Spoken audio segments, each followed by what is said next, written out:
All right, what's up? What's up, everybody? Feels good to be back. What's going on? What's up, man? Lamont Roach, William Zepeda. What's good? What's good? What's good? What's good? What's up, Philly Trees? What's good?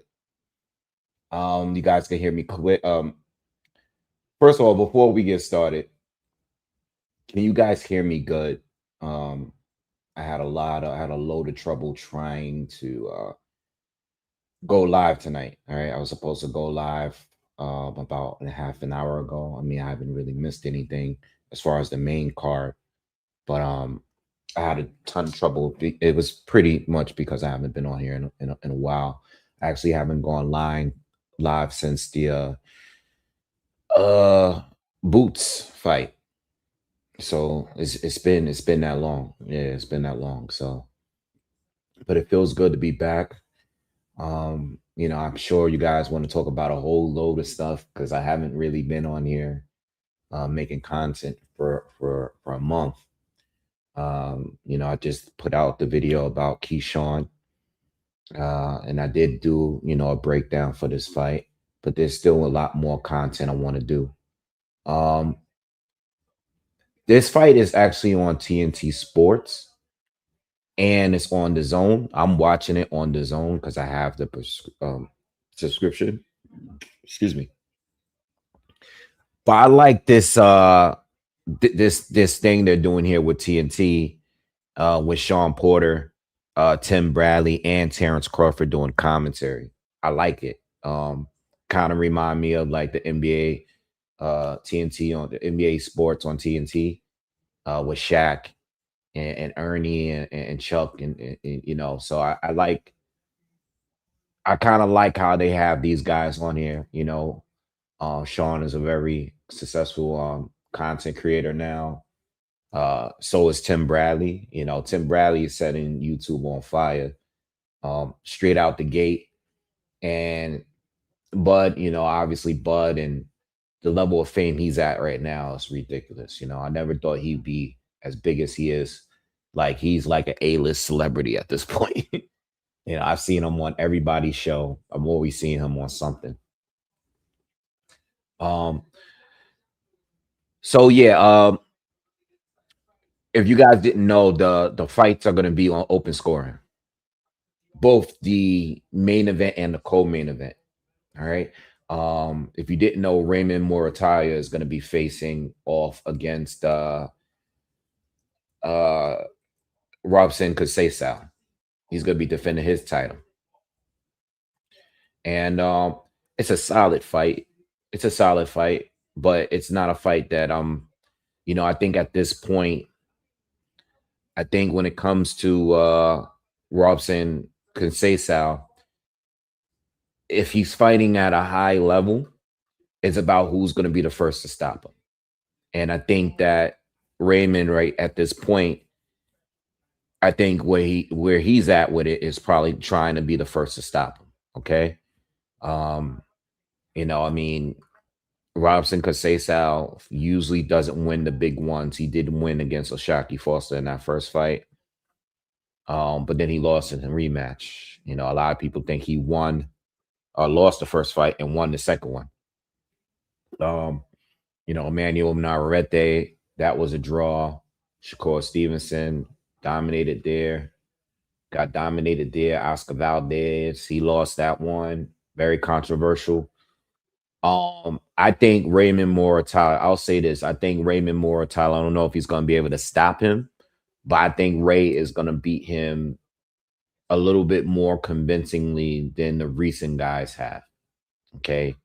Because Conceição just been through a lot, but it's going to be open scoring. I'm going to talk a little bit more about that as the night goes on. How I feel about open scoring. What's up? What's up, Ralph? What's good with you? Um, yeah, so that's pretty much how I feel about you got open scoring and then you have you know what? I think in this situation, especially with Lamont Roach, I don't know if he did any interviews talking about this. I'm sure he did somewhere. But Lamont Roach, in the situation he's been in and getting into two back-to-back draws, he would probably want open scoring. He's a guy that's probably going to want to know where the scores are at um going through the fight, because I mean, I made videos on content on open scoring years ago and my thoughts on it. And I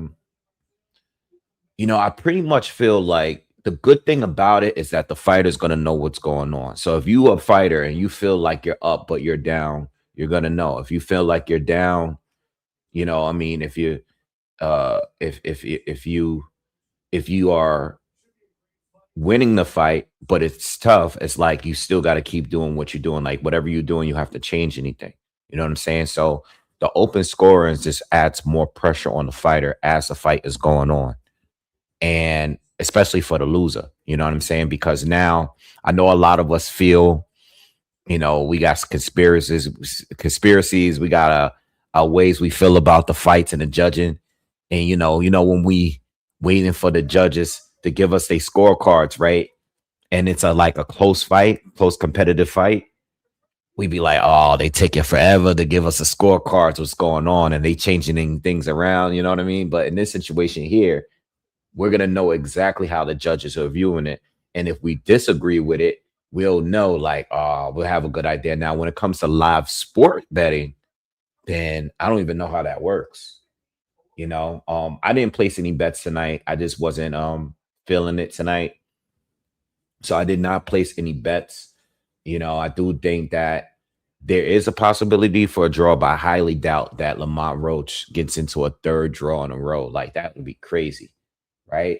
But I've seen crazier things. But I guess when it comes to him, open scoring is good. The bad thing about open scoring is for the fans, for the viewers, there's not going to be no surprise, especially if there's a close fight. You know what I mean?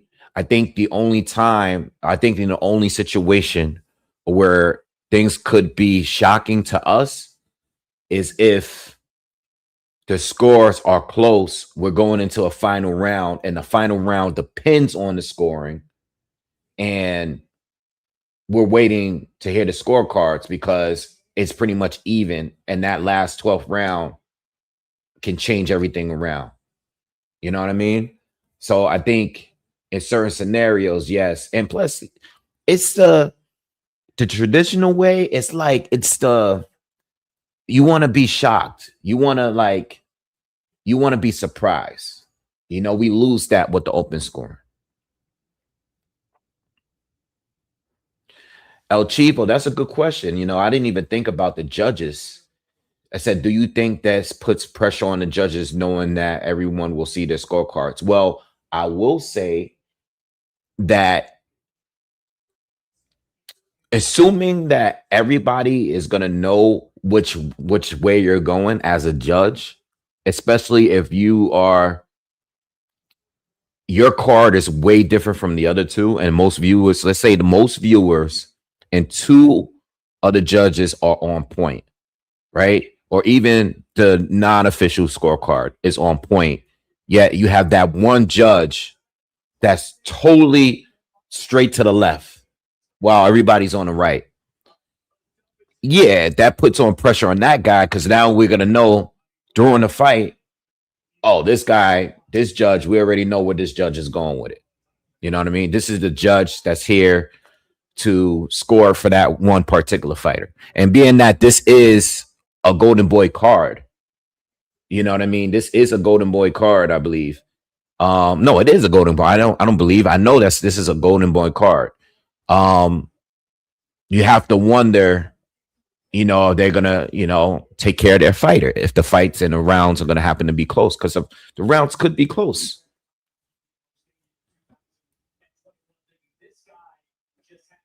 So I think it will put the judges on blast. Is it pressure? No, it shouldn't be pressure on the judge, because at the end of the day, you should be just doing your job as a judge and scoring it fairly. But we know that that's not part of the game. We know that robberies occur in the sport. Oh, they're showing a stat. They're showing a stat here with William Zepeda, most punches in a single fight, with Tim Bradley, Terrence Crawford, Sean Porter, and Sergio Mora. William Zepeda drew over 1,500 punches against Joseph Diaz. I think I knew that, but I forgot about that. 1,500 punches. 1,500 punches. And I don't even think he stopped Joseph Diaz, right? Oscar Duarte stopped Joseph Diaz. That's kind of crazy to throw 1,500 punches and not be able to stop a guy. Let me see something. Let me check. Let me just fact check that.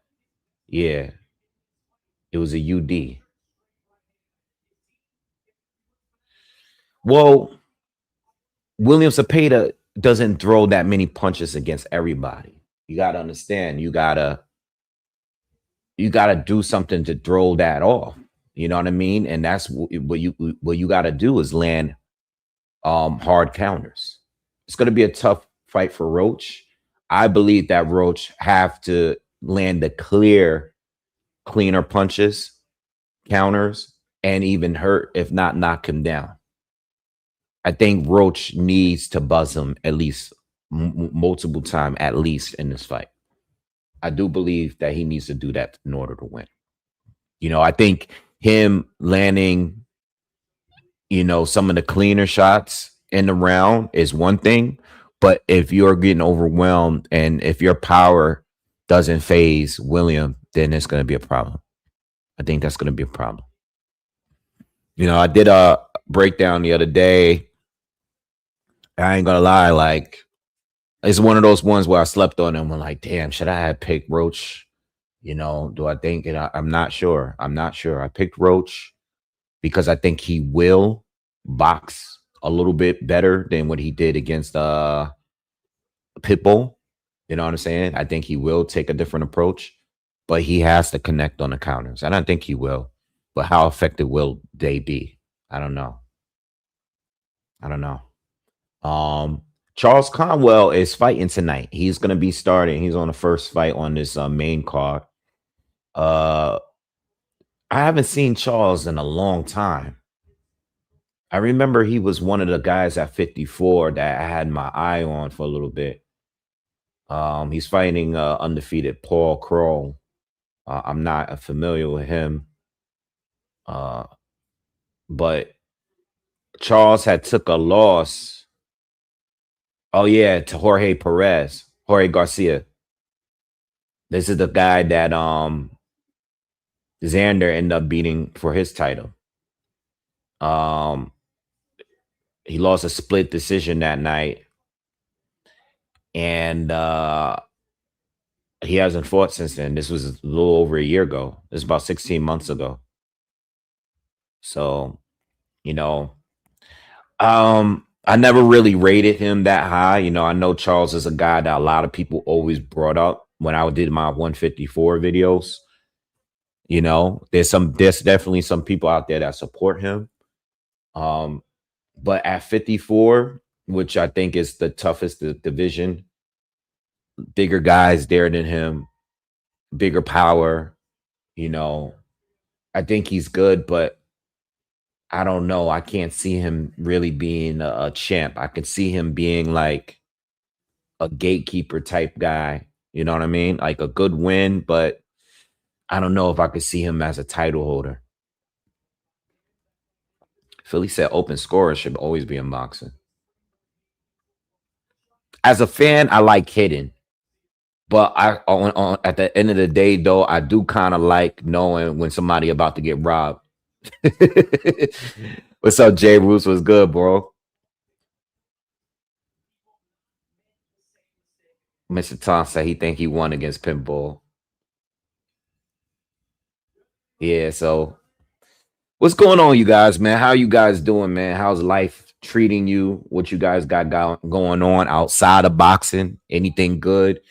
I mean, While we watch, I'm gonna call the fights, but I'm definitely gonna chop it up with you guys. Um, what's been going on? I mean,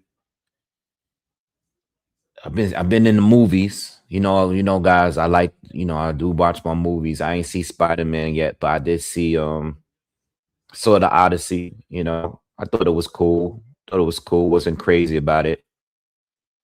Um, uh, oh, congrats, Philly. That's dope. That's dope. Saw Odyssey. I thought Odyssey was cool. I don't think it is as like the greatest movie ever, like the way they're making it be. But I thought it was good. I thought it was good. But I didn't. I liked it a lot. I didn't love it, but I liked it a lot. Like I don't think it was like better than Gladiator and some of these movies people are saying. Like, but I thought it was. I thought it was good. It was good. Um,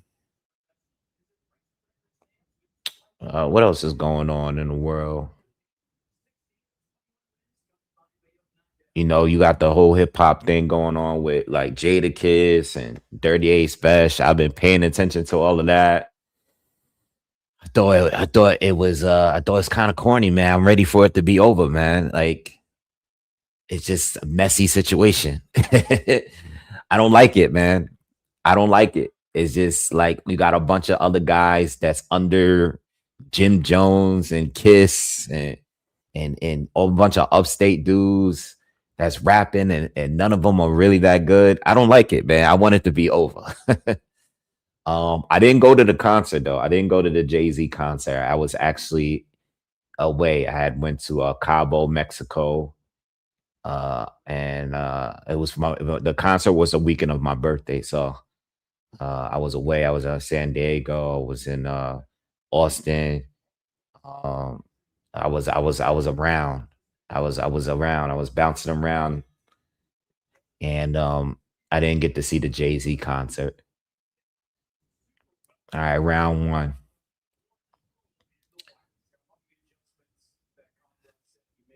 Yeah, I saw some of the game in YG. I saw some of it.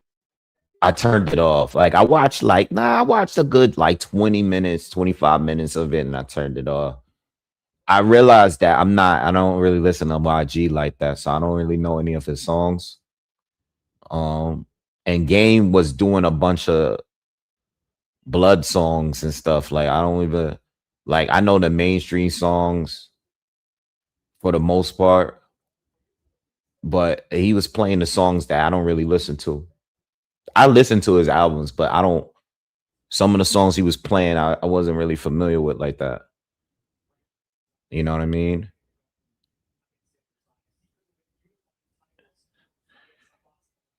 Conwell starting to put the pressure on him pretty early for a guy that's a little rusty.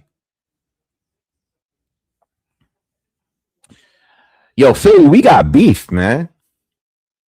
We got beef. What's going on over there in Philly, man? I don't like what's going on over there with the Sixers, man. I don't like that. I think you guys might be a op for me.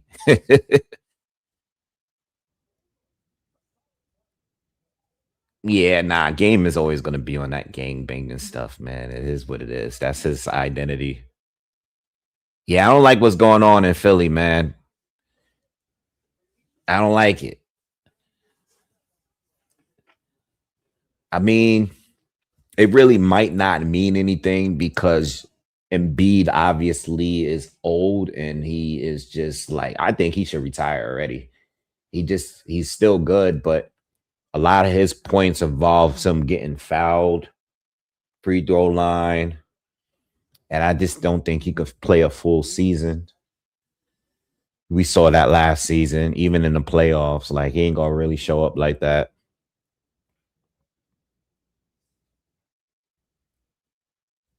Jaden Brown is a good piece though. Oh, Conwell hurt him. Conwell hurt him. Conwell's trying to take this dude out. 30 seconds left in the first round. Conwell is starting very fast.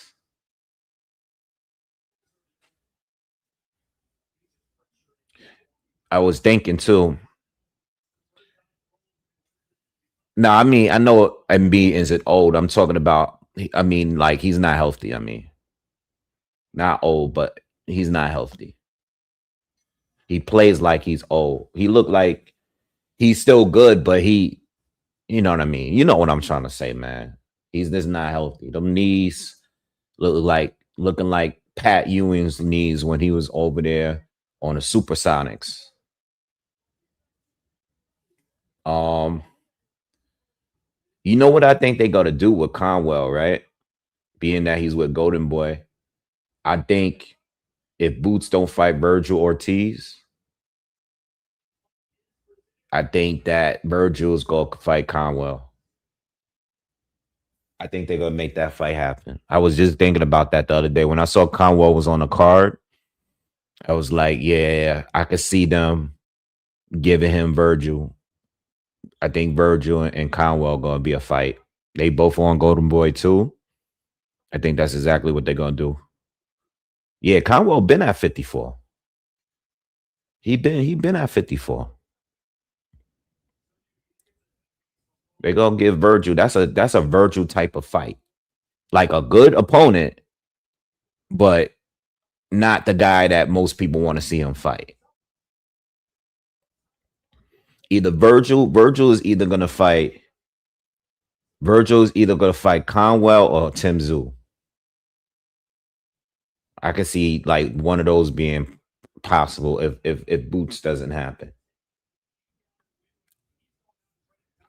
Oh, watch the head.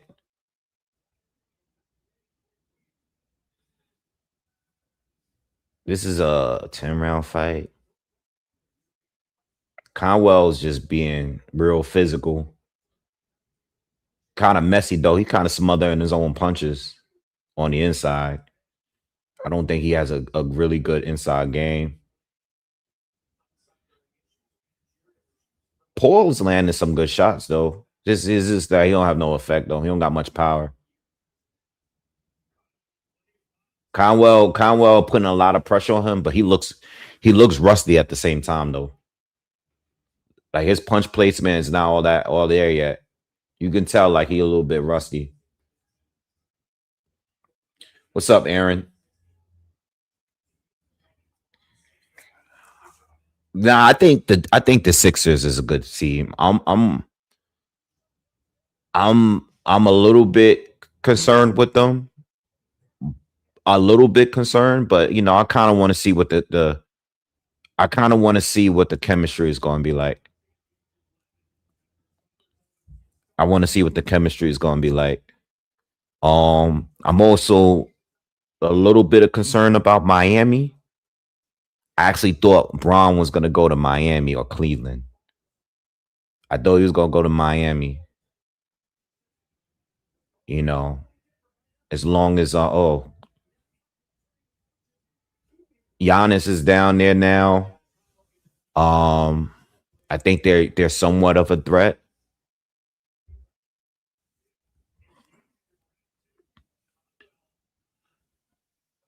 But that's it. That's it. You know, the Knicks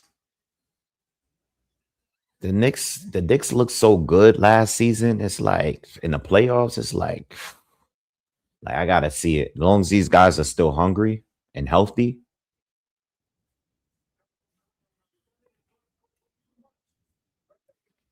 You said the Pacers are the main threat. Are they? I haven't been paying attention to anything about the Pacers since the offseason.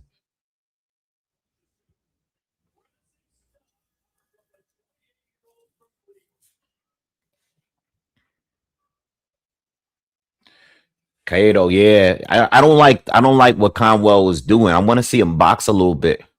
But you know, Paul is he's fighting decent on the outside. I mean, I wouldn't say that he was winning on the outside, but he was doing better from fighting on the outside, in my opinion. And I think Conwell probably figures he feels like he he can beat him this way better. But I don't think Conwell's a good inside fighter. I don't know. I don't think he's good at creating that space. He's just throwing punches, and a lot of them ain't landing clean. Oh man, my man Charles Edward Cheese, man. He said, salute my boy. Phew, good to see you back. I wish he went to the T Wolves. That should have been fun as hell, but I get it. Welcome back, Wave. Don't forget to feed the stress.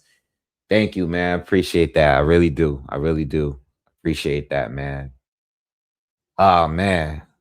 Um, yeah, everything is all right, man. I had to take a little break from the tube.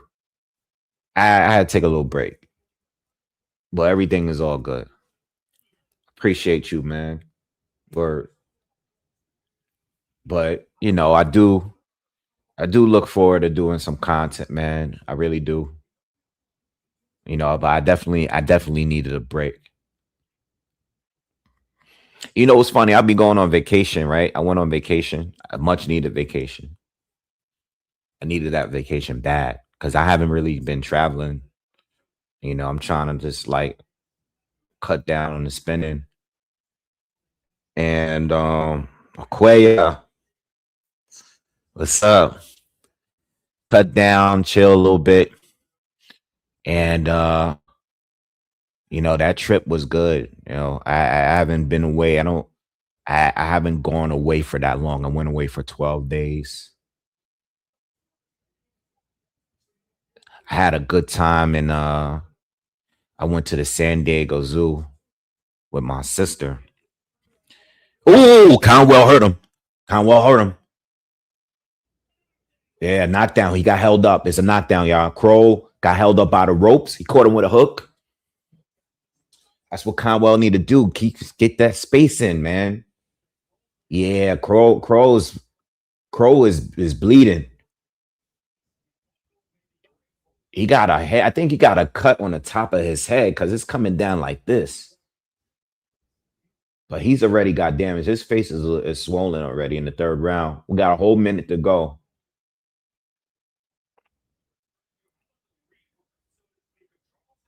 Conwell is being really aggressive.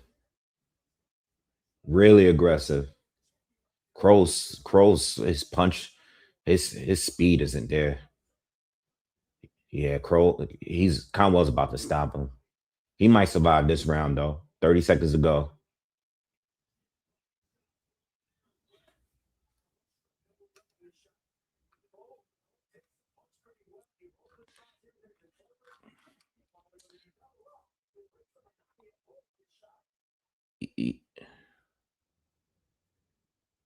Yeah, he's gonna survive this round. Conwell took a break that last minute.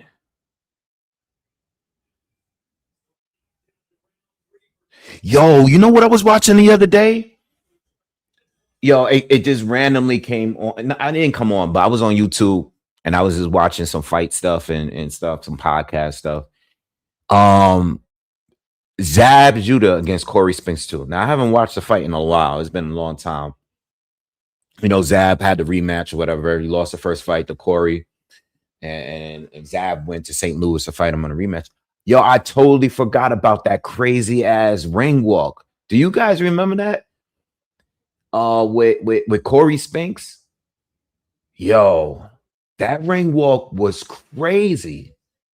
At that time, with Nelly walking out, Corey Spinks rewatch. Yo, I totally forgot because y'all every once in a while we get into a whole thing where we talking about ring walks and stuff on here. I totally forgot how crazy that ring walk was at that time. He was dancing to the ring the whole walk. Yo, it was crazy. That's crazy risky to do, man, because yo, he looked like he might have tired himself out dancing like that. It was a very slow ring walk with Nelly, fireworks, all that in St. Louis. And I'm just saying to myself, watching that now, that's like, damn, slow ring walk, dancing all the way to the thing. Like, that was a crazy ring walk. It was dope, though. It was dope, but I haven't watched it in so many years. And then he ended up getting stopped. That must have hurt, man. because on at that point, I mean, especially in St. Louis, and this was like in 2004, him beating Zab was a big deal back then. That was a big deal because Zab had a name, you know what I mean? Uh, but I just end up watching that, and I know we talk about ring walks, but that was definitely one of the better. I mean, at least at that time when I was a kid, well, not a kid, but younger. Um, that was definitely one of the dopest ring walks that I had seen up to that point. You know, because a lot of people come in with these rappers, and it'd be boring. I'd be like, you might as well just kept them home, save the money. But that was actually one of the better ring walks back then. Yeah. I never liked the way Corey Spinks fight though. I didn't like him. I wasn't a fan of him. Especially the way he moved in the ring, like he does that extra amount of crosswalking. Uh Never was a fan of Corey Spinks like that.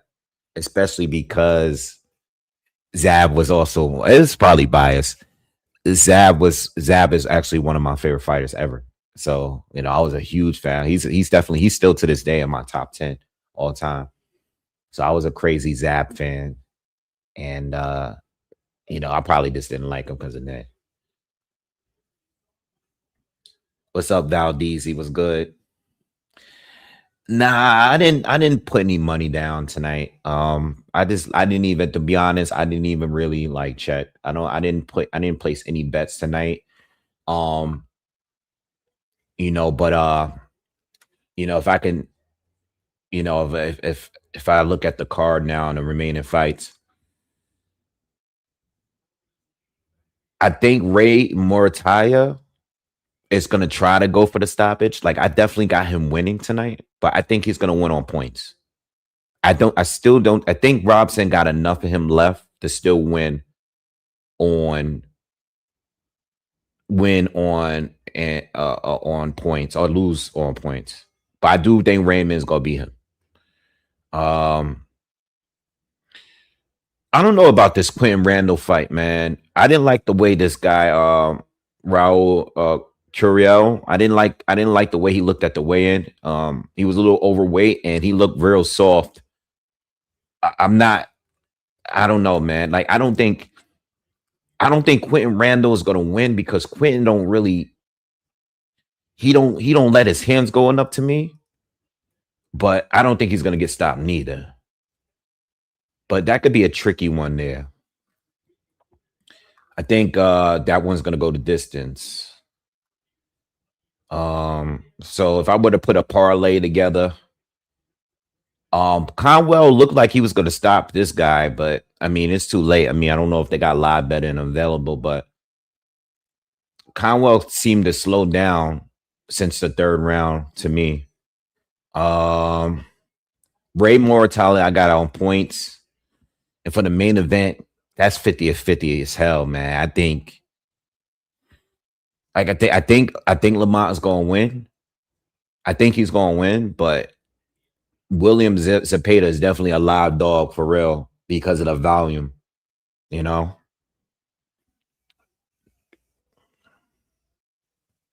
Yeah, I think that Randall fight is the trickiest one, Ralph. I think that one is like I didn't like how Homeboy looked at the weigh-in, but I haven't had the time to really watch him like that. You know, Randall's the problem with Randall though. I think like he box good, but he don't let his hands go enough for me. What's up, Toro?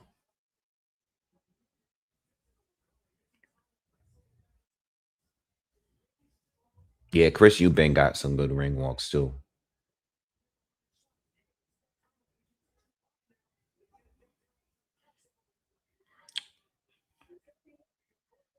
Not a good performance from Conwell. Conwell is definitely tired. He's tired. It's not a good performance for a 10 top 10-ish, definitely at least top 15, 54 guy. Not not I'm not really feeling what I'm seeing from Conwell so far. Like he might have already peaked to me.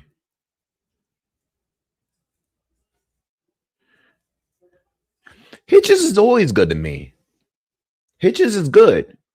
But I've been saying forever that he needs to move up. Yo, he was draining himself for years, bro. How you been in the game for as long as he has been and hasn't moved up once? Hitchens should have definitely moved up a while ago. You know, even if he's not like I don't think he's gonna become a knockout artist or anything like that. But like, look at Devin. You know what I mean? Like, Devin is not a huge puncher. He's not a huge puncher, but he been dropping these dudes. You know what I'm saying? He can't. He's not a guy you can just walk through. He hits hard enough to keep you like mindful of his power. Kind of like how Floyd was. Like Floyd wasn't a huge puncher, but everybody that's been in there with him said he can punch. You know, and I feel like Richardson Hitchens, if he had moved up a little sooner, I think he would have done better in some of these fights. And I think he's very difficult for anybody to beat. I think he's going to be hard to beat. You know, he's going to be hard. He's going to be difficult for anybody to beat. You know what I mean? Because, he does have a really good jab. He moves well. He has good defense. He has a great jab. You know what I mean? And he's a rangy guy. He's not so good on the inside, but he doesn't have to be there with the way he moves. He doesn't really have to be there. I didn't see the whole fight. I just saw the highlights of that Zupa card. Um, I saw the highlights of the Belenga fight. I thought the referee stoppage wasn't. It just. I didn't really care for the stoppage. The stoppage, like the way he tackled him and all that. It was just like, yo. But I think Berlingo is another guy that is like he is who he is. You know what I'm saying? Like I don't see any real improvements in him. Like I think he is what he is. I think Hamza Shiraz was probably. I think he was probably the biggest disappointment in the weekend. What was that? I wasn't even shocked when I heard the split decision. What's up, Maker? Was good. Hamza Shiraz looked horrible, and again, this is why I've never been sold on him. I've never been sold. I'm still like, I don't know how I feel about this dude because when he gets his stoppages, he looks good. He looks dominant. But when he doesn't and he goes the rounds, I think he should be receiving the same criticism that what's this guy's name? What's the guy's name that he's supposed to fight? The other tall guy, Pacheco. Diego Pacheco gets so much criticism. He gets so much criticism, right? Because he's been in some tough fights. But if you really look at it, Hamza shouldn't have won the fight with the Cuban Bronco. He shouldn't have won that fight. But they said that he broke his hand. But regardless, you didn't do enough to win. And now you had this fight. Oh, Conwell just caught him with a clean hook just now. 6 rounds in, and this fight looks like this should have been a 6-round fight. Word. This looks like 6-round, 8-round level of a fight. Yeah. So I'm just not sold. I'm not sold on Hamza. You know what? Let me tell you something. If Canelo, this fight with Billy, I don't think it's an easy fight, and I actually have to do that breakdown pretty soon because our fight is coming up next month. But if Canelo beats Billy,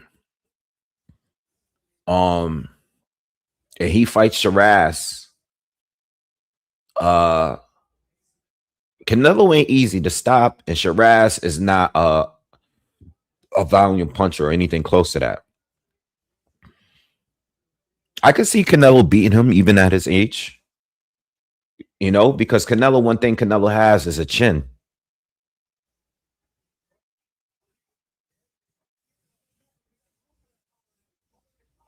You said Canelo and Billy is no not in Halloween. Is no in Halloween? What do you mean? It's in Halloween? I thought that was coming up. Are you sure? Why I thought it was you know why I thought it was September? I'm bugging. I thought because it's always he fights in September all the time for the Mexican holiday. You right. Oh, that fight. Oh, I ain't gonna be talking about that fight no time soon, man. You got some other fights coming up though. You got like Rolly and Tio. You got Rolly and Tio. Uh you got Ryan and Connor. Yeah, I was talking about Odyssey earlier. Liked it a lot. Didn't love it, but I liked it a lot. I'm not as crazy as I I want to see it again, but I'm gonna wait. I'm gonna wait. I want to see it again. You know, I saw it right when it came out, right away, IMAX and all that. I thought it was good, but I don't think it's as good as they're rating it to be. Yeah, that's what I want to see, Philly. Right now on the schedule, I want to see Moses Atama. I want to see Moses Atama and Hergovich. And you know what? I like Hergovich is crazy. Hergovich is like this dude's very cocky. Like he's confident. You know what I mean? He feels like Moses ain't have it. Like he ain't go through what he went through. I like the presser. You know, I mean, Hergovich don't have the best English, but you understand him. He just talks real slow. And I completely understand what he's trying to say. And I like that he's confident that he's going to get the job done. I don't think he will, but I think he's going to get stopped. But I mean, I like he's fighting someone that Moses is going to have to go rounds with again. And maybe we see Moses get clipped. You know what I'm saying? Maybe we see Moses get challenged a little bit. I mean, outside of the 1-2, Philip Hergovich got a good 1-2, but outside of that, I mean, he spams the 1-2. He spams the hell out of it. He's gonna throw jab, right hand, jab, double jab, right hand. Like that's all he gonna throw. You know what I mean? Moses, if Moses can get him out of there early, then I don't know, man. Cause Philip is tough. I think that is a proper step up. Like, you know what I mean, for a guy that's already ranked really high. But yeah, to me, I like that fight on the schedule. I think as far as what's on the schedule that's coming up, that's one of my favorite fights. Um, Smith and Puello is a tricky fight. That's a tricky fight. Puello is got the ability to make anybody look bad because he boxes well. Santion and Barral is going to be on Pro Box TV. That's a pretty dope fight. That's a good matchup on a low. It's just not a big name fight, but that's a dope match. You know, that's it. I mean, Rolly and Tio should be fun. I'm not crazy about the schedule though. Now, I didn't see what Gassiev said about Caballero. I don't know why Gassiev even has a belt right now. Honestly, don't know what the WBA is doing over there with that regular belt shit that they still been doing. Is AJ and Fury happen this year? Yeah, I would hope so. I hope so. There's no reason for it not to happen this year. I want them to hurry up and get it out of the way though. Now, I mean, like, I think that's it. Like, that's the last stop. Even if they don't retire, like, AJ, he been through too much. I seen the fight the other day. I did a video. I didn't put it public. I did a video on AJ, and I basically said like, um I do think his punch resistance is taking a dramatic hit. But I also think that uh what's his name? Pre- Pringa? Is it Priga? Just is it Pringa? Yeah, Christian Pringa. I think Pringa fought exactly how you're supposed to fight if you have no chance. You know what I'm saying? Like when he came in and did the dirty clinching tactics and all that, I think that was exactly what he needed to do. Like if you getting a shot like that, opportunity like that, especially because AJ is, coming off a traumatic experience like that, I think he fought exactly how he was supposed to fight. I mean, it wasn't going to last him long, and it didn't. But I mean, at least now he put his name out there and did. Like I don't think AJ, you you don't box with a superior boxer like that with power. You he made it a street fight, and AJ is not AJ with all that power is not he's not good at fighting like that. Conwell is really trying to stop Crow. Crow is really out of it, but Conwell don't have a lot of pop on these punches he's throwing at this point.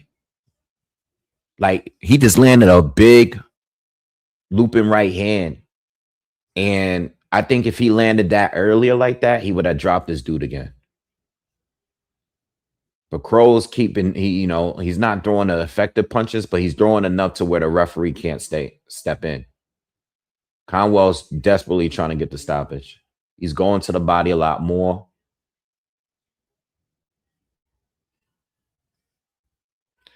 What's up, man? Up.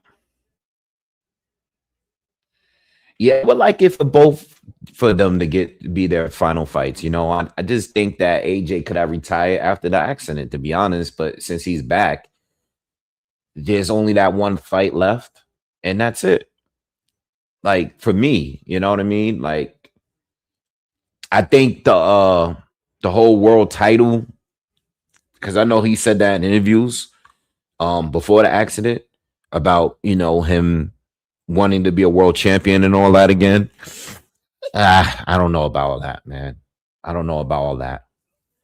I think offensively he's still good, but defensively he's not that good, and punch resistance wise he's not that good.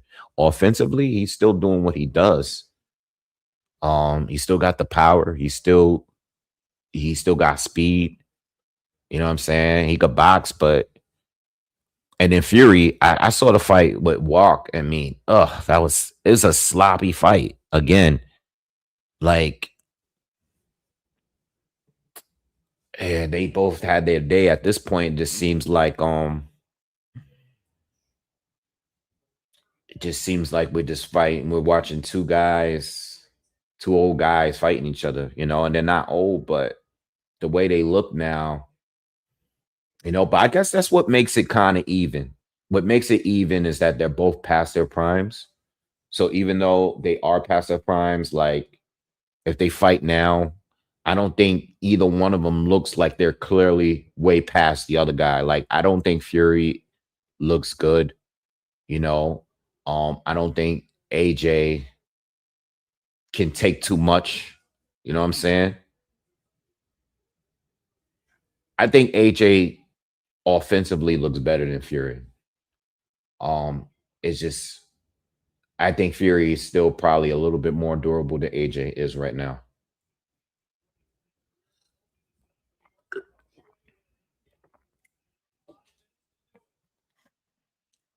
What's up, Sala? What's good with you?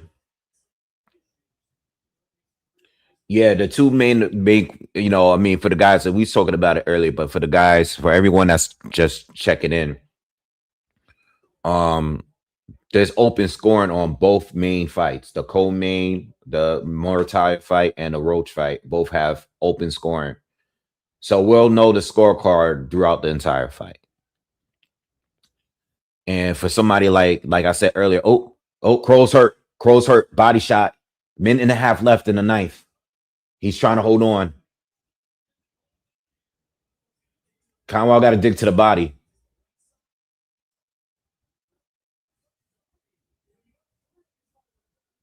Conwell's tired too, man. You can tell. Conwell could barely throw. Like Crow's surviving in there, man. He's good. He got those elbows tucked real good right now. He's protecting that body.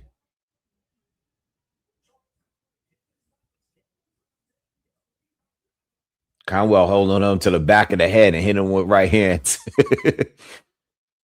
He doing that Pringa. Oh, good one up. Go good combo up top. Conwell. Ref is ready to step in. But Kroll is still throwing punches. Ref wants to step in. Ref is gonna step in. Ref is gonna step in. Yeah, that's it. Yeah. He got it. He got it. He got the stoppage. Knife round.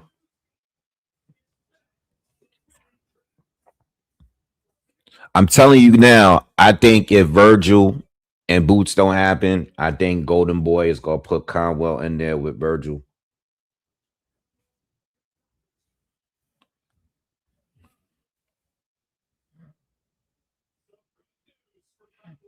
Nah, I don't think we do a. I don't think we need AI judges, bro. I feel you. I feel what you trying to say, but I don't know about all that, man. You know why? Because what system is it gonna be based on? Like, are they gonna be basing on like how's AI can be influenced too? So that's what I'm concerned about. I think we was talking about that. I think I did a video that talking about that last year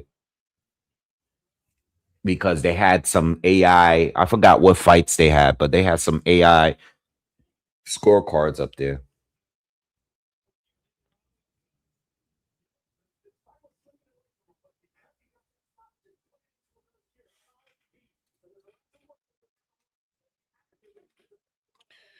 Yeah, but yeah, I mean, yeah, if AJ and Fury fight this year, get it done.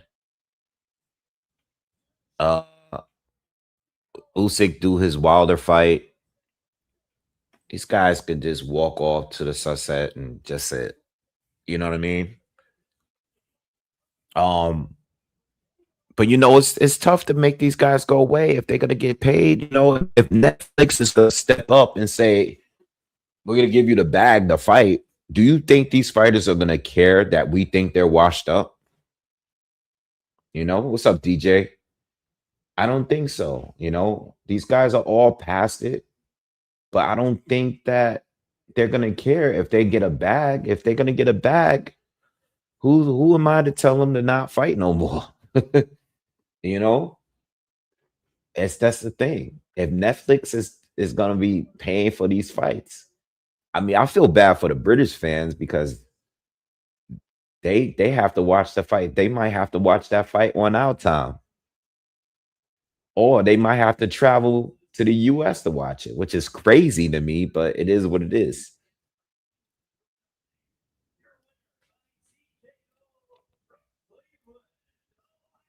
Watching that fight, that's gonna be crazy if they have it in the UK, but it's gonna be viewable on our time. That can't happen. If they have it on our time, right? If Netflix has that fight on US time. It just doesn't make sense to me. Because the ratings, Netflix ratings, US ratings are not going to be that high because it's not. All right, let me ask you guys this. Do you think in the US, I'm talking about the US, not the UK or the rest of the world, do you guys think that AJ and Fury is bigger than AJ and Jake Paul in the US? I don't think it is. In the US only. Yes or no? I think AJ and Jake Paul in the US is a more watchable fight for Americans than Fury and AJ.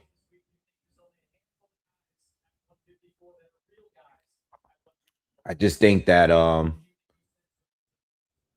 don't know. I don't think Americans is checking for Tyson Fury right now. I think once upon a time, Tyson Fury, yeah, when he was fighting on them top rank cards, after the first Wilder fight, hell yeah.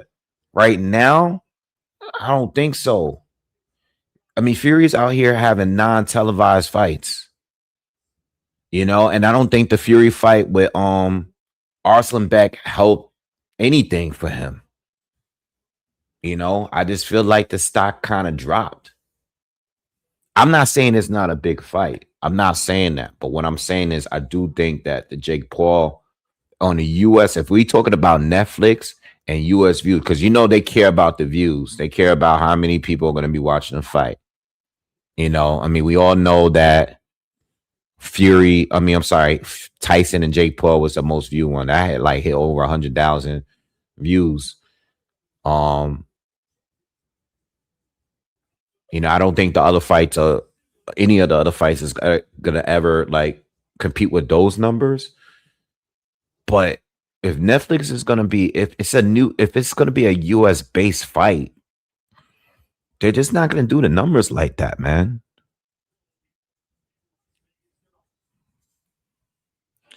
Said Wilder and Joshua is bigger for the USA. It could be. Yeah, it could be. You know what I'm saying? AJ got more. He got more momentum going right now in the USA because of what happened with the Jake Paul situation. But I don't know, man. I don't know the Netflix thing. I don't know how that's gonna work, man. Yeah, I don't know how that's gonna work. I don't know how that's gonna work. And not only that, but yo, if the fight is on a Saturday in the middle of the day, like Netflix, like I don't know. I'm sure y'all got Netflix too. Some of you got Netflix, but yo, if you get Americans, yo, you put that notification up because normally when they have a fight on Netflix, it's the first thing that pops up, right? It's the first thing that pops up. And you're going to know when the fight is coming on. Having it on British time is better to me because we got time to watch the fight and still have the rest of the night to do what we want to do as Americans, right? I love to have a UK fight. I love to be live on the UK time because I still have time to cover another fight if I want to, or if I have to go out to an event or a birthday, or if I just want to go out or do something, I still have mad time. Like most of these UK fights be done at 6:30 on our time. You know what I mean? So I just don't know why they're making that big of a deal of that, wanting it to be, yo, you know how much Americans that I know that are like casual boxing fans, right? Or they don't really watch boxing, but they'll watch some of these Netflix fights, right? You know how many I know that told me like, yo, they were up trying to watch the fight, but they fell asleep. Like people that don't watch boxing like that, yo, they be going to bed. They be like, yo, 10 o'clock. I stayed up to 10 o'clock. The fight wasn't on yet. I went to bed.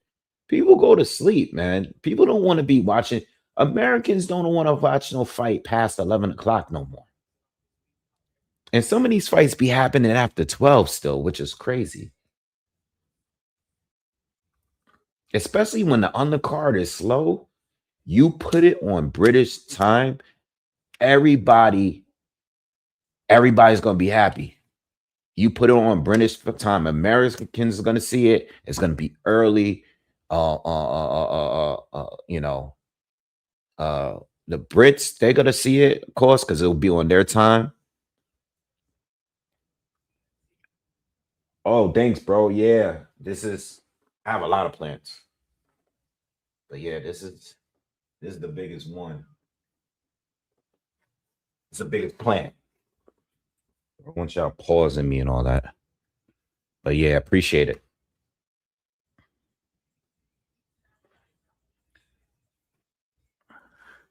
Philly said, I'm usually doing stuff on a Saturday in the middle of the day. I feel you.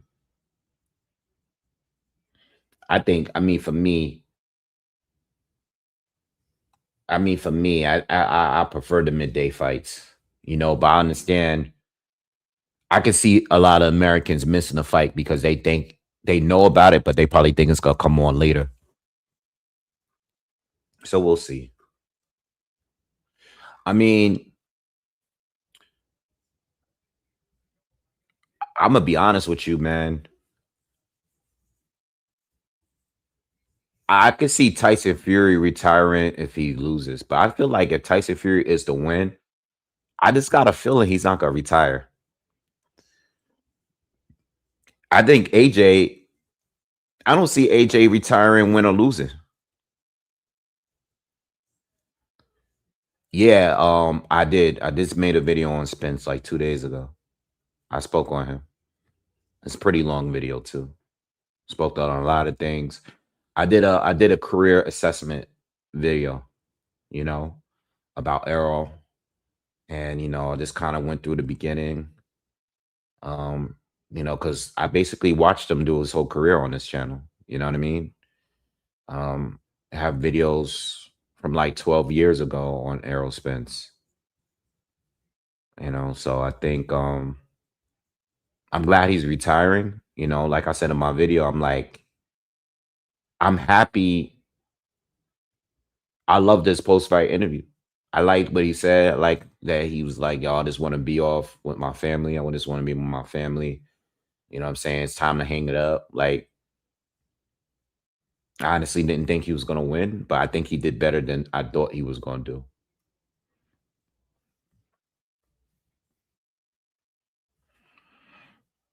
He said he got to start running to the ring like the Ultimate Warrior.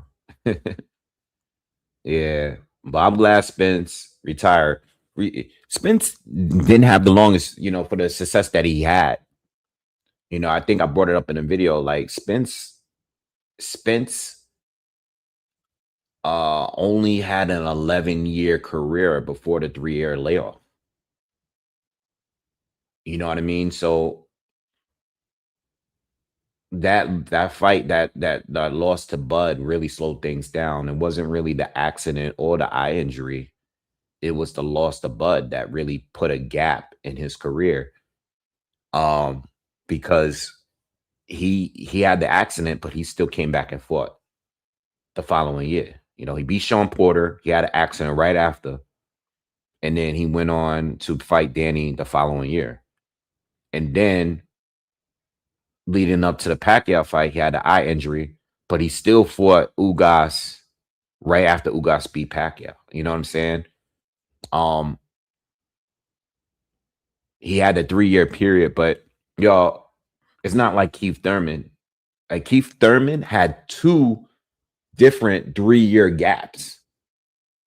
Like he had a 2-year gap, a fight, like a 3-year gap, and then like a fight, and then another 3-year gap. Like Keith Thurman's, level of inactivity is insane.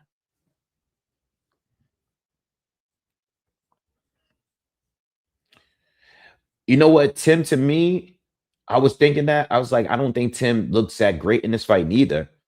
But I don't know if he didn't want to step on the gas because it wasn't until like the sixth, seventh round where I saw him being a little bit more aggressive. You know what I mean? But Tim might be past it too. You're right. He could be past it. This is what I was saying earlier. Like, yo, I won't be surprised since Charles Conwell is a Golden Boy fighter. I won't be surprised if Virgil Ortiz comes back and fights either Charles Conwell or he fights Tim Tszyu. Because now Tim Tszyu is coming off a notable win in fighting Errol Spence, right? Even though Errol was past it, whatever. I can see Virgil coming back fighting one of those two. If the Boots fight doesn't happen, which I don't think it will. According, they look like they're trying to get the Josh Kelly fight, which I think Josh Kelly is going to be food from Fedora or Boots. I mean, it's not going to be Fedora. It's definitely going to be Boots. You guys saw Jamal, and you guys saw Jamal Charlo and Demetrius Andre the other day. Yo, it's crazy. I got content from like 12, 13 years ago talking about that fight. That's crazy to me. Jamal Charlo and Demetrius Andre. I have content for so many years ago talking about those two. And they still going live, one drunk, the other one, I don't know if he's tipsy or high. I'm talking about Andre. And they both talking on there like they some old ass uncles at the cookout. Yo, I'm watching this video and I'm like, yo, these guys are younger than me, but they feel like they older than me on and live talking the way they talking. Jamal like, oh, you bitch. Yo, I love you, bro. Yo, you bitch. You bitch. I'm gonna knock you out. And then you got Andre like, yo. Andre like, yo, I got some weed for you. Yo, I'm like, what am I watching in 2026, bro? In 2026, these two is on the live, this talking crazy. The fact that they never fought each other is crazy to me. Yo, it's me again. It's me again. Yo, Boo Boo, like, you ain't even say my name right. Charlo, like, how you supposed to say your name? Andrade. And then at the end, they're like, all right, bro, I love you, bro. I'm gonna knock you out though. Yo, I'm like, what am I watching right now? Like, what is this? What are these two doing, man? Like, Jamal, man, like, can we please just get you in the ring? Do not book any fight, any flights, no fights, no nothing. Don't do anything outside of the US, please. You had cases, man. We don't want no visa issues. We just want to see you in the ring. Andre did stop the guy the other day, though. I mean, Andre is good. He's always gonna be good. You know what I'm saying? But yo, man, that video was crazy, bro. Watching these two old heads, man. Like, please fight each other, man. I don't know. And you know what? And that goes for Jamel too, because Jamel hit 3 years now. Jamel ain't fight since Canelo. That was 3 years ago. That was after Spence and Bud. Jamel got to stop playing around. He need to get back in the ring. He fought September of 2023. He got to get back in the ring. And yo, you know what? This is what I was saying in my video earlier. This is why this Keyshawn situation makes me so mad, because it's like, yo, we pay so much money. If you are paying for these, like if you are subscribing to this stuff, yo, we put so much into, like, as boxing consumers, we put so much money in these guys' pockets. What's up, Freeze? What's good, man? What's good with you, man? I'm back. Yeah, I'm back. We put so much money in these guys' pockets, and then they don't even be active. Like, how you go 3 years without fighting and then come back be like, yeah, I want this amount, bro? You're not even you. I don't even know if you're good at this point. Like, Netflix is crazy. Like, Netflix, they're paying these guys so much money, and like Fury, if you watch Fury fight, like AJ's situation is a little bit more understandable because it's like, yo, he just came off a life-threatening car accident. You know what I mean? So him getting knocked down, I mean, he still knocked the guy out in the very next round. Yo, but Fury's situation is crazy, you know, because Fury, Netflix already gave him a bag to fight Arslan back, which was a bad decision.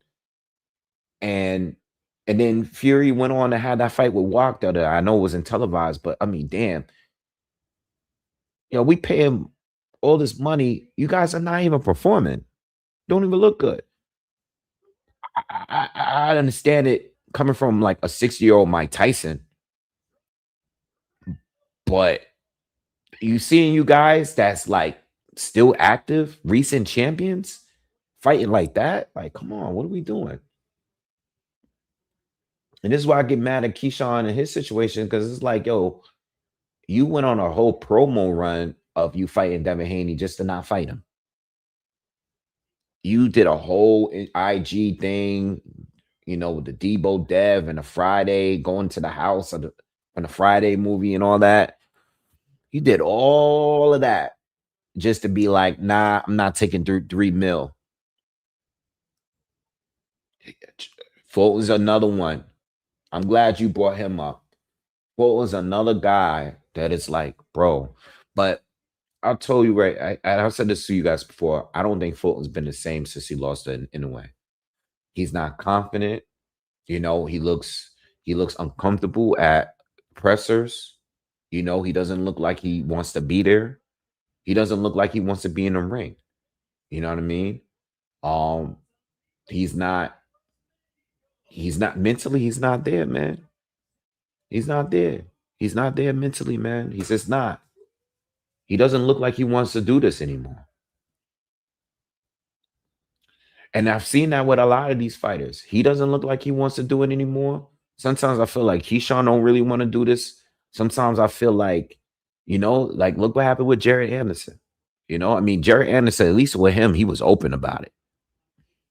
But I think Jared Anderson's situation and what's happened to him and his active inactivity, I think a lot of these younger fighters are just like him. They just want the money, so they gonna keep getting in the ring. But Jared Anderson, I don't even know. Eddie, I didn't see it. I didn't know. I don't even know what happened in any of the pre-fights. I turned this on a little late.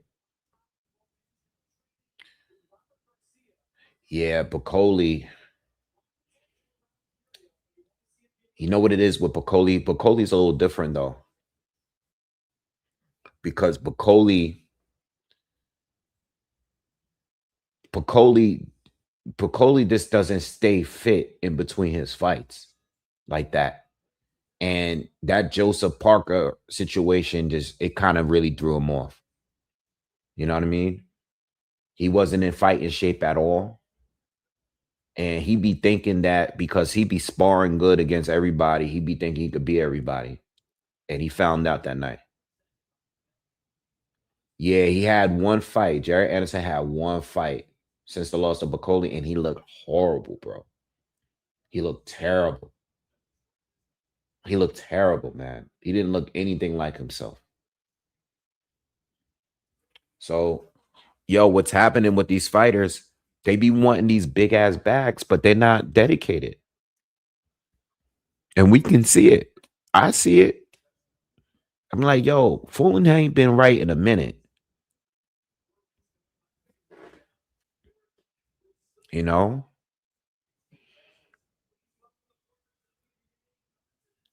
these guys, I don't know, man. They just be wanting so much money, but they don't want to take any tough fights. They want the easiest fights with the lowest risk right now. I mean, but it's to the extreme, you know, it's to the extreme right now. And to be honest, in some ways, the turkey coming into the game, it kind of just made these guys a little greedy, man, and they feel entitled. These guys want way more money than they're worth. You know what I'm saying? And that's why people be blaming Floyd, but it's not directly Floyd's fault. It's just that people want to be Floyd without putting in the work Floyd put in. Like, yo, Floyd was getting, he been in some tough ass fights coming up on a come up. You know what I mean? And he played the B side when he needed to. Yo, this fight would quit.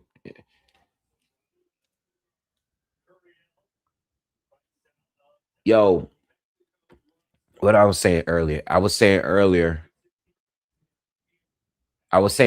that if Spence could take 1.5 million, agree to 1.5 million to go to the UK as Brooks mandatory,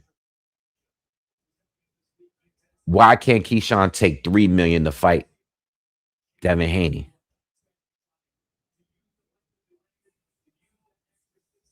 You know what I mean? Here in America. Because it's gonna happen here. It's gonna be in Vegas or New York. That fight gonna be in Vegas or New York.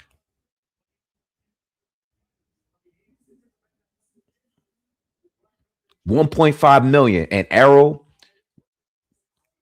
I don't think Arrow, pre-champ Arrow, I feel like was a little bit more hyped up than Keyshawn is right now. And Keyshawn is already a champion. I think Arrow, I mean, I was there the whole time. I think Arrow looked more impressive to me. And I think he was bigger. So if Arrow could take 1.5 million, why can't Keyshawn take 3? I mean, Devin is already undisputed multi-division champion. I don't know what Keyshawn's thinking, man. I don't know what's going on. I don't know the truth. I mean, hopefully we can hear Jay Prince side of the story. I would love to hear Jay Prince side of the story. Like, who made that call? Who made that call? Hell no, he don't make a warm up at 47, talking all that. Debo, he was looking for Dev. What do you need a warm up for? He was looking for him. You don't need no warm up. Boots didn't need a warm up neither.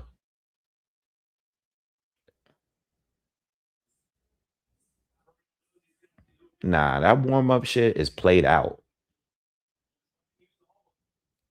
Boots said I went right to 154. First fight, Bakram, who was available. Nobody wanted to fight him. I was consistently saying that. Where everybody kept talking about Brian Norman and all that. I said, once he says something about moving up to 54, go up there right now. Bakram just knocked out Tim Zoo. Go up there, fight Bakram first fight. You're already too big for 47. You're going to only be better at 54. You're going to be better at 54. You're too big to be at 47. Nice uppercut curl.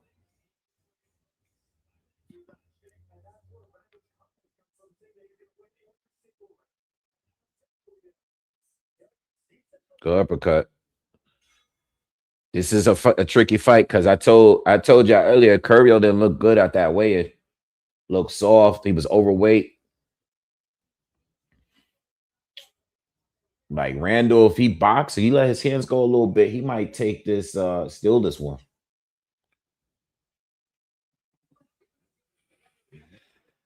Yeah, I mean they've been saying on the net that Keyshawn wanted like 5 or whatever. But then Virgil want like 10 for Boots at one point. Like, yo, what are these guys doing, man? These guys are bugging, man.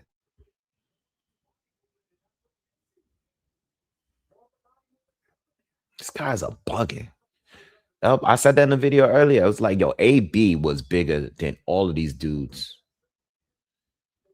You telling me that AB, Adrian Broner could accept one at 1.2 million to fight Maidana? Adrian Broner? Undefeated Adrian Broner? Coming off the Paulie win? He took 1.2 million. I mean, I know yesterday's price ain't today's price, but 3 million, bro. You said no to that to fight Devin Haney? This dude's bugging.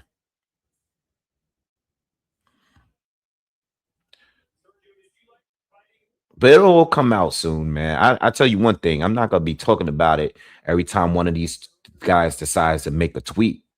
I'm not gonna talk about it every day because these guys are not even fight. I can't put that much time into fighters that I can't put that much time into guys that don't want to fight. I'm gonna be honest too. I don't think this Shakur Keyshawn friendship thing is gonna last. I'm surprised it's lasted this long. Quentin's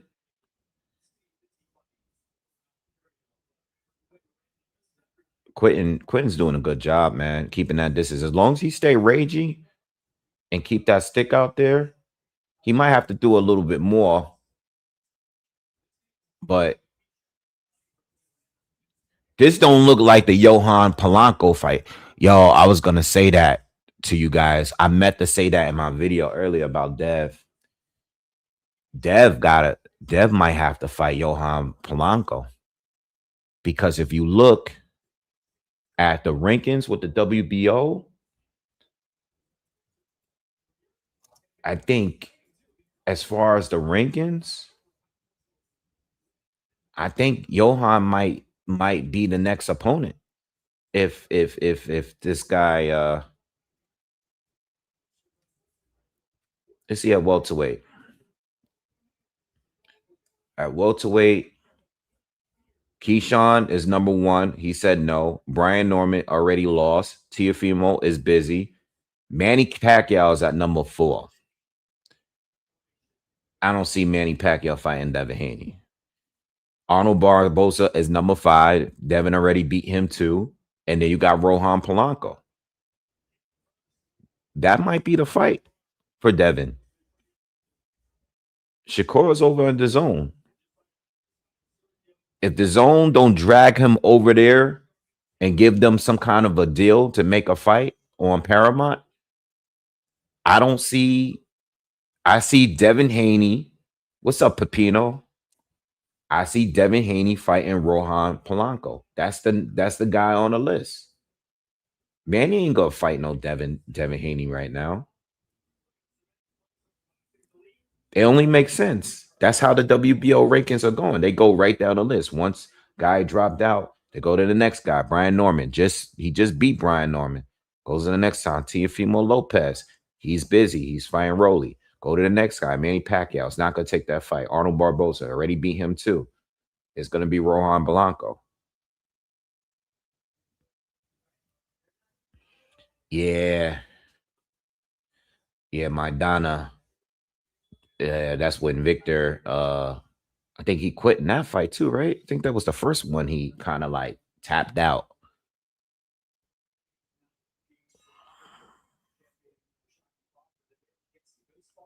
Yeah, you fought Arnold. Oh, I'm bugging. I'm bugging, bro. I'm thinking of Teofimo Lopez.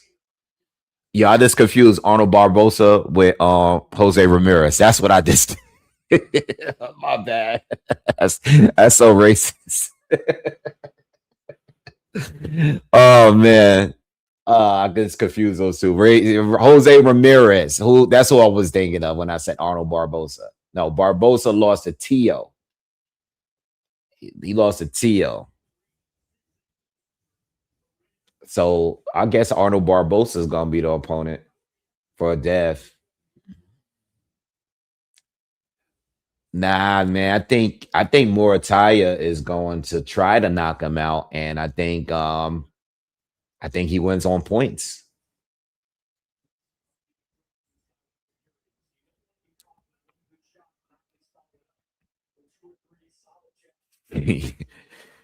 Yeah. Broner got it. You know what? I mean, as far as quality opponents, Broner actually has a pretty damn good resume. If you're not talking about who he beat, I'm talking about just the quality of opponents. But Ashley Diapane was definitely one of the worst fighters that he fought after he was already like a top fighter.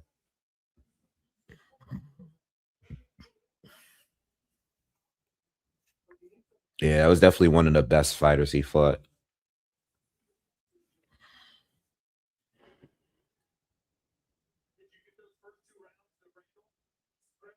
And yeah, somebody said in the comments earlier, yeah, Marcus Maidana was supposed to be a tune-up for Broner, but we know what Robert Garcia. We can thank him for that because Maidana, if you didn't know, he had a really interesting story because he didn't have no corner, he didn't have no trainer. Maidana just fought. He was never like a boxer for real. He was just a fighter. Robert Garcia was really training him, and he actually made him a pretty, I mean, he still was rough and rugged, but he put a little bit of technique in his game. And unfortunately, Adrian Broner just caught him at the wrong time. He wouldn't have been a tune up. He would have been a tune up if he had caught him a few fights earlier. But Robert had got with him a little bit before that. I think I remember him fighting Josecito Lopez. There was a couple of fights that Maidana had. Yo, what's up, cuz? What's good?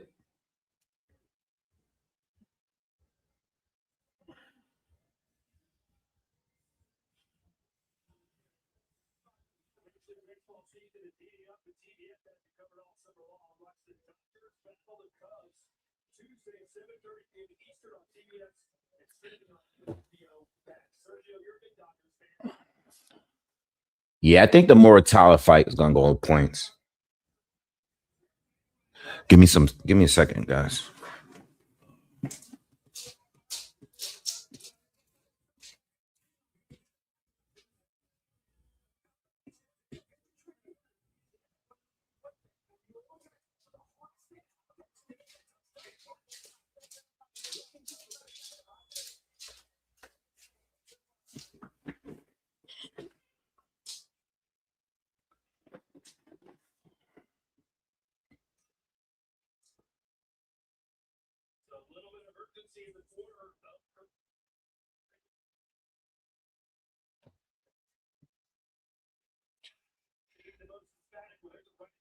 Fresh says when AB got beat in 2013 and when Brooke beat Amir Khan, two of the happiest days in boxing for me.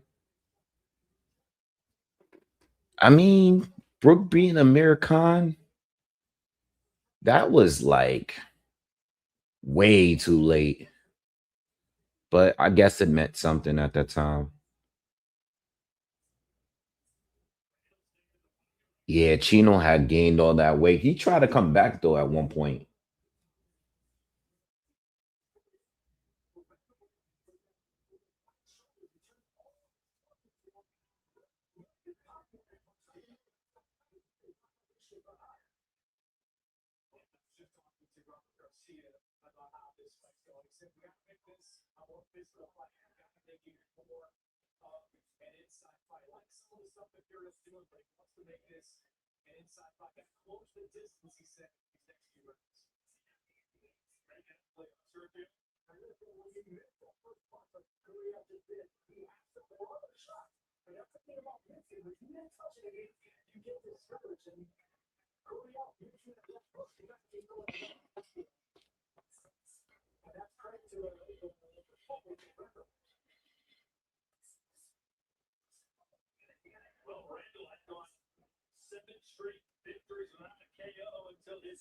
Sorry, hold on. Give me a second, guys.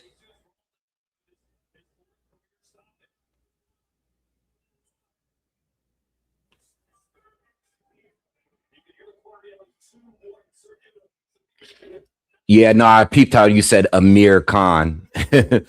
I did peep that.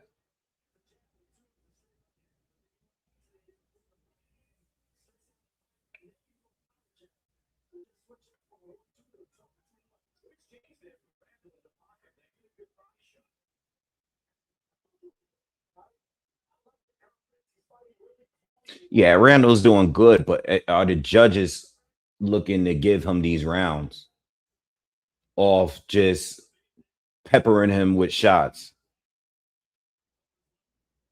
I don't know how they're gonna give him. Are they gonna give him these points? I think he's doing well.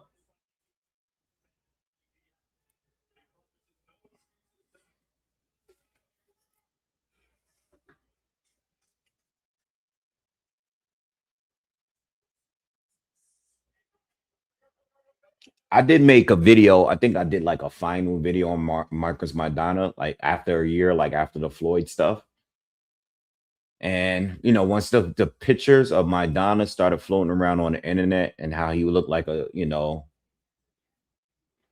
he was out here looking like Scarface, just a chubby version. I was like, yeah, man, that guy got too much money, man. But I figured the money was gonna run out and he'll probably come back to the sport.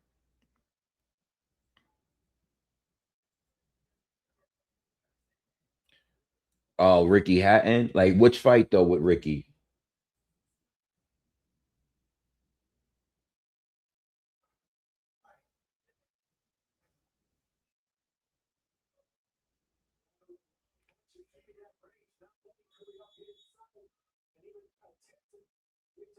Um,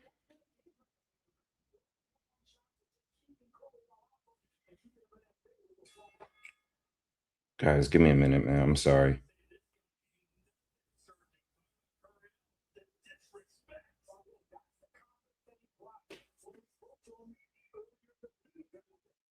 I'm having a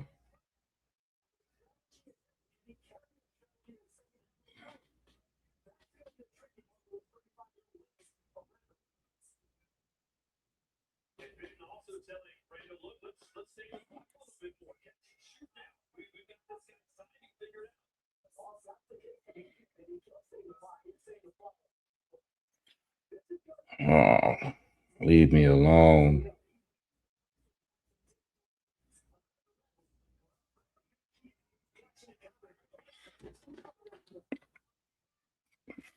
All right, I'm back. He said Costa Fazul was the first time he seen him fight. Crowd was going crazy, singing Blue Moon. I might have to go back to that one.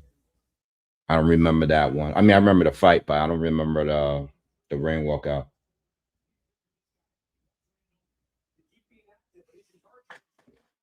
I mean, I know when he fought Floyd, he definitely had the crowd, even though it was in Vegas.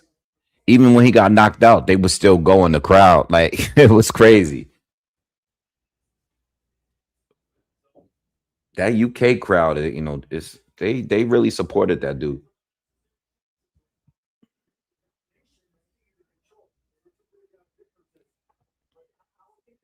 This guy Curiel isn't doing anything, man. I see Randall looking up at the clock. I mean, this is the kind of fight that Randall would want. Good uppercut from Curiel. Oh, good 1-2 from Randall. Oh, three. I don't see. The hype behind this guy. Because this is the pace that Randall wants to fight. You know, when he fought Polanco and Norman, they were a lot more aggressive than this guy. Curio ain't setting nothing up. He's being aggressive, but not that aggressive.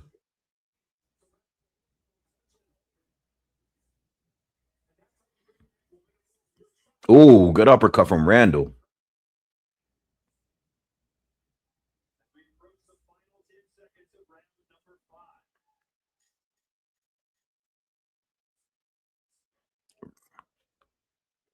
Yeah, good head movement. He ducked underneath both of those shots.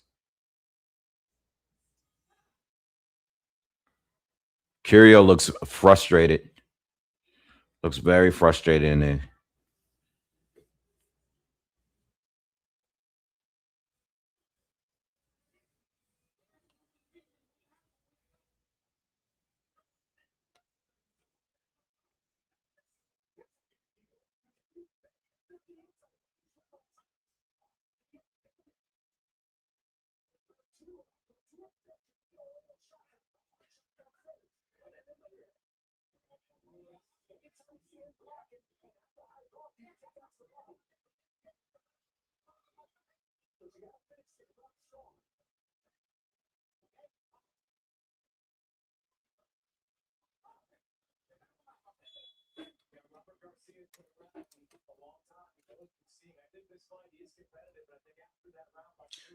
I can't wait till we get to the co-main event.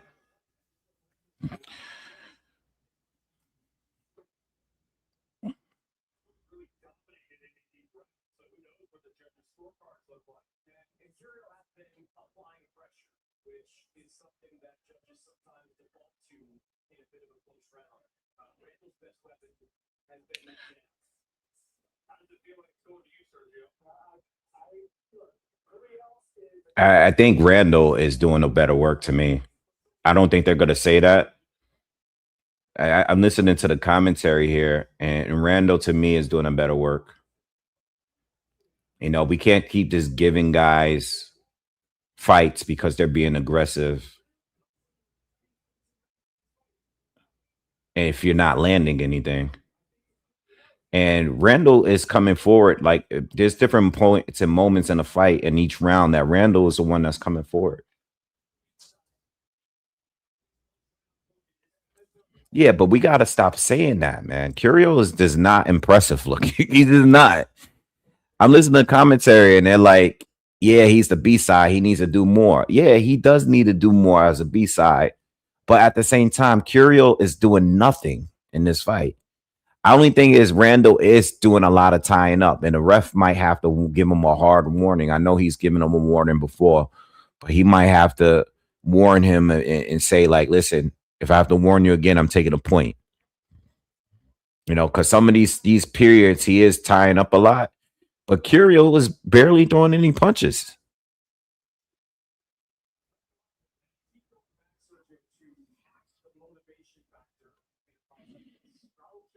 Curio is not in a good shape neither. So I'm gonna add on to that. I'm gonna add to that. Like I don't know.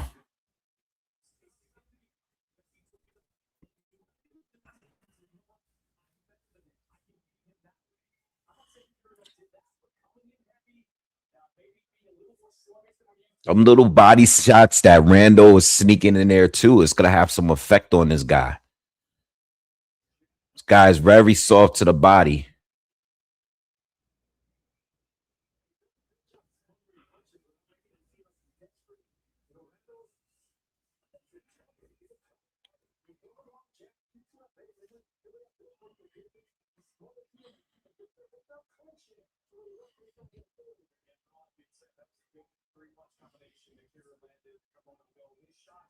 Yeah, nah, I don't know, man.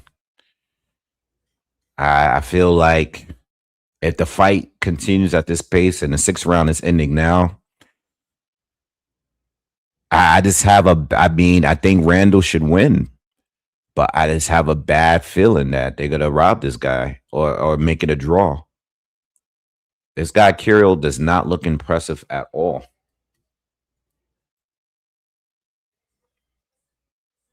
Kirill actually has a draw in his in one of his recent fights. Oh, that's what I see him. I did see that fight with Alexis Rocha. I seen that fight, and that was a draw. I knew I seen him on the fight before. I just couldn't remember when. So yeah, he fought Alexis Rocha, and he already have a draw with him. And I think that was the main event for that night. Yeah, there was. Yeah, I don't know.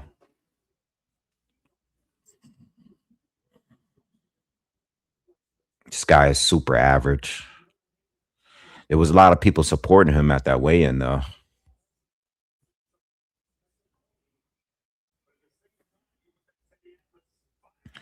Yeah, the commentary is I mean, it was Sergio Mora, so you know how that goes.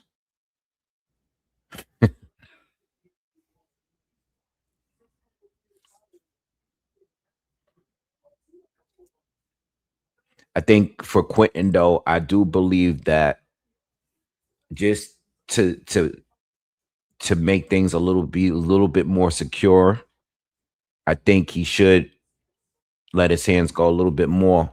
Like even like moments here in the seventh round, he's doing a lot of movement. I know Curiel is not throwing a lot of punches, but when they see a guy coming forward, they like to just pick the guy that's coming forward when there's two guys that's not throwing many punches. Oh, Curiel hit him on the top of the head. That's kind of weird. Like a hammer fist, kind of. He's throwing combinations on the inside. See, this rounds like this where there's not much going on, but this would be considered a Curiel round because Randall, up until halfway through this round, hasn't thrown anything. Now he's coming straight forward and he's throwing combinations.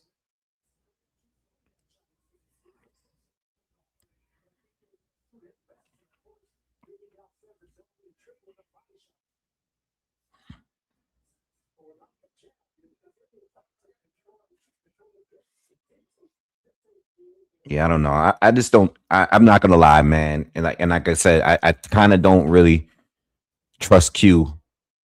Too much holding, not enough punches. It's just not a good style for judges.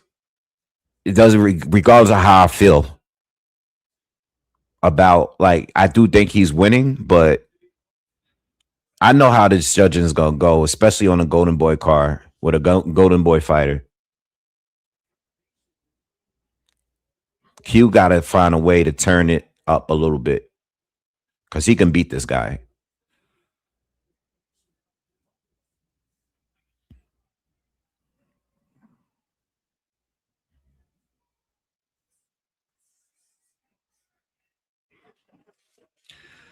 I can't wait till this fight is over. This fight is just killing me right now.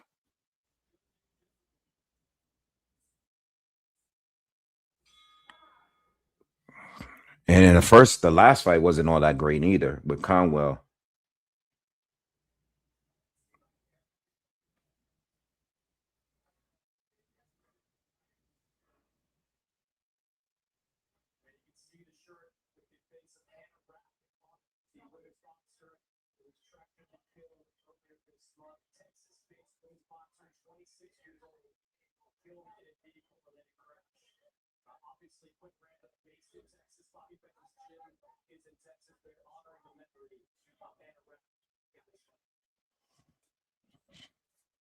No, the co-main event is open scoring as well. The next fight with Raymond Morataya. So both both are going to be open scoring.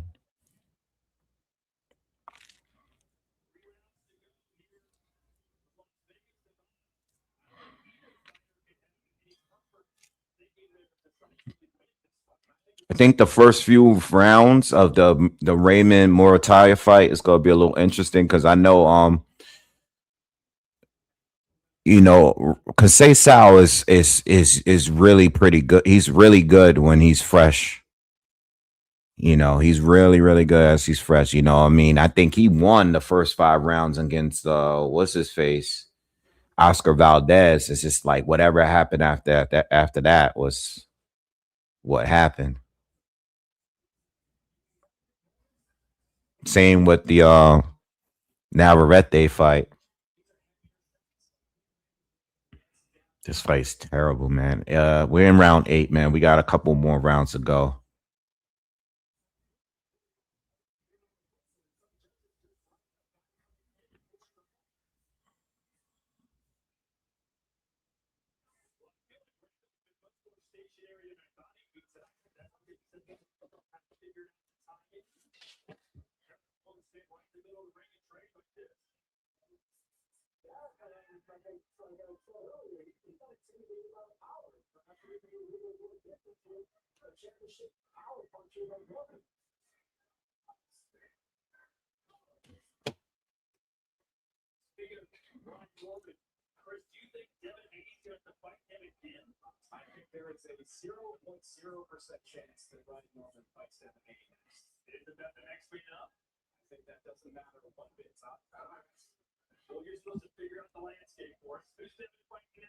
They're talking about it now in the commentary. They say, is Brian Norman going to fight Devin Haney next?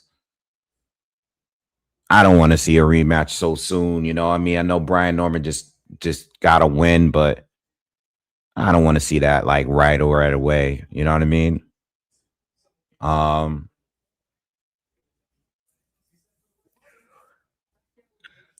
yeah. That's why I don't like how the ranking, the sanctioning bodies just do that so quickly. Like when a fighter loses a fight, it's not that he got dominated or anything, but I don't like when they rank. Curiel just landed a big right hand. I think that buzzed Randall a little bit. That's probably the best shot he landed in this fight. See, this is what I'm saying. Like with Q, like he looking. Yeah, this is what I'll be saying with Q. You know what I'm saying? And you could arguably give this guy Curiel the last round. This is how it be. Like, yo, you doing good, but you not. He's not really. You got to make it clear in these situations. It's just how the sport works, man. Especially when you're not the promoter's fighter.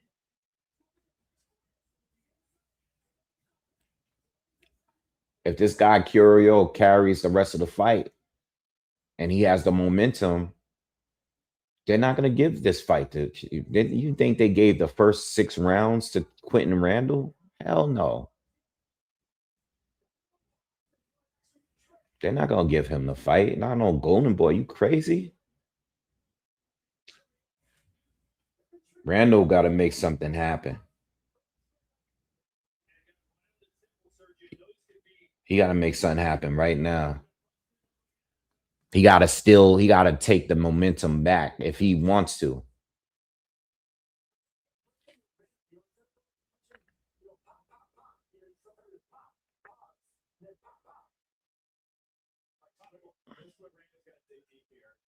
They saying it now in the commentary.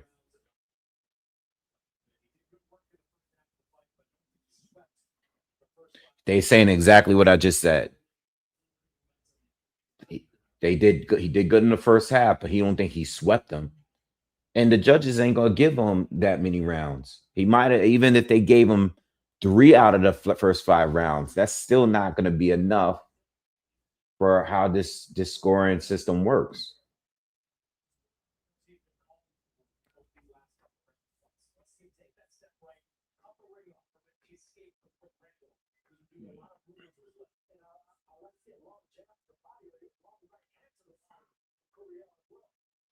Curio is limited. He's just aggressive. Not much in his game. Very basic.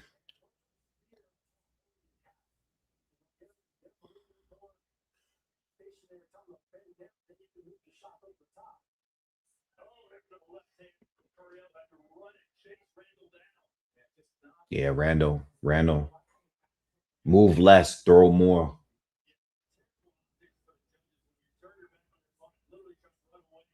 Another left hand landed for Curio.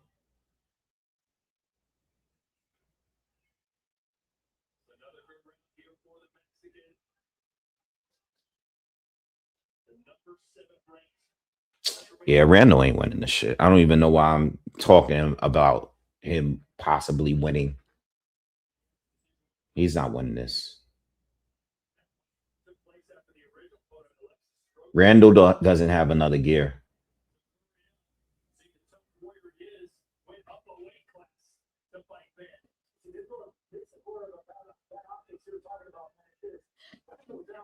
Randall just want to do good enough to go to distance.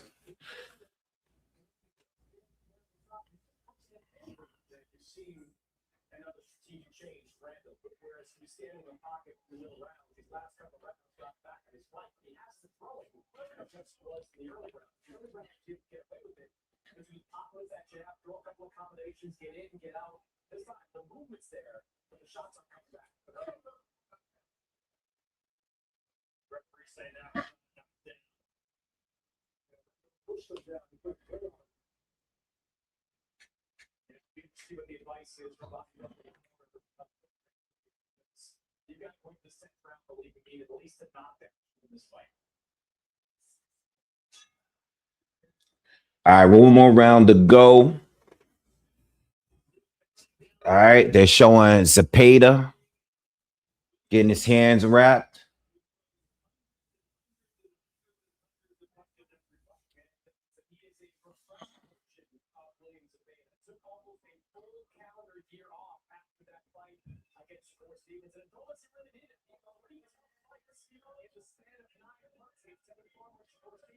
And same with Lamar Roach.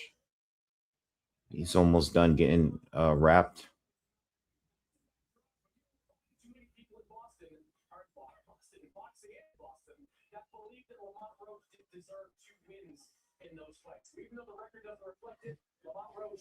Should be a good fight. I think both of the fights, both of the main events are good fights. I think both fights should be good. Raymond's gonna be aggressive, and Conceição is aggressive too. He could be aggressive. He boxes, but he lets his hands go. It's gonna be a good fight. Let me ask y'all this. Let me ask y'all this. I think I asked y'all this before. I'm gonna ask y'all again. Who wins between Abdullah Mason and Raymond Murataya right now if they were to fight right now? Let me wake y'all up. Who wins that fight? Mason or Murataya right now? They both champions at 35.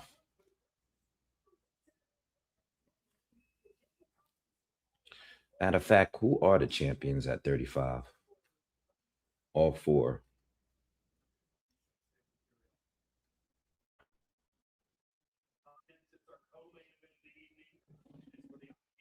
Who's a WBA champ? It's not Tank anymore, right? Or he's champion on recents or something, right?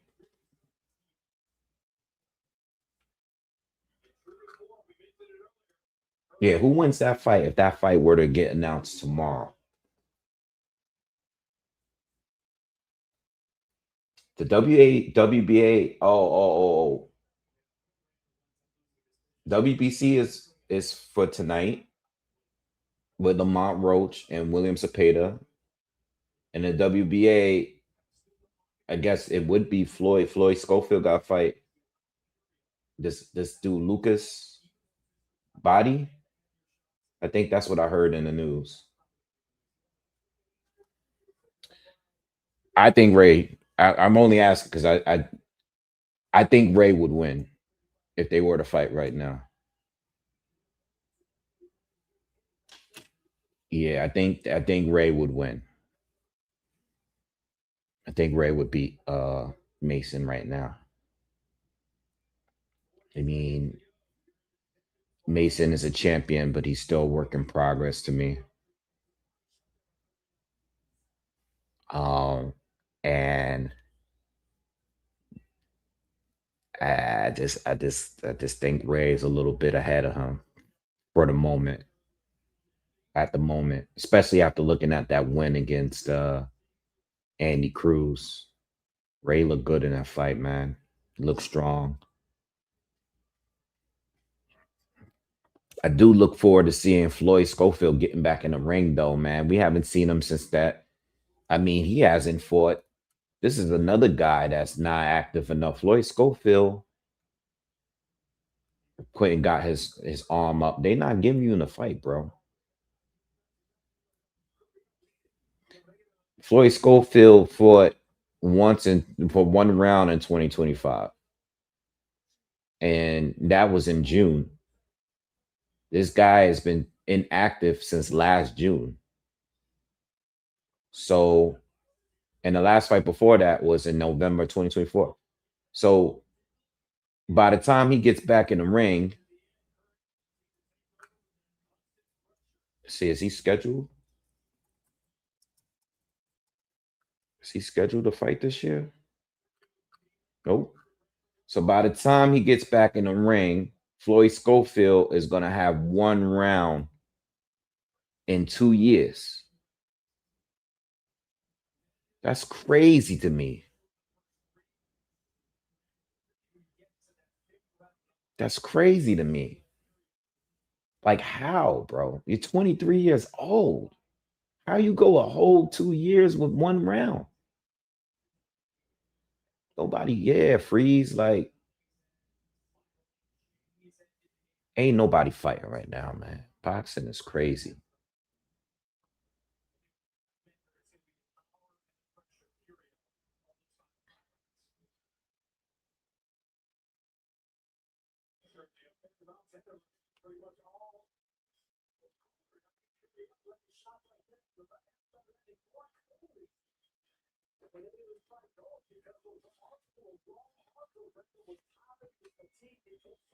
All right, so we waiting for these scorecards. I say majority decision to your boy Curiel. I think one judge is gonna have it for Randall. Randall doing all that. He don't Randall, one judge is gonna have it a draw, and the other two is gonna give it to Curiel.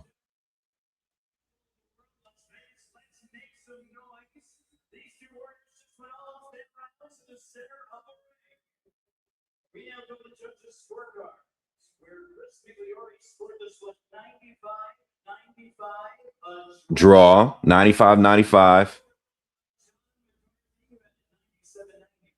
97-93, 190, 190. I don't even want to hear this no more. I don't want to hear it no more. It's a golden boy card. Like, what are we doing? 190? You know how they're gonna do. There's always one judge. There's always one judge.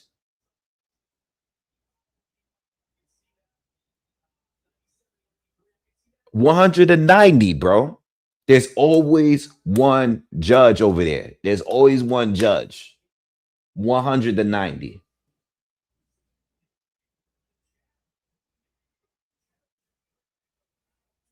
Come on, bro. It's a golden boy. Golden boy?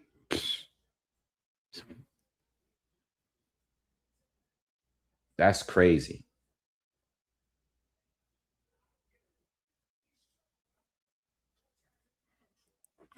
190. I mean, I knew that. I mean, what did I say? I called it majority decision. One judge is gonna have it a draw, and the other two is gonna give it to this dude. But Curio won every round. Like, let's be real. Like, I mean, that's crazy. 190.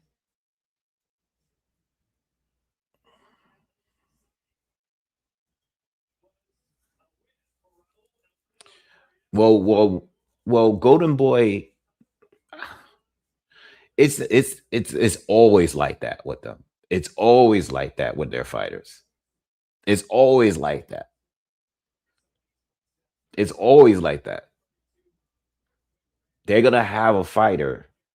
They're gonna have a judge specifically giving the fighter, the Golden Boy guy, no matter how the fight looks. If he doesn't get knocked out. So yes, Lamont Roach is already down one judge. It is what it is. He's already down one judge.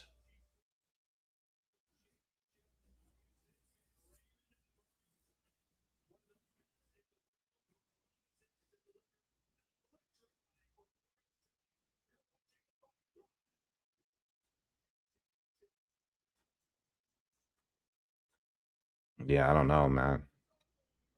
Scary seeing that 190. Yo, that's what I'm saying. Lamar Roach is going to need that open scoring tonight because they going to be telling him in the corner, like, yo, but you know what? What if it's a fighter that's not that aggressive? You know what I mean? They want to play based on, they want to fight based on how they do. That extra aggressiveness might leave you open for a shot that you wouldn't take if you were fighting your fight. But that's the thing, as a fighter, it just makes things a little bit more interesting. Like, it definitely has its perks fighting with open scoring. Like, if you a fighter, you gotta want to know, like, especially situations like this, fights like this, you gotta want to know what the scorecards are gonna be looking like. You know, Hearing it from your corner is not gonna be enough. Like, Lamont, they got you. Yo, they got you three down. You're down 3 rounds already.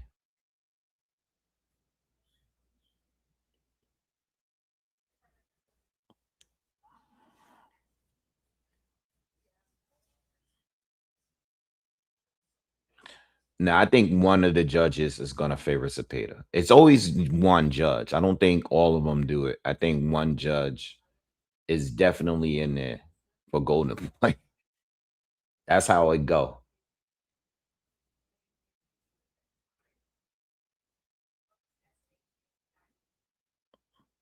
Yeah. I mean, it is what it is, man. It is what it is. Got to keep the money in house. Feel me?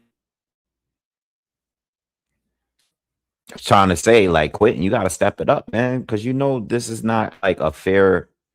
This is not going to be fair. You can't take it easy,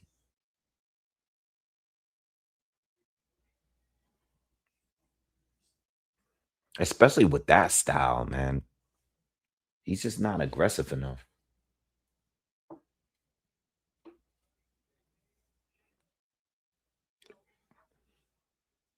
I was cool with the draw. I mean, I didn't like score. I'm just watching it, but I feel like Quentin was definitely. I think Quentin definitely at least won 3 of the first 5 rounds. At least 3 of the first 5.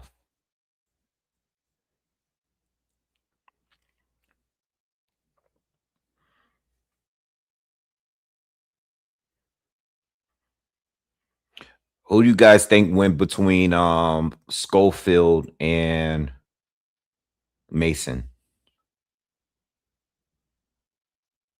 Who you guys think win that fight? Mason and Schofield.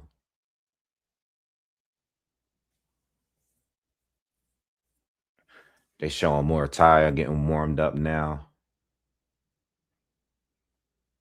Ralph said Mason. Pino said Mason. I think that's a great fight. I think Mason wins, but I think Mason gets dropped. I think Mason gets dropped in the fight, but I think Mason would win. I'm gonna go for Mason, but I think Mason gets dropped in the fight at some point. Go to put that bing bing on him. Bing bing bing. Let me hear what these guys say. I kind of want to hear what the commentary with Bud and Tim and and Sean.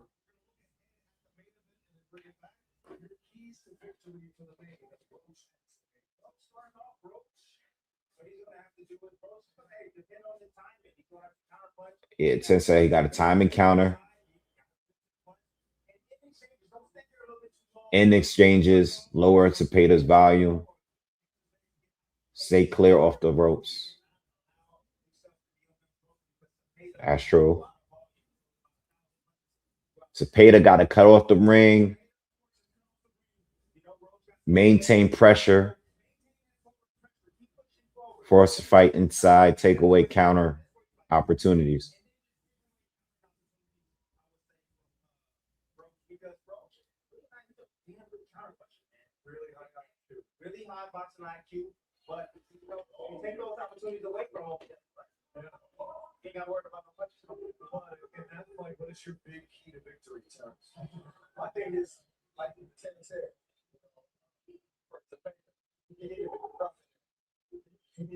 But say Zepeda got to make it rough, physical, rough, ugly.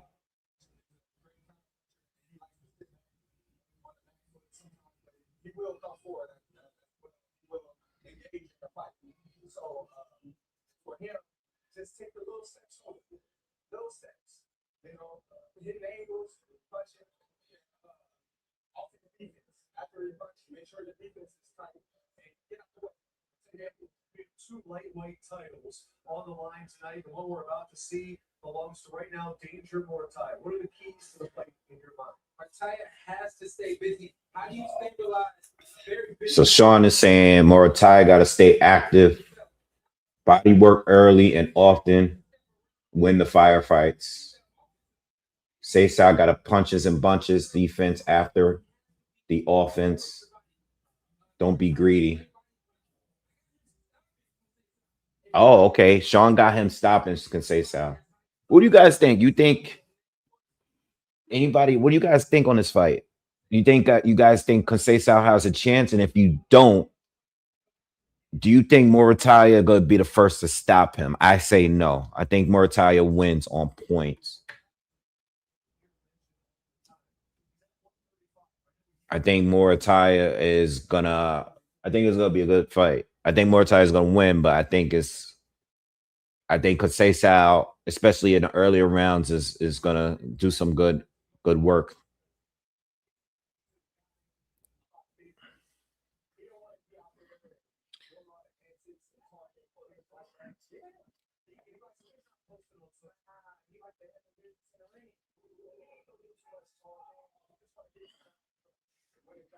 Yeah, I mean, Sesau is not gonna win to me. I don't think so, but I think he gives them a few good rounds early.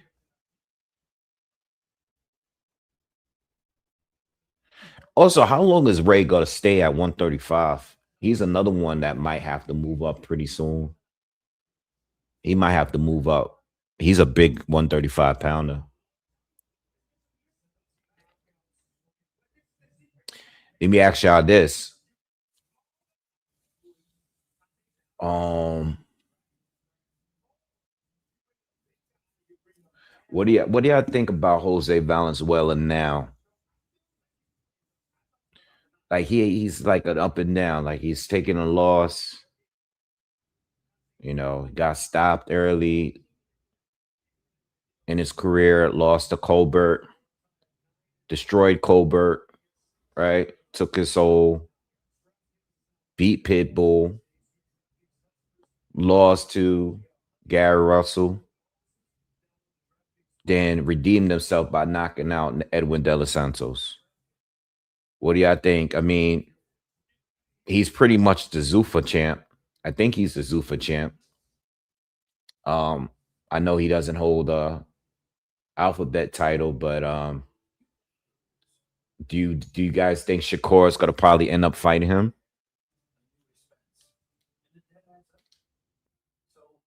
I think so too. Fresh, I do. Because De Los Santos ain't do shit since the Shakur fight. Um,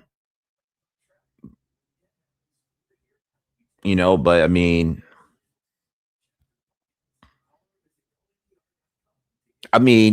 he's enjoyable to watch. I mean, he has improved as a boxer, and he's still a puncher. You know, I'm pretty sure Shakur and him gonna have to fight each other. I think a couple do. I know Jai got a Zuffa belt. Yeah, Edwin got to get back in the mix though. He got to start training again, and he probably can't even make 135 anymore, or shouldn't be down there anymore. The Edwin that we saw between that Ryo fight all the way up to Shakur need to come back. I mean, yeah, he didn't look good against Shakur, but at least he was in shape.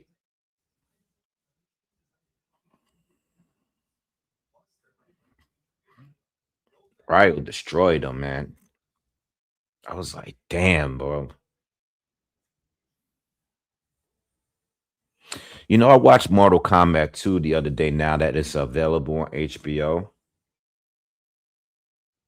And I'll admit, I didn't like it as much as I did when I saw it in the movie theater. I'm gonna be honest. I know I did a movie review of it. I loved it in the first viewing of it, but watching it again, I was like, some of the fights were really cheesy.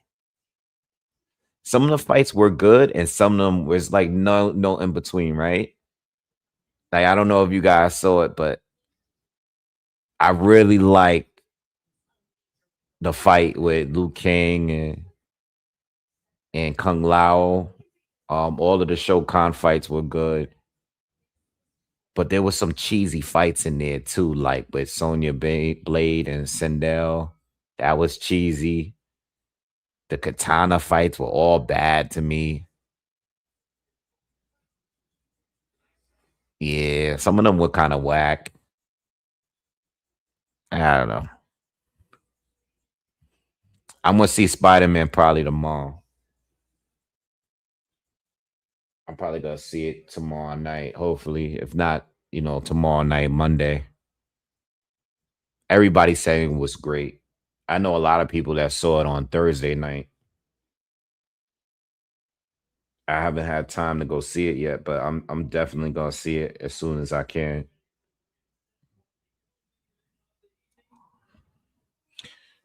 I still ain't watch Obsession.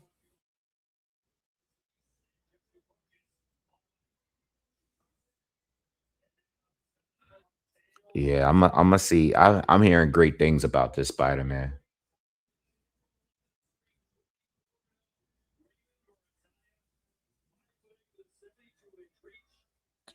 Yeah, nah, that's never happened to me, bro. I don't want that to happen to me.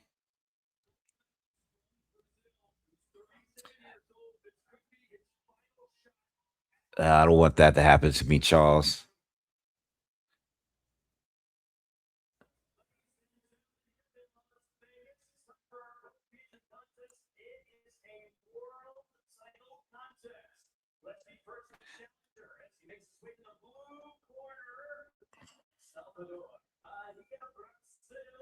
Yeah, nah.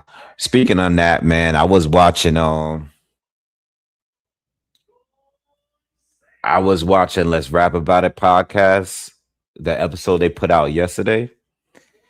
There's a point 30 minutes into the podcast, because I send it to a few people. It was funny. Where they're in the club, they doing a show in the restaurant Say Less that's downtown. It has to be one of the funniest episodes I ever seen. They were talking about, doing a number two in a club, and then the whole conversation just goes left. And I think Fabulous was drunk, which is rare because he was really animated in the episode. I never see Fab like that. Fab is normally real chill. Had to be one of the funniest episodes on that show so far. I do watch it every week. It's ended up turning out to be a good show. Crazy.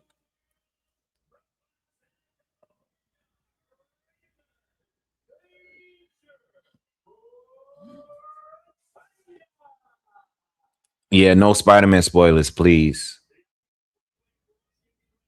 I'm not gonna lie though. I've been watching a ton of YouTubers break down this whole Doctor Octopus. Not Doctor. I'm sorry, Doctor Octopus. I'm bugging. Doctor Doom. I've been like so like tapped into the breakdowns of everything that's happened. I'm probably gonna have to watch the Loki series. I only seen season one. I never went see season two. But I'm definitely gonna have to do some homework before I watch this movie because it's also supposed to connect. All these movies are supposed to connect together, and I'm hyped about this Marvel Avengers movies that's coming out. I didn't think the trailer was all that. It was cool. It's hard to top what they already done with Infinity Ward and what's the other movie? Endgame. It's gonna be hard to top what they already done with the Avengers movies and all the other previous movies, Captain America, Civil War, and all that. Oh, thanks, Charles. Good look, man. He said obsession was Teller. Don't tell me that, man. Well, nah, you the first person to tell me that because everyone that told me they seen Obsession said it was as good as like what they've been saying. I'm gonna say, I mean, I'm not gonna see it in the movie theaters. I'm gonna just wait until it comes out because it's been out for a long time and I still didn't see it. But I do want to see it though. Oh, Pepino said the same thing. You know what looks crazy? That new Resident Evil movie that's coming out. That new Resident Evil movie looks completely different from the video game stuff that they used to make. I never liked the old Resident Evil movies, but I like this new one that's coming out. I'm definitely gonna check that out. I'm gonna just wait though, man. I don't know if I'm going to movie theater for that. It's already been out for a while. I didn't see it yet. I'm just gonna wait.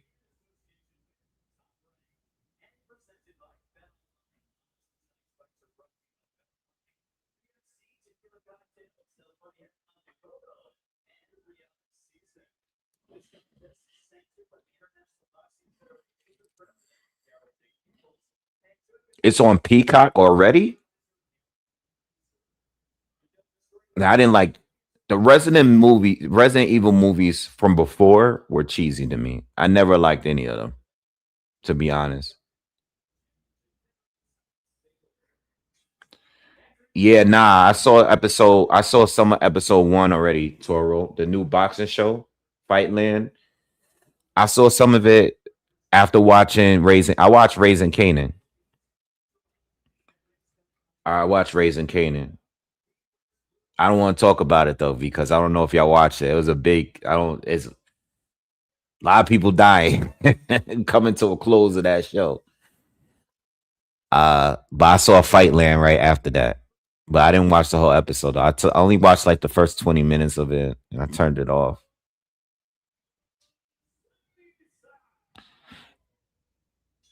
The new Resident Evil that's coming out doesn't look like it's based off the video game though. It don't have all those characters and stuff like that. It just looks like a different type of like a real horror flick.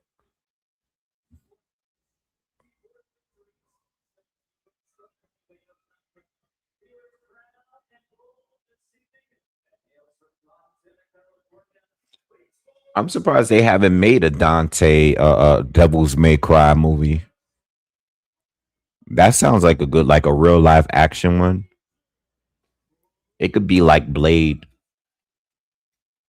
They canceled Blade too. You know the guy, I forgot his name, but they were supposed to come out with a new Blade film. They finally canceled it after delaying it for so many years.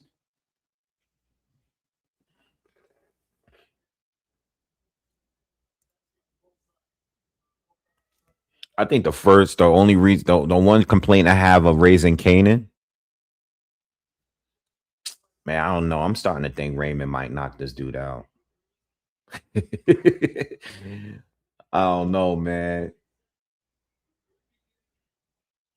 I'm starting to think Raymond might knock him out. I don't know. It's just something about him, man. Because Cesar look old as hell. I think he might. I love the first two Blade movies. I think the third one was just all right. The first two are classics to me.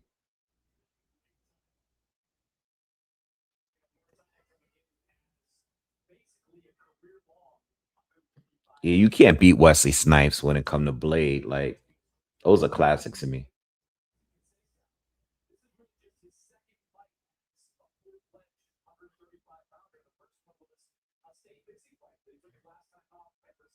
Okay, we got a little jab battle here. They both doing their little stabby stabs to the body this first round.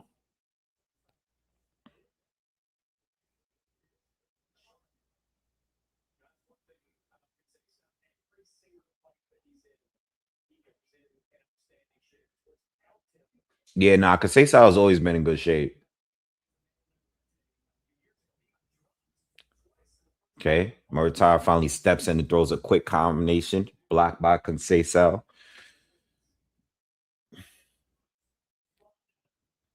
They both kind of just throwing one shot at a time, one or two shots at a time.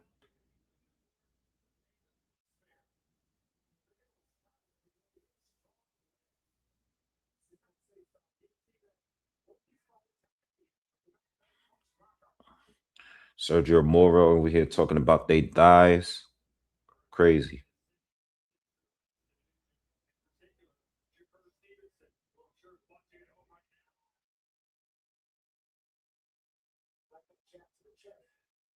Conceição's doing good this first round with that jab. Still a little over a minute to go in the first. Conceição's doing the better work so far with his jab.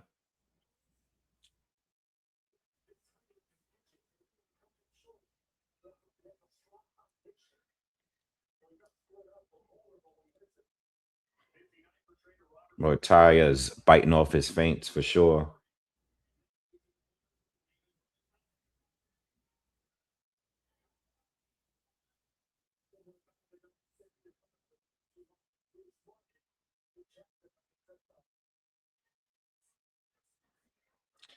Mortaya tried to counter his jab. He almost caught him too with that.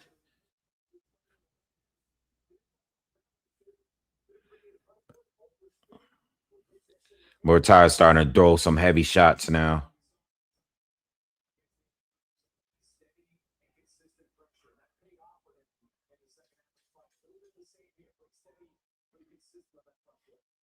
At some point, he's gonna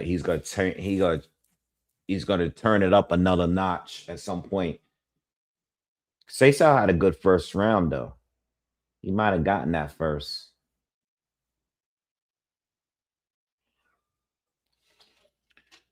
Nah, but Mortara's at 135. We probably would have got it if he came back down to 135. But Shakur staying at 140. I think he's gonna fight Ryo, man. I mean, who else is there to fight at 135 on Zufa?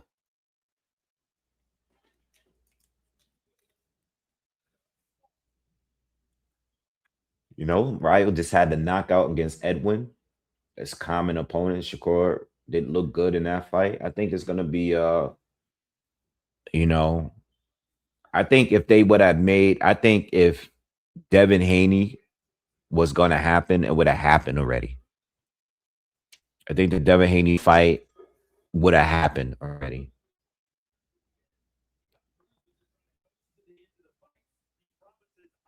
Yeah, it is close. I felt like good jab from Ray.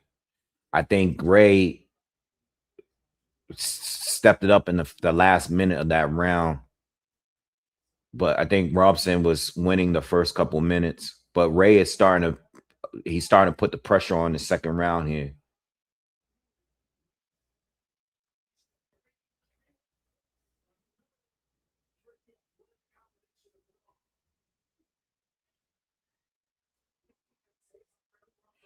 Cesar is very lunging a lot of these shots, leaving himself kind of open here. He's gonna get caught with a counter.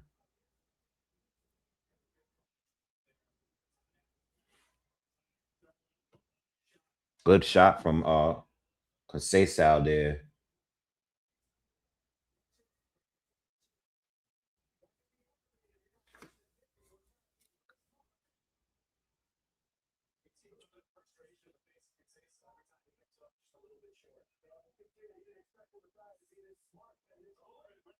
Ray's gonna catch him. I see it. Ray's gonna catch him. Cesar's off. He's overextending. He's leaning way past his lead foot on some of these shots. He's gonna get caught.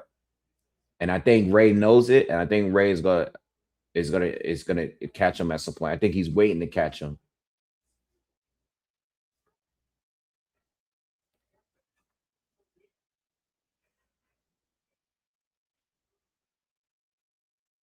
Oh yeah, you guys are. I totally forgot about see, Kazufa doesn't do the in-between weights. So I don't know how that's gonna work for Shakur.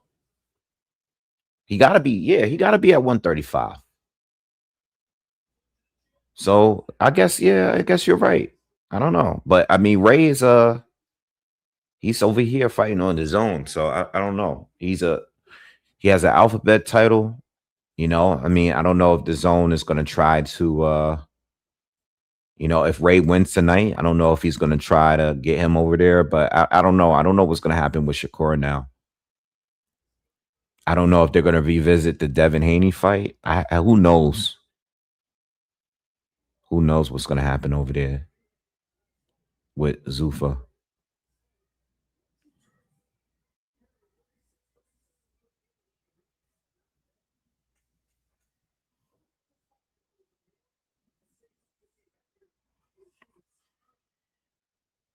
Ray's really starting to walk him down a little bit here.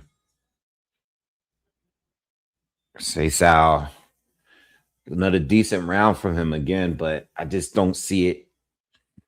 I don't know how he can maintain this pace.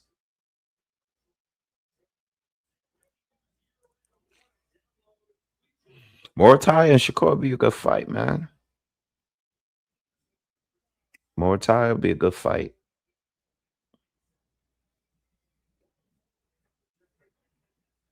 Also, want to see Andy Cruz make a return against a top fighter. I still want to see Andy Cruz. You know, I mean, he lost to Ray, but it was a really good fight. It was a close fight. Ray won, but it was close. Ray was just too strong. Andy Cruz boxed good, but Ray was too strong. That was a good fight. Very good fight.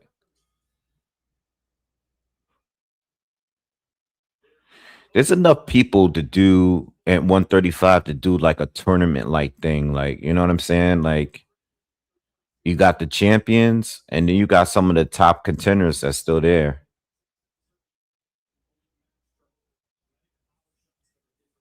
I don't know what's going on with Tank, but I'm not really even considering him at this point.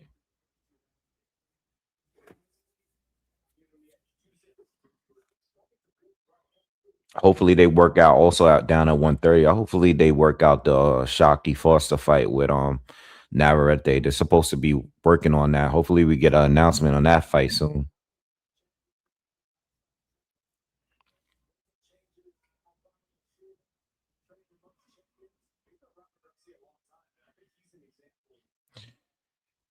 I don't like the way Conceição's throwing his punches.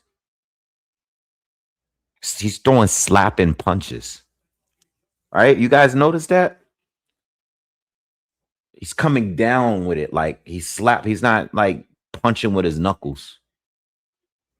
A lot of those shots, a lot of those counters. I mean,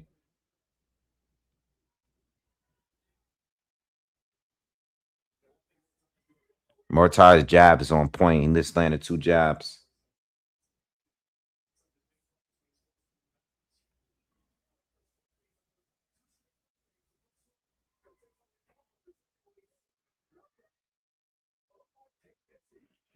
Yeah, I think you're right, Kato. And I probably said this before in past fights. I think you are right. I think he has always been like this.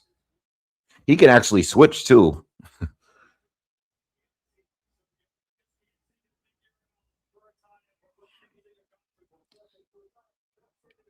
Mortai is gonna stop him at some point. Well, we 3 rounds in.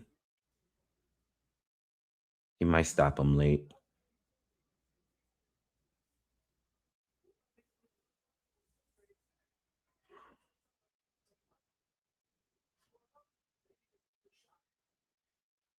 Let me see what they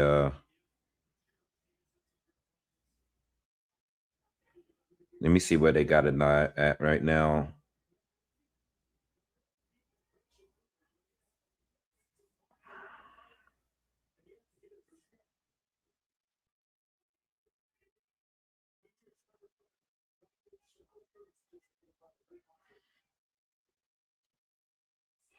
You still get plus money on Ray if you go for the knockout now.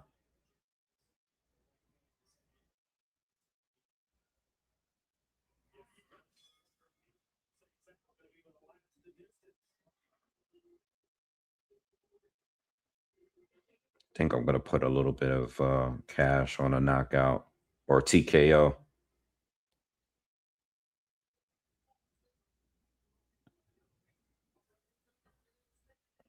Even though I said earlier I thought it was gonna go to points, but after looking at the first few rounds, I don't know, man.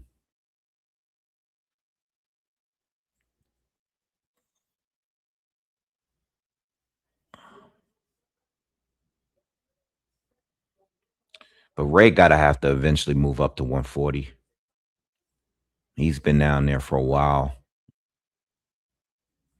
He probably have more power. He'll probably be stronger at 140.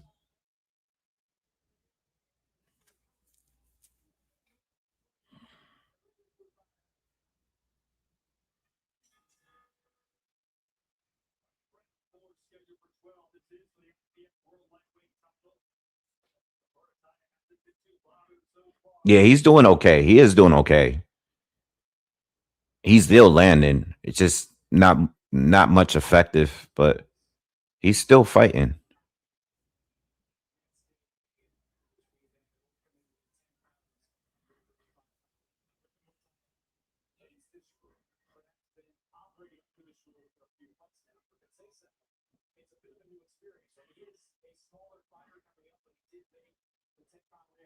Raven's coming after. He's starting to let his hands go now. Uppercut on the inside. He's putting a lot of pressure on him. Let's see if he keeps this momentum going. But Ray started out this round fast.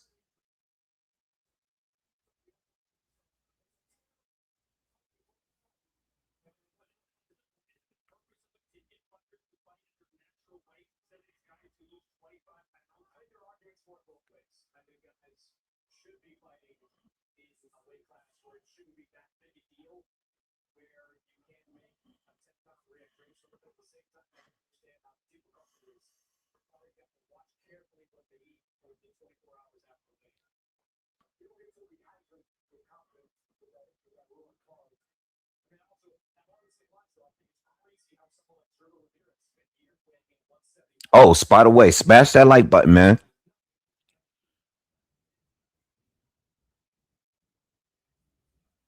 Yeah. Casey's out here doing a cat swipe overhand right.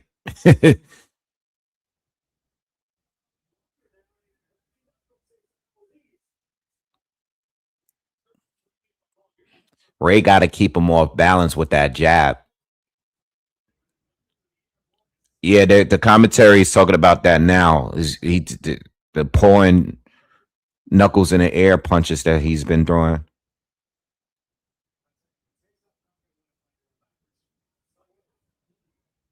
Yeah, and that's a nice counter though. He caught Ray just now with a right hand, backed him up for a second.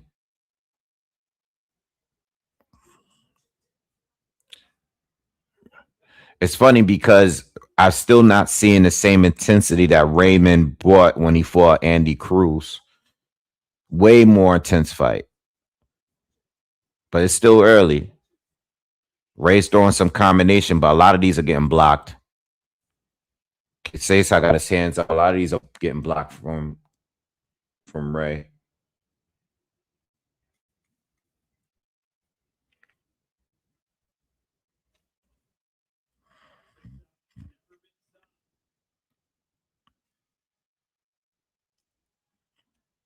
Cesar's a tough old dude, man. Fighting these young guys for years now. Still haven't got stopped by one of them. He's a gold medalist too, right? From Brazil. He won a gold medal, I believe.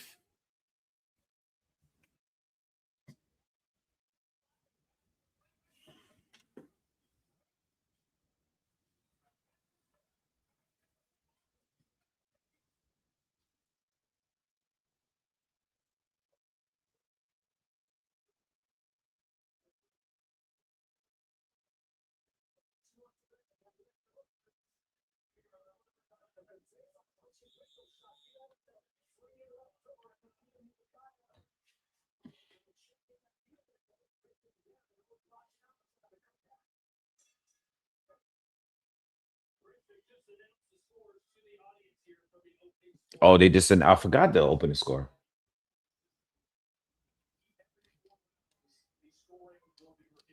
Oh, okay, so every 4 rounds they revealed the score.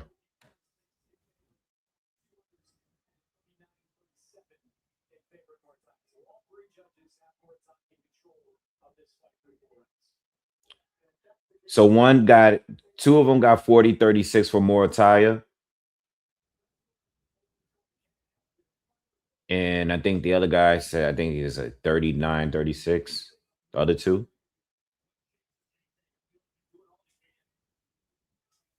So this puts pressure on Conceição because they pretty much have him down. Two of them have him winning just 1 round.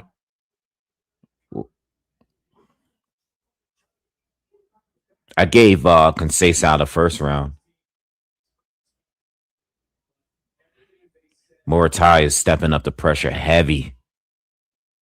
Heavy. But he hasn't hurt. Oh, there you go. There you go. He landed a left hook. Conceição gotta get off the ropes, man. He's spending too much time over there. He gotta get off the ropes. He just caught 2 left hands.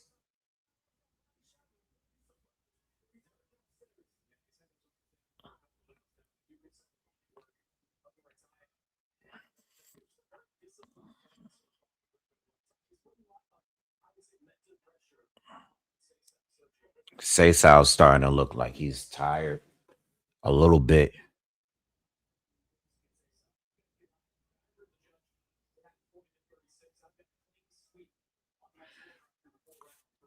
Mannix has it unofficially 4-0.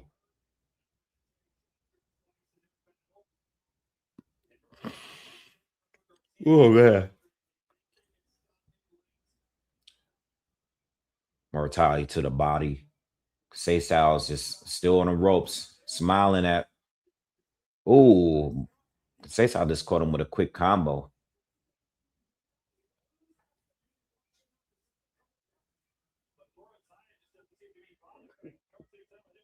Yeah, Mortai doesn't really respect his power, so he's walking into a couple shots here and there, but he's landing more than Conceição for sure.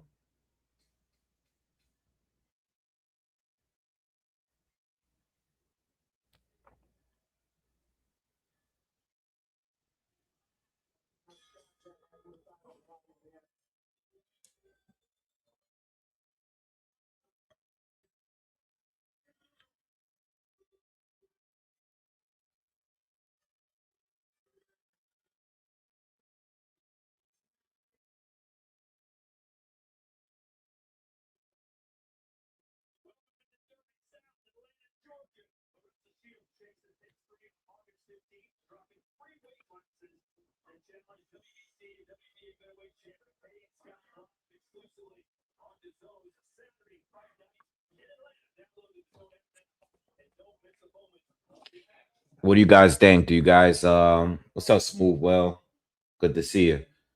What do you guys think? You guys think it's gonna go to a decision?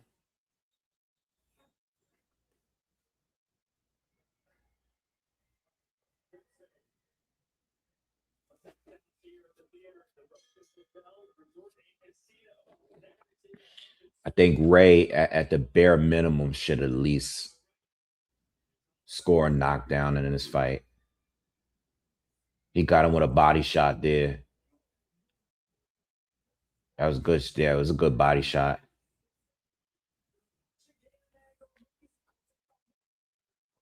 I think like if Ray can at least drop him, it's like because at one point he was definitely a KO artist. He's landed some good combinations here, but Conceição's staying busy. He's staying. He hasn't stopped throwing punches. He's getting caught by Conceição. Not a lot of power, but he's definitely getting caught. He's doing enough. Oh, good uppercut from Conceição. Caught him perfectly.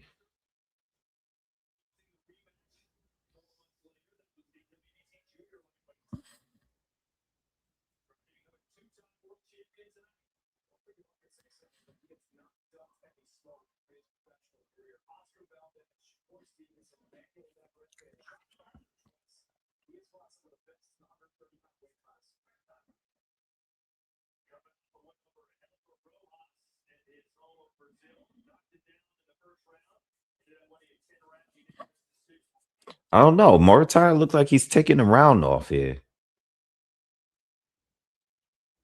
I don't think he's winning this sixth round.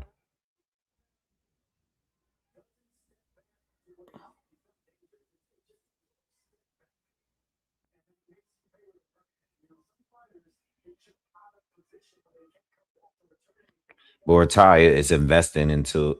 He's committed to wanting to land that uppercut on the inside.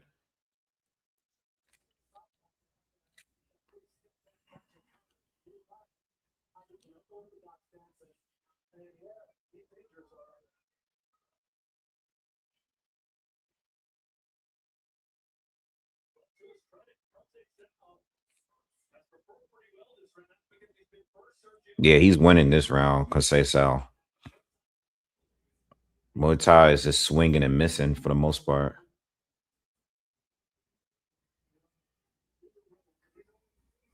Conceição starting to gain a little confidence here. It's a little bit of showboating.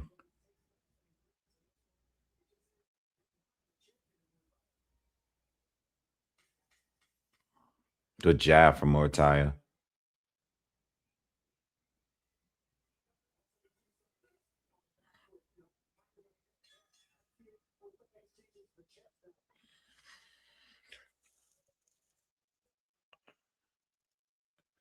What's up, man? Tao. What's good?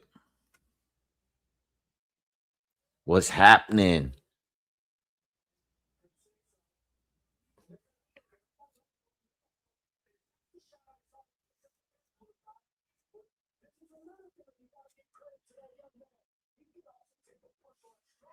Yeah, I gave Conceição the first and definitely that round.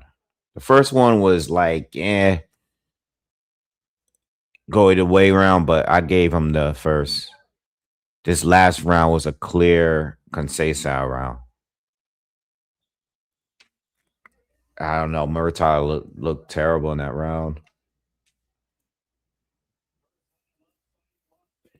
I still just feel like I don't know. Murtaugh looked better than in the Andy Cruz fight to me. It looks like he's Conceição's giving him some decent work here.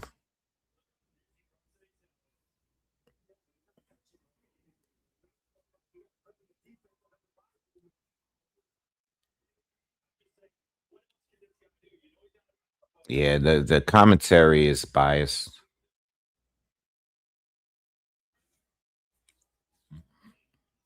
because Ray ain't doing nothing right now.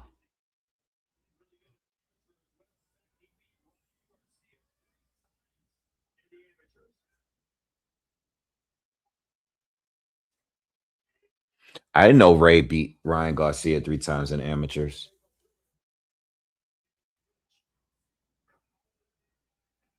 Yeah, Ray's face reminds me of like Keith Thurman. You know, Keith Thurman takes a lot of damage to the face, bruising a lot of bruising on the face when they fight, even if they're not hurt or anything like that. I think by the second round, Ray was already like had like a cut on his face.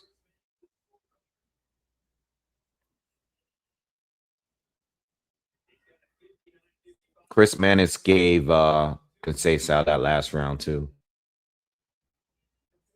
Conceição is still boxing well even in this round. Good uppercut from Morataya. He definitely been committed to that one shot, but he hasn't been landing much of anything else. Think it may be time for Morataya to move up.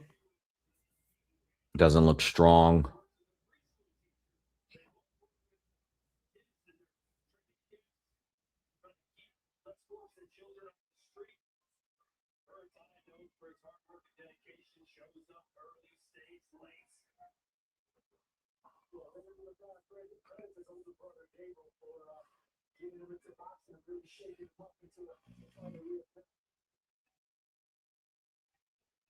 All right, 30 seconds to go in the seventh.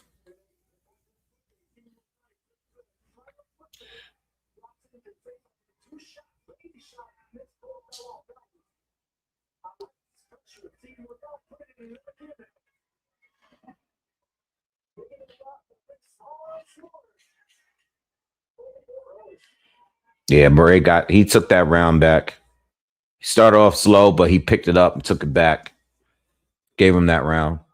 He got that. Interviewing T.O. What do you guys think about that fight? Do you think Rolly can beat T.O.? Remember, Rolly hasn't been in the ring since he beat Ryan.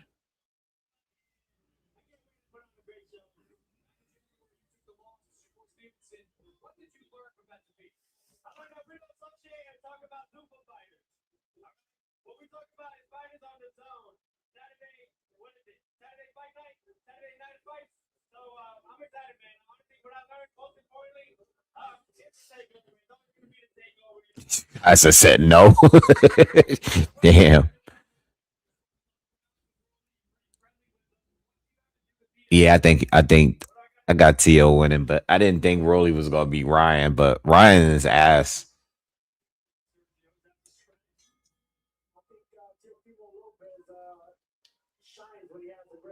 I ain't sleeping on no no. I think I'm going for T.O. I think he's well, I'm not going. I think he's gonna win. But I if this fight was a few years ago, I would laugh at the idea of Rolly beating T.O., but I don't know. I think T.O. beats him though. I mean, T.O. lost to Shakur. You know what I'm saying? Like, I don't think just anybody beats him now just because he lost to Shakur.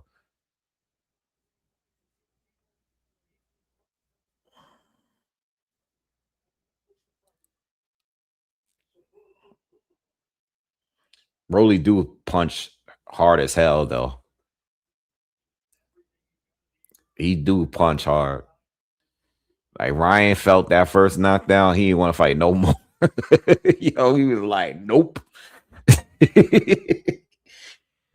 Ryan was like, I ain't trying to get stopped by Rolly. He's like, I'm very cool with losing to Rolly, but I'm not getting stopped by him.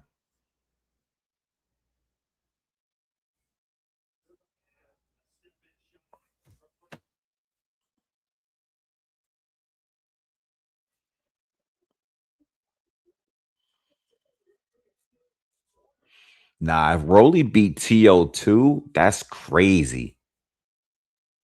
Just think about that. Like Rolly having a win, a W against Ryan Garcia and TO. Ooh, Martai landed a big right hand, but Conceição did get buzzed by it. Yeah, Mortai need to move up because that power ain't powering like it used to.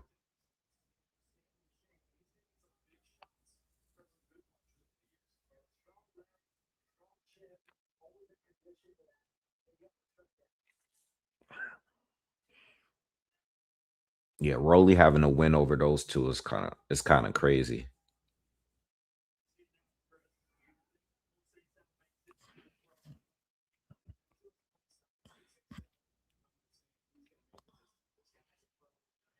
Yeah, I'm starting to think that Conceição's going on points. I should have just stuck with my original pick.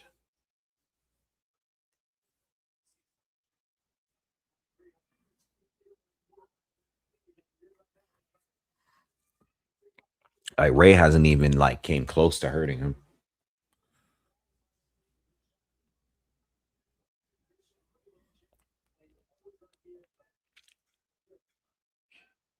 No one looks good against Conceição. No one has looked good against him except Shakur. No one has looked good, and Shakur missed weight for that. No one has looked good against this guy. Oshaki didn't. Valdez didn't. Navarrete didn't.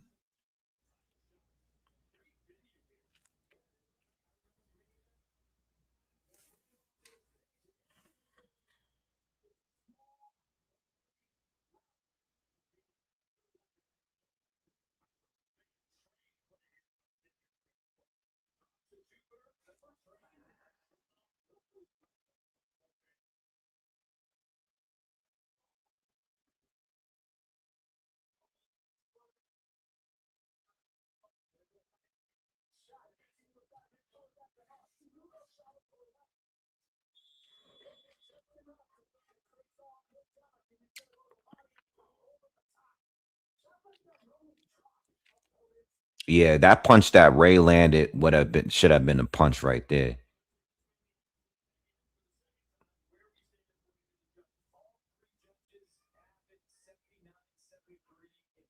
So all three judges have it 79-73.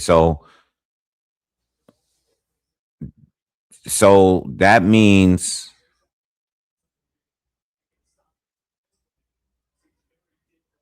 what all three gave him 2 rounds?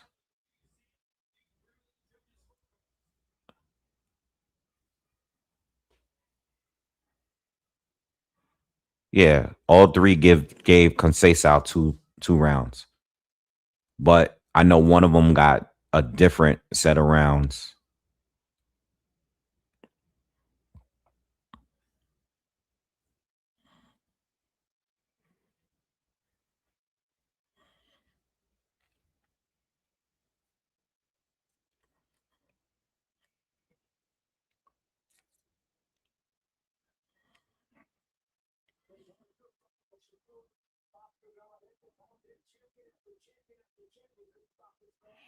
Yeah, I think Ray should go up. Um, Conceição's starting to show some pretty bad swelling on his face. He looks a little. He's starting to look a little bit exhausted. But it's not like Ray is picking up the pace neither.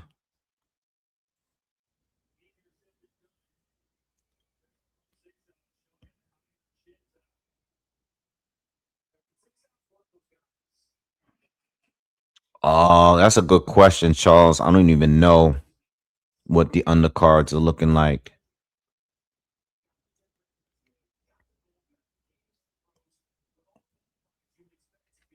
You think you think Connor beats Ryan? I mean, that would be cool, but I don't know, man. Yeah, this is the co-main. Amir, what's up, man? Feel like all my regular guys are here tonight. Smash that like button too.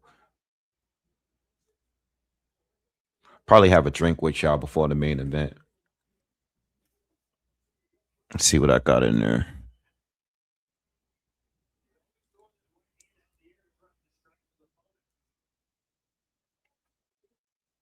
Good right hand from Murataya going into the 10th. This guy Conceição is a this is a strong dude, man. As many at 37 and been in wars, for him to still do this against these younger guys that's fresh, undefeated, says a lot, man.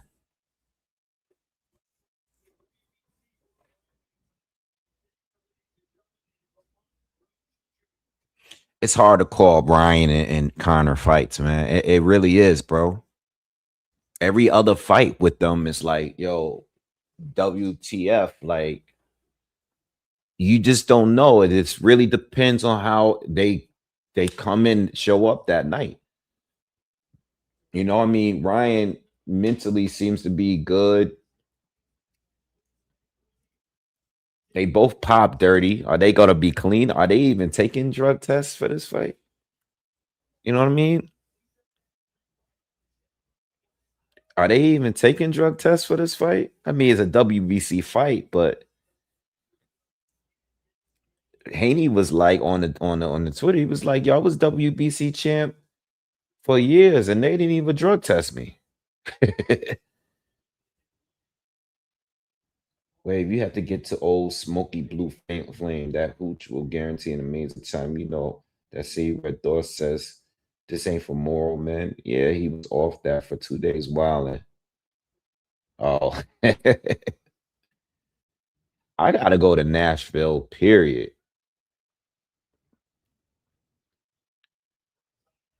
I mean, people been trying to get me down there for years.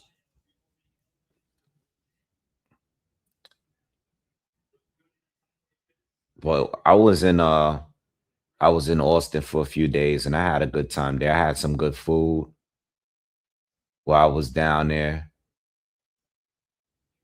Where I go to? What's that spot in Austin that had the barbecue? Terry Blacks. Is it Terry Blacks?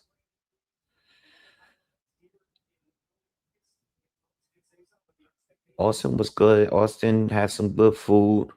San Diego is a whole different. I like San Diego. It was a whole completely different vibe from LA. I used to go to LA when I go to Cali. I like San Diego.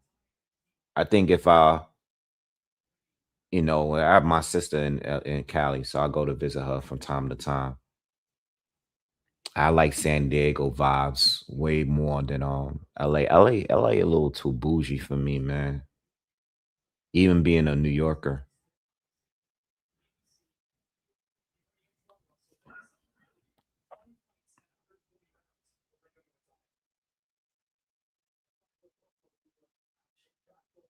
Ain't nothing happened in this fight. This fight is like just one pace.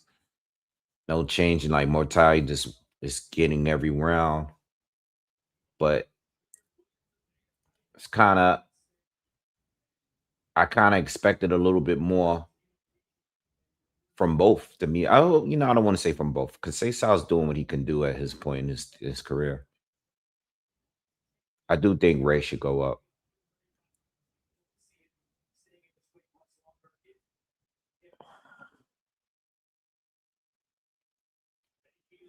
Nah, I didn't go to Comic Con. Uh, what did I do in San Diego? I went to the San Diego Zoo.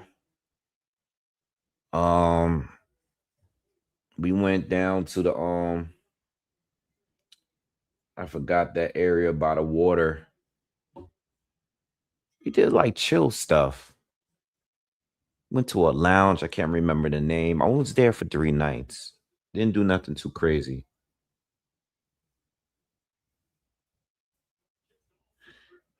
C says Raymond and Kerr need to fight next. Think that's a UD for Shakur. I think that's a UD for Shakur. without too many issues.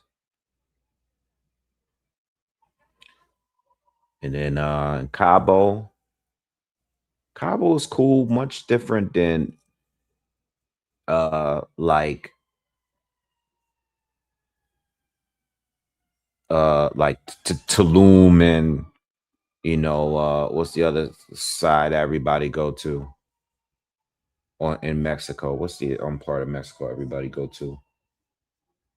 Cancun. Like I only been there. Cabo's a different vibe. A lot of people from Cali was in there. Just about everybody was from Cali when I went to Cabo. Yeah, it was chill. It was chill. I wanted it to be chill though. I didn't go there to party and stuff. It was chill. But most of the people that was down in Cabo had just left San Diego, went to Cabo. And I felt like half the people I met that was there was from San Diego. I had a good time. It was cool. It was good. It was a good little break. Be from New York, bounce around a little bit.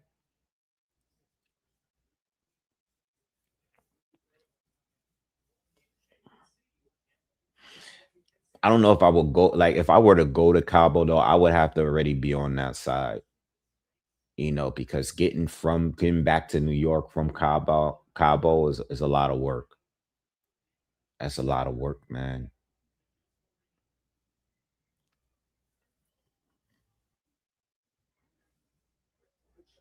He says chill with the food talk. I'm hungry, man.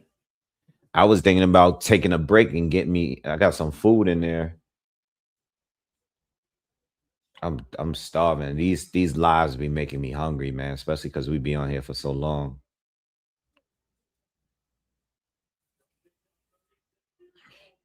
Bermuda looks boring. It's like this one little island in the middle of the sea, but it's not. It's kind of close to up here on the East Coast.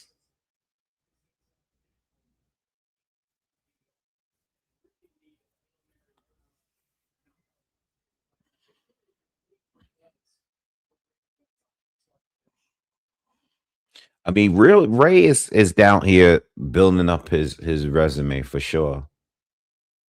But 135, we got to start getting some unifications now. Especially because like I think like the guys at 135 right now are not like none of them are like clearly the best to me. All of the fights are winnable fights for both. When we talk about Ray, you talking about Ryo, Ray, Mason, Schofield. I feel like I feel like all of these guys, like no one is a clear best guy at 135 to me. If you're not including Shakur, I'm not even including Tank because I don't know what Tank is. I don't know when Tank is ever fighting.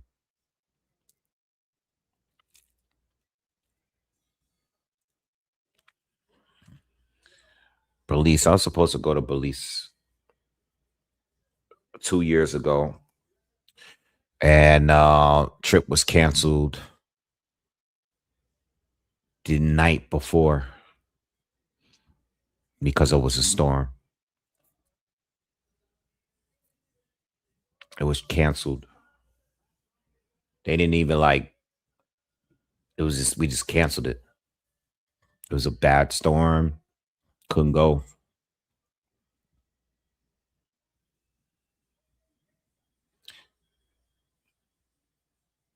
All right, we going into the last round.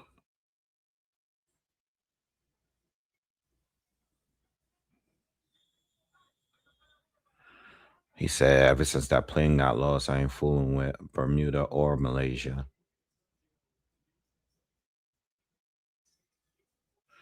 I don't have nothing going on for the rest of the year. Just gonna take it easy. Think next year I'll do something big,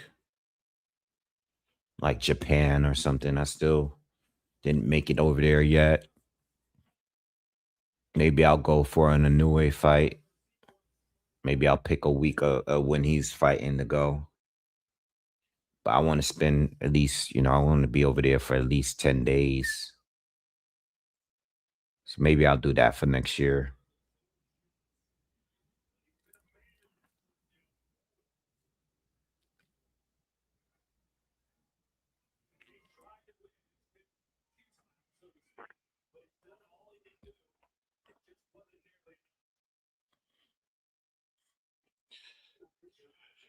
Very aggressive Morataya in this 12th round. He wants to stoppage, but I don't think he's gonna get it.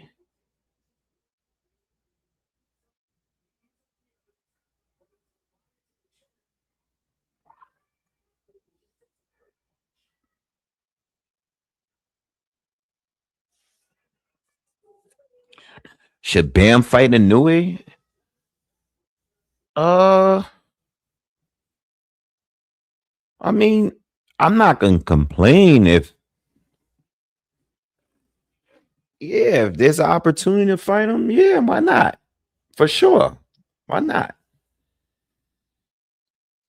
Like I mean, the only other fight that I'm really interested in him in at 118 is Inoue's brother.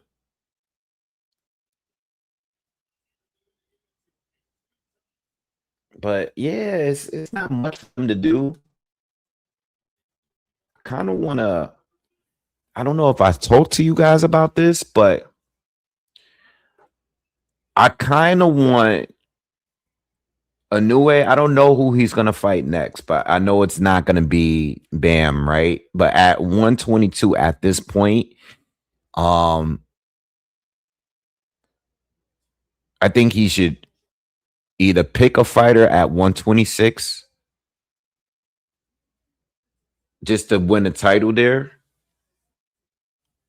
or I'm actually re-interested in the John Rio Casamero fight, believe it or not. Because Casamero just knocked down Luis Neri 6 times in their fight recently. That's a fight that I definitely wanted at one point at 118. I used to talk about it on the channel all the time. I haven't been recently paying attention to Casamero, but if he can knock out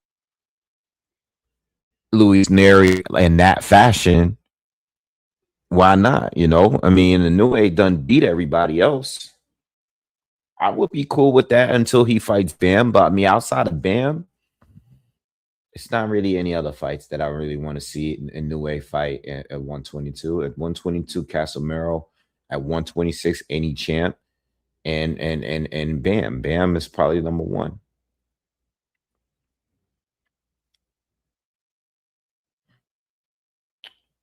Yeah, well, let's hopefully I go, man. Tao, if I go, maybe I will do something like that. That's if I go. It's something that I want to do. I'm taking less trips, but that would be a great trip to go on. I've been wanting to go for years, just haven't pulled the trigger. You know, but financially, finances is right. Get the time to go. I might end up making that trip. So we just waiting for the we know Ray won. Clear, open scoring. He was already up pretty comfortable. Just want to see who he calls out. He's probably gonna call out Shakur, or some of these other guys. Robert Garcia is busy tonight, man, because he was coaching the last fighter. Yo, it's that Ray's brother behind the guy that's standing right behind Ray. Looks exactly like him, bro. That gotta be his brother. 100%. Just a little chubby in the face, but got the same beard. All that. Gotta be his. Yo, where's Ray from? What's his nationality? I never knew that. Always wondered.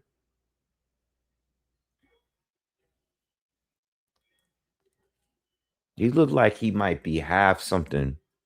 Look like he might be mixed with something. That's the only reason why I'm asked.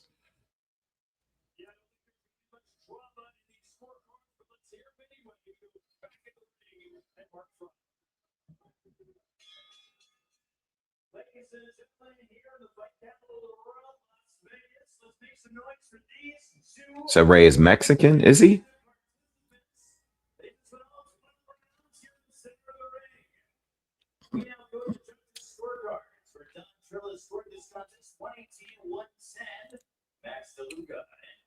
One 110.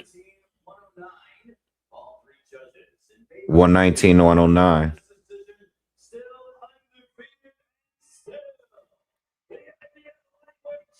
No, I mean like you said Mexican American? Okay.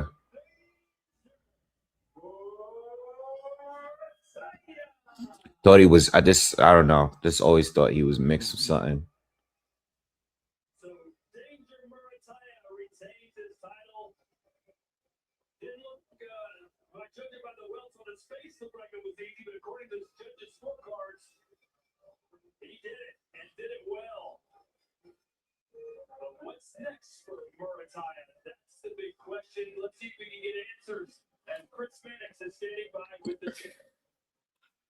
All right, let's see who he calls out.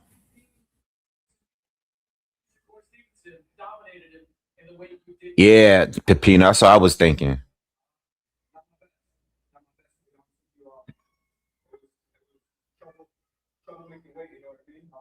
He said not his best. He had trouble making weight. He's got to go to 140. I just said that during the fight. Think it's time to move up. Think he needs to move up. He didn't look strong.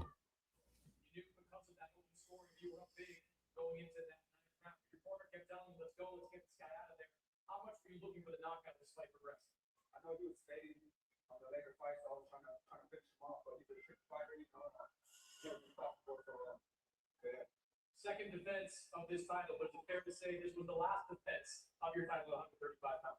Yes. Yeah. It's the last time fighting at 135. Yeah. Told you.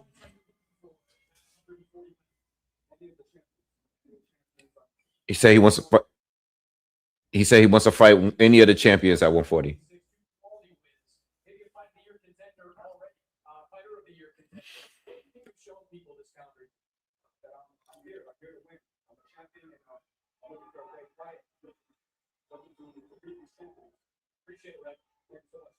Wait, hold on. Since you know what, I didn't even think about this.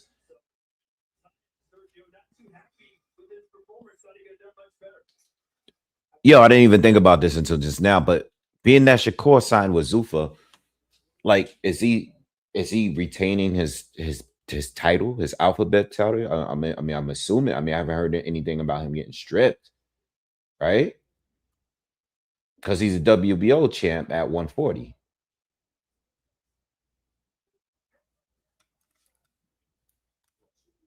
And he's also been talking about. So I guess when Zuffa signed him, I guess part of the deal was for him to keep that belt, and hopefully they worked it out. I mean, I know the sanctioning bodies. I know the IBF don't recognize Zuffa, but how's that going to work now?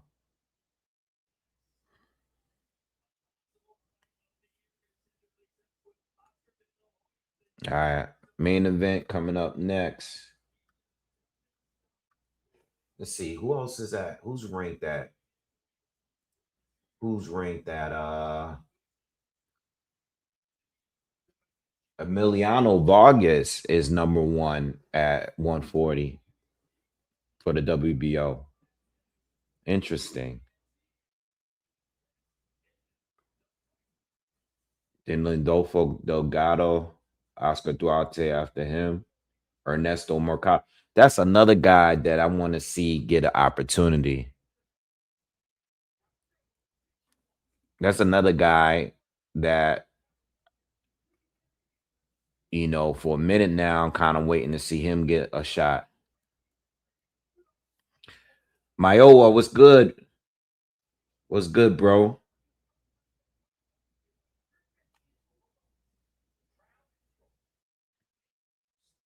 Yeah, they probably got to pay fees, though. All right, guys, give me 2 minutes. Just going to grab a quick drink. All right, I'm going to eat a couple pieces of shrimp. Yeah, a lot going on in boxing. Main event is coming up, and I got to go to the bathroom. So I'll be back in a few minutes. Give me a second. All right, I'll be right back.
All right, guys, we back. Yo, that's a fact maker. I was reading your comment. I was reading your comment when I was over there. I did say that dumb shit. I did say that dumb shit about Connor Ben and Ryan. If they were to happen to get into a fight that they can have a juice off because they both pop dirty or whatever. Yeah, man, they probably not gonna get drug tested for that fight. Connor could be all juiced up. Ryan could be juiced up. They could just be juiced up and just fight each other the way they want to fight. You know what I mean? That's the way they want to fight. Might as well do it. You know, you both got caught, so neither one of you guys should be calling each other cheaters. You know, nobody should be clean. Yo, I'm telling you, that is something that they probably gonna agree on. It's you know what, all fairness, me being serious for a moment, it's a wild style matchup, because well, Ryan used a lot more right hands in this most recent fight. We saw, throw him doing he didn't spam the left hook like he normally did when he fought Mario Barrios. But Barrios and Connor are completely different fighters. I can see that. I think that both of their styles can work in each other's favors. Both of their styles can really work for both. Connor, Ryan is so tall and upright. I can see how Connor can dip low and coming up. I can see, he has that same issue that fighters have with Pitbull. Pitbull's the same thing. Like Pitbull, if you notice, because I was watching a Pitbull fight the other day with Lamar Roach before I did that breakdown, and I was like, yo, Pitbull, no one never looks good against this guy because he gets so low and he puts his whole body into those punches, and then he has like an underrated jab, right? And with Connor, he kind of does the same thing. He gets low and he throws like these huge hooks, and if Ryan is not careful, he can get caught with one of those shots. You know, Ryan is not really like a guy that changes level. He's very upright. Like he doesn't really bends at the knees and waist like that. You know what I mean? He punches down, straight down. He doesn't really get low like that. So I can see how that could be a problem. But when you look at the overall ability of Ryan compared to who Connor has fought up to this time, I would say that Ryan overall is still probably better than all of these other guys that Connor has fought up to this point. Overall, you know what I'm saying? Cheers, everybody. Cheers. Fight's about to start. All right. Salute. Cheers. Good to see you guys back on here, man. Shout out to everybody that was leaving me emails and DMs and stuff on IG. Appreciate you guys.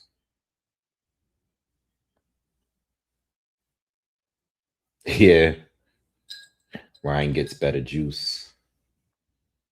Yeah, it's a good fight. I mean, like, like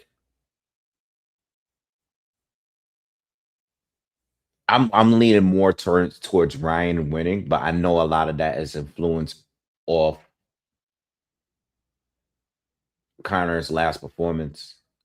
I don't think Connor, and I've said this way before his fight with Regis Prograis, that Connor has no business fighting anywhere near 147 anymore. Because I think at that point when he fought Regis, it was 4 years since he fought at 47. because he had the two fights at 54 before he had the two fights with Connor Ben. I mean, Chris Eubank. He had no business going back down to 47. Now I know Regis Prograis was supposed to be an easier fight. And, you know, if they're gonna pay you 15 million for a fight, do what you have to do. But Connor Ben at this point, it's like what I'm saying about Raymond. Like, you need to be at 54. Maybe not 60, but you need to be at 54. But 54 is full of sharks, you know what I mean?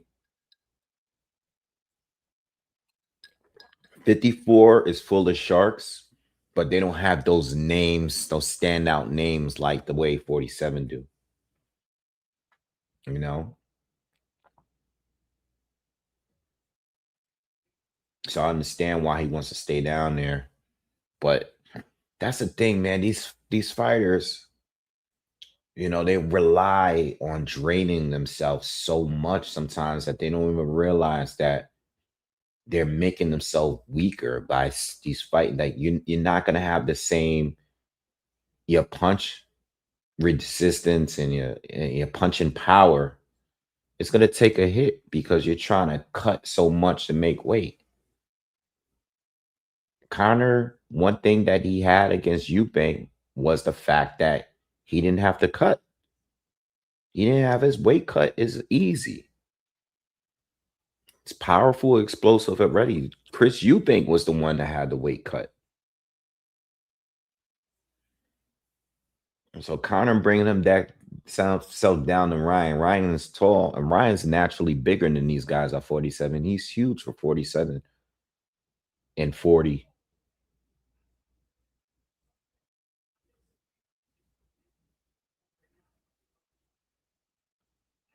Bradley got Zepeda winning.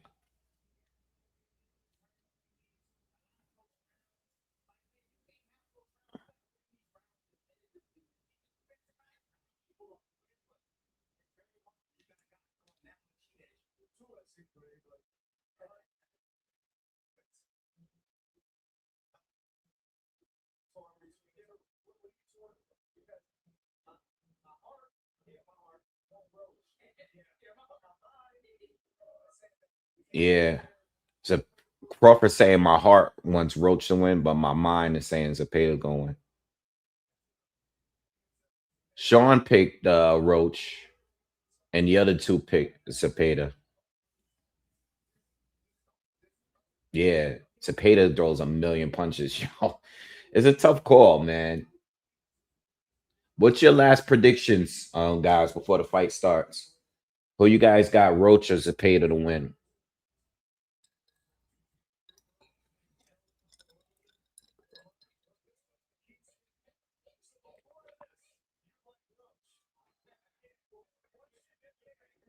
Let me see. Let me see what the odds are looking like.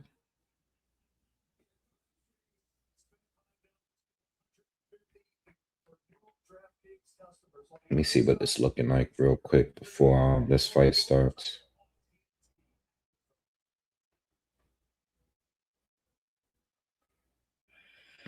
Oh, it's almost even. They got William Zepeda as a plus 116. So it's close. You get minus 148 for Roach. I think it goes to decision either way. Um, some draw. I mean, seeing this guy get a third draw in a row is just crazy to me. But if this fight was not behind two draws already for Roach, and you got the open scoring, it's not that crazy to get another draw. It wouldn't be that crazy to me.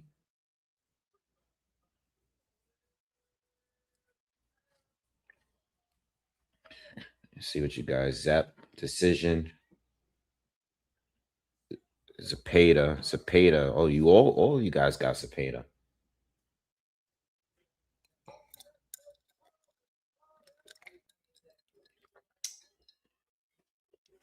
Yeah, I don't know, man. I know I said Roach. I might have been wrong on that breakdown. Well, the breakdown was good, but as far as a pick, I might be wrong tonight.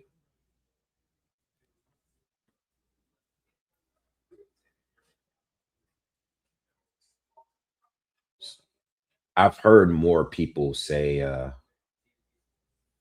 Zepeda whenever I've talked about this fight. Shout out to Woog. I was watching his breakdown too. He picked Zepeda as well.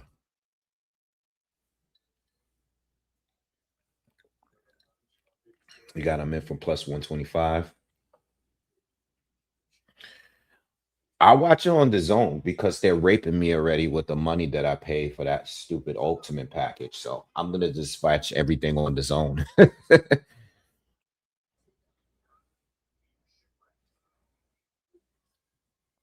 I'm assuming I pick Roach, assuming that he fights the smarter, the smarter fight and really capitalize on the counter punching. That's why I picked him,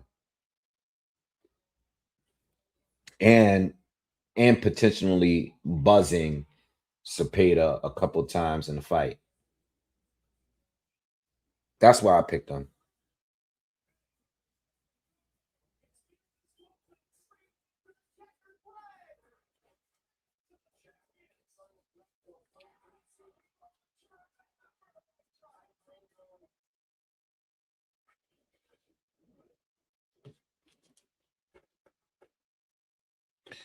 I got one. I think I got one comment on Roach by stoppage, maybe one or two. I did see a couple of those before Tao.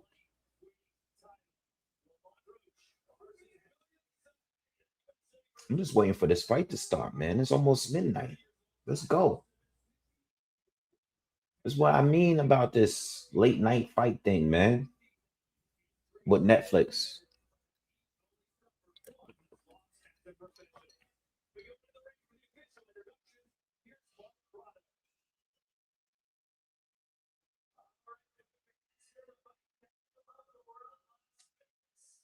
time for our main event of the evening, a world championship contest. Let's be first on the blue corner. Roach getting a stoppage in this fight would be crazy. That'll be crazy. That'll be crazy.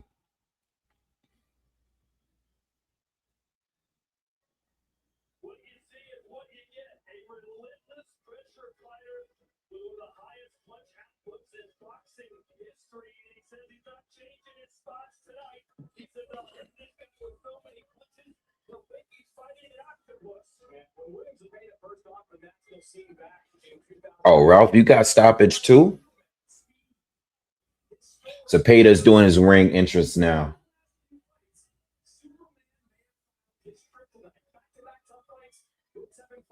Decision defeat to Shakur Stevenson, words and phrases like vulnerable and one-dimensional started being connected to him.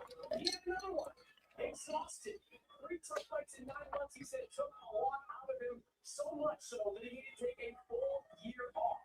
He told us this week he is refreshed, he is sharp, and he is ready to prove what many believed he could be all those years ago, the best 135-pounder in the world. How long has Zepeda been fighting now? At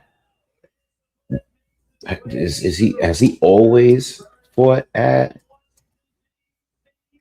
135? Yeah.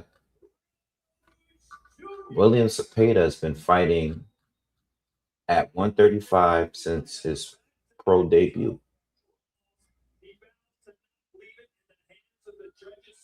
Since 2015, for over 10 years, he's been fighting at 135. And he's 5'9". He may need to move up eventually too.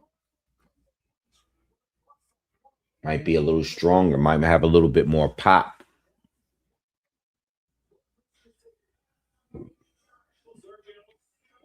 Lamont Roach is coming to, doing his ring walk now.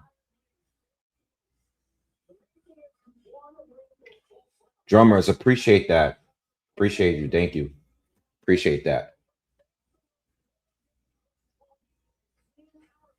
Everybody, please hit that thumbs up real quick, man, before we get into this last fight.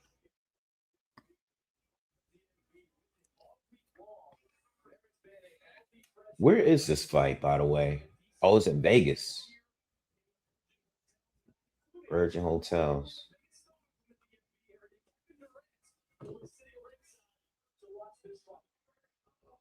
Oh, KD is out there, y'all. Kevin Durant is out there ringside. Watch the fight.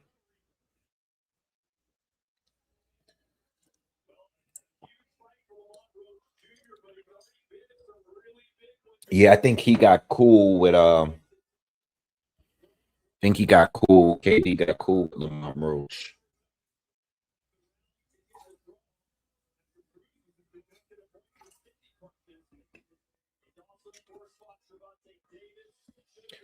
Drinking that Don Fulano. This is the tequila I'll be liking now. Raposado. Let me get a little juice. Hold on.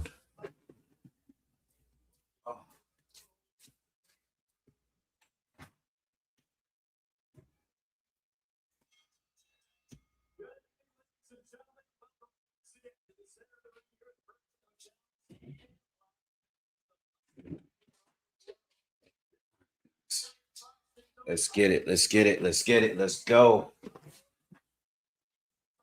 Let's go. I was 4:45 in the morning in the UK. Yeah, man. You guys have it rough. I don't even know what that's like, man. You guys having to watch boxing at 4 or 5 in the morning. That's insane.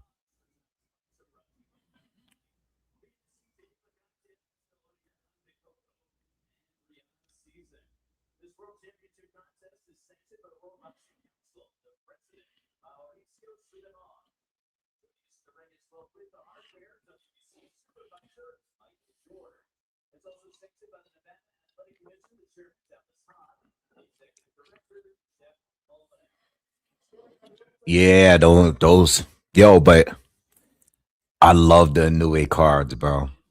I love when I'm on here.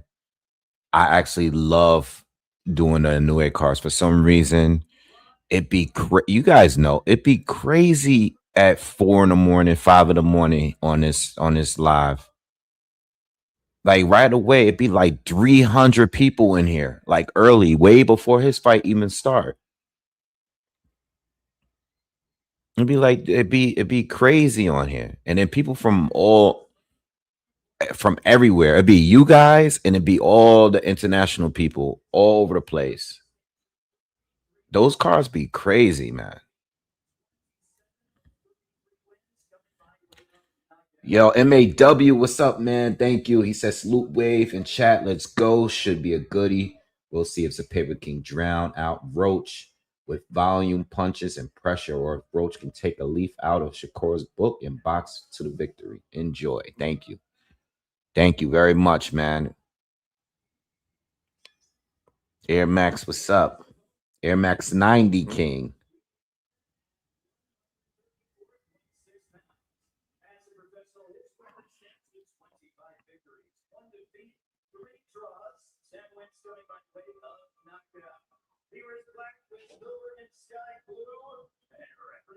It's crazy how Lamont Roach got here though. From watching him lose to Jamel Herring. I remember watching that fight live. Watching him like kind of as a prospect, but like not one of the major prospects. Getting a Jamel Herring fight, losing that, and then kind of just picking up some solid wins slowly, and then randomly getting picked by Tank for a fight, and the fight going the way it did, crazy. I seen Frank Martin just get signed by Top Rank. No, the arrow freeze. The arrow video is up. It's up. I did it. I did it a few days ago. Check it out later. All right, here we go, y'all. Round one. Let's go. Most of you guys got Zepeda.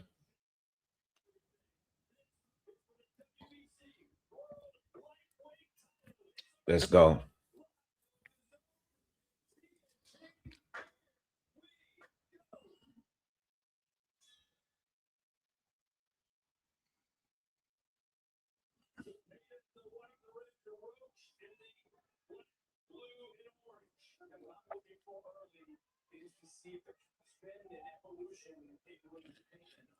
Roach lands right to the body. Roach got to stay away from that ropes. Keep that fight in the center of the ring if he can. Zepeda's starting to pick up the pace. Roach very active with the jab. Nice slip from Roach. Good jab, right hand from Roach.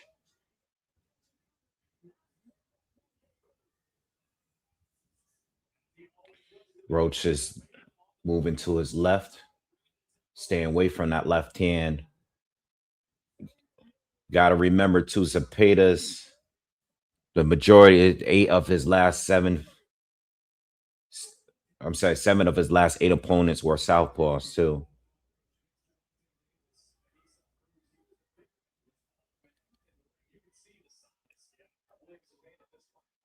Yeah, you could see Zepeda looks big, but not that much bigger than Roach.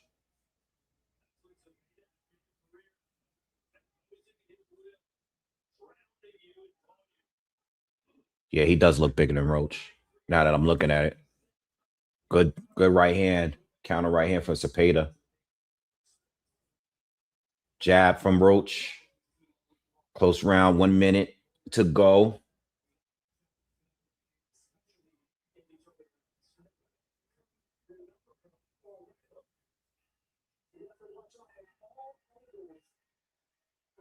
A lot of pressure from Zepeda. Good combination from Zepeda. But Roach is landing the better. Nice lands another straight right hand. 40 seconds to go in the first.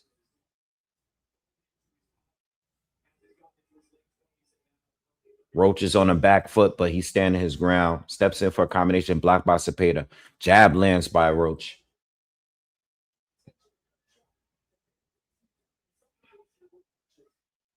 Roach is very active in this round. Very active here. Roach is active jab. Straight right hand lands. Zepeda comes in. Roach catches him with a sweeping left hook.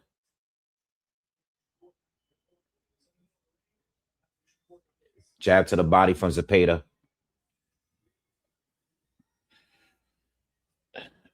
Roach won for me.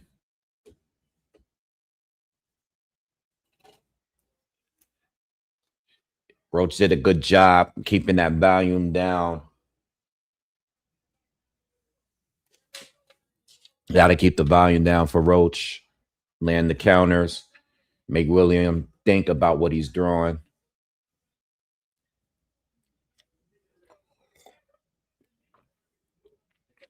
Stand your ground. Stay off the ropes. Everything worked for Roach in that first round to me.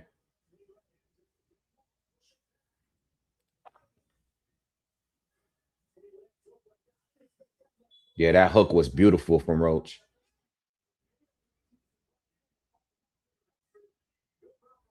Roach looks to be boxing here, not like he Zepeda might have to pick up this step up the volume in order to try to get this guy to go to war with him. Good right hand again. Perfect timing from Roach. Just kick off the second round.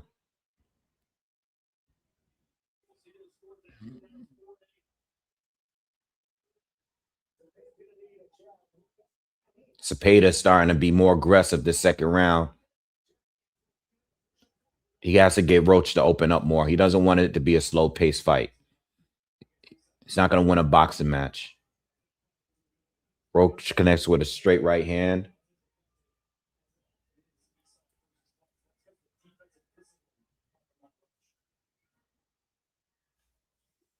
Roach connected with the left hook again, but he kind of cuffed it. Straight right lands for Roach. Oh, nice right hook counter from Zepeda. Has Roach in the corner. Throwing in combinations. Most block. But Zepeda got to keep the volume up. He's stepping the volume up now. Roach stuck underneath and spins. Roach looks very relaxed. Zepeda got to keep the volume up. He has to keep the volume up. Nice jab from Zepeda. Roach can't counter everything.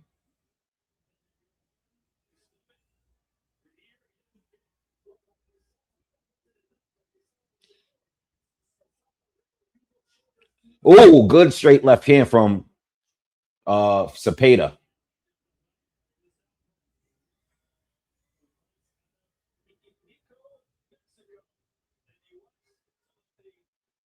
Uppercut from Roach connects to the chest.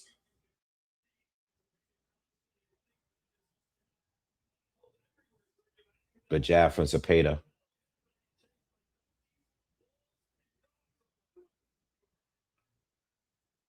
Good jab and left to the body for Zepeda, but Roach caught him in between with a right, short right hand. Jab lands for Zepeda. Zepeda is starting to pick up some momentum here in the second round. Roach responds with a right hand.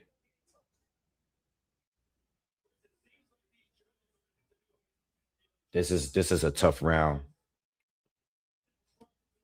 Zepeda is a lot of volume for Zepeda here. Not a lot of clean punches landing, but a lot of volume.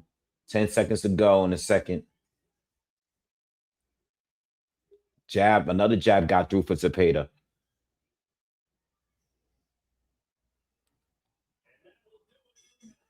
Lamont ends the round with a left hook. I got a 1-1. I got Zepeda on that second round.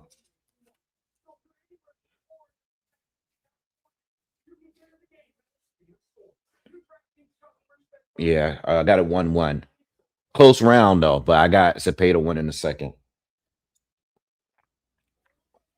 He did a little bit more work. He has to fight at that speed.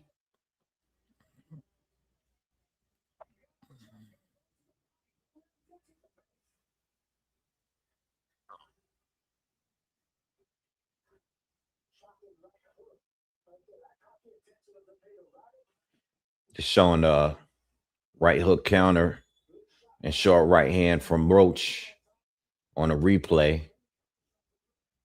Remember, we got open scoring. We got open scoring. So after the fourth, we're going to hear the real scorecard. Roach landed a straight right hand and early in his third. Chris Manis gave both first and second rounds to Roach. I think the second round was close. I gave the first to Lamont and the second to Zepeda. Zepeda's picking up the activity even more here. I mean, you're not going to stop Zepeda from throwing punches. I mean, that's it is what it is. But Lamont so far in this fight has landed the more effective shots to me.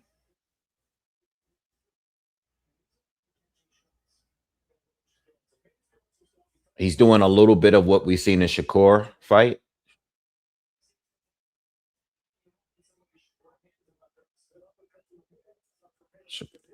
Zepeda caught him with a left there. He's throwing 3 or 4 punches at a time. A lot of them are not landing them, but at least one of them is getting through every time. Roach is relying on the counter. Uh-oh. This fight is starting to get into a dogfight. They're trading. Roach is only countering with 1 punch at a time. Roach landed another right hand. It's starting to turn into a war, but Roach is landing here. Oh, whoa. Zepeda caught him with a big combo there. Roach is covered up. Zepeda's going crazy now.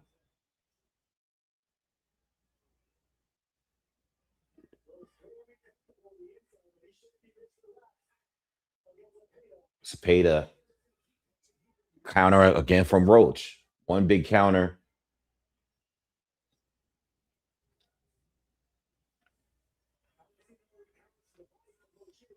Yeah, Roach hasn't gone to the body much at all in this fight.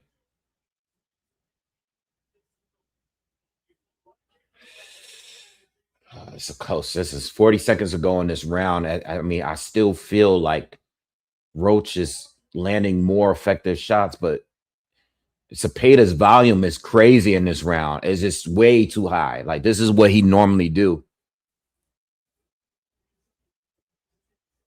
Yeah. Another short right hand lands for Roach. Cepeda's gone to the body, but he hasn't gone as to the body as much as I've seen him in previous fights.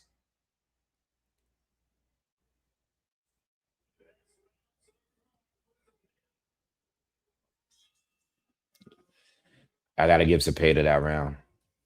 Again, Roach is landing big counters in between. When you look at the replay, it's gonna look better, but it's the volume of Zepeda. A lot of those are missing, but a lot of them are getting through too. I got a 2-1 Zepeda.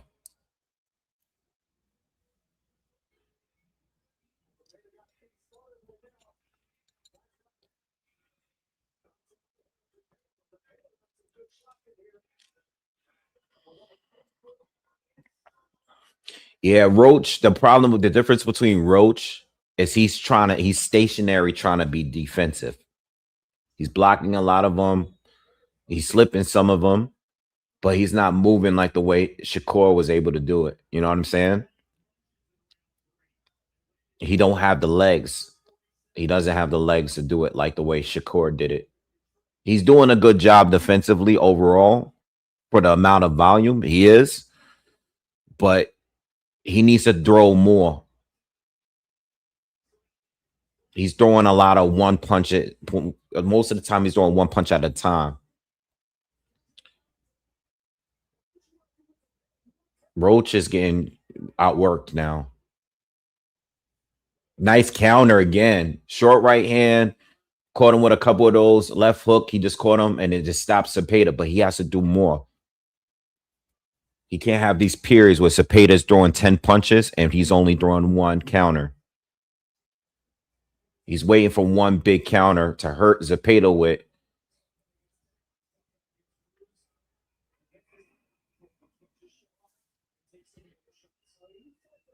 Another counter from Roach connects. But you gotta throw it. You gotta throw more than one punch at a time. Good straight right hand from Roach.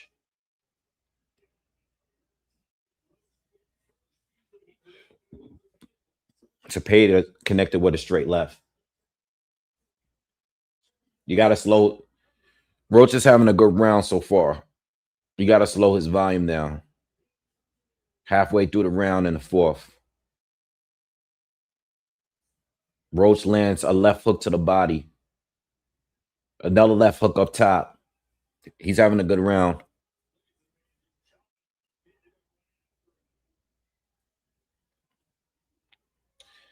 So Zepeda stopped. Zepeda has slowed down. He just landed a jab there. But Roach landed a right. Ooh. I don't think Zepeda liked that body shot. Roach tried to tie up this now, but Zepeda's not letting him.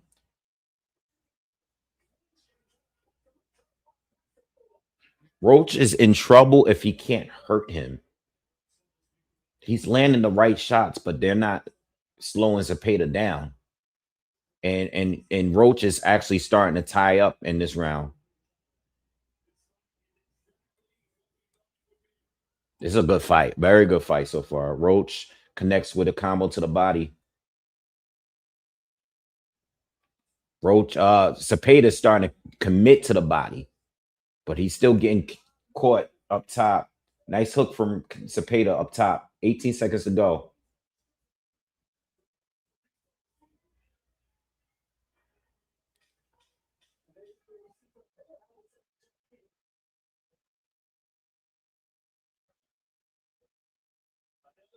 I don't know how this guy's volume is like this, man. I like Roach that round. Zepeda volume was good in certain parts of parts of the round, but Roach connected with the better shots there. These are close rounds. These are all close rounds.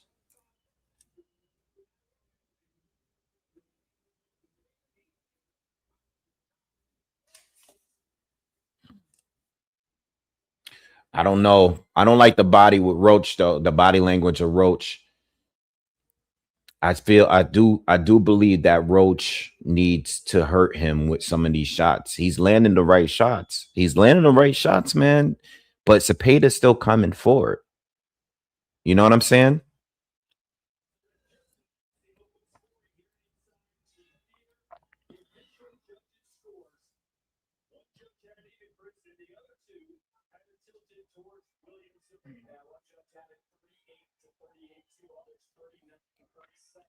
So one judges have it split, and two judges have it 3-1 for Zepeda. I have it 2-2. All right. So remember, this is open scoring, y'all. 3-1 Zepeda for two judges. Oh, good uppercut from Zepeda. Yeah, I don't know. I don't like Roach's body language. He's landing shots in between, but he has to. I feel like he has to hurt William. Roach is starting to fight his fight. Oh, big shot from Zepeda. They both traded hooks, but I felt like it hurt Roach more.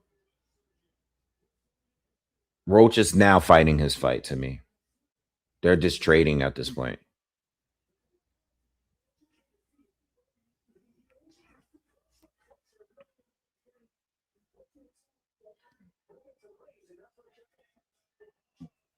Oh man, I don't know, man.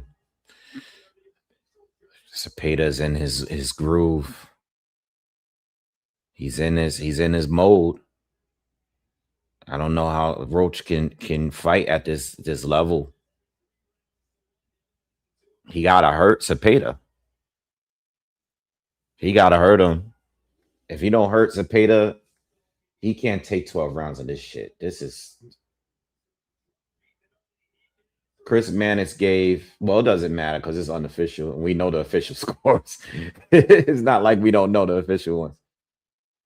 Zepeda is picking it up, bro. Roach is getting hit. Ah,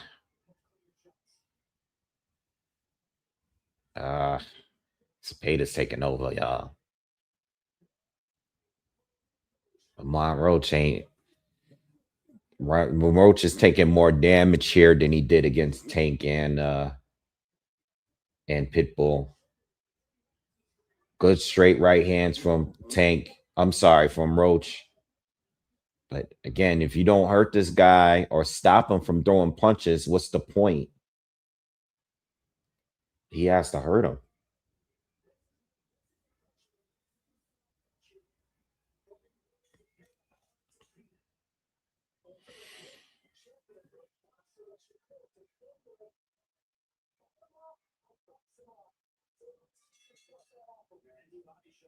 I gave Zepeda that round.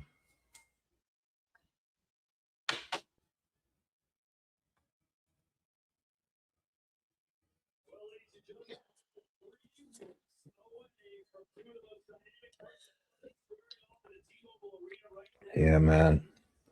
I don't know, man. Good fight though. Lamont Roach is a tough dude, but he needs to do something to throw this guy off. I have it 3-2. After 4, 2 of the judges had it 3-1. You could order it on the Zone, or I think you can watch it on TNT Sports.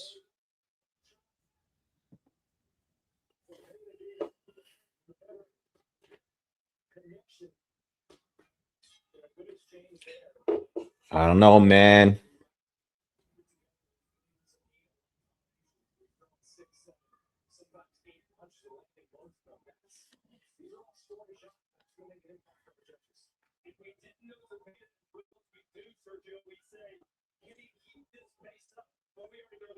Roach is starting to keep his back on the ropes, which is not a good sign.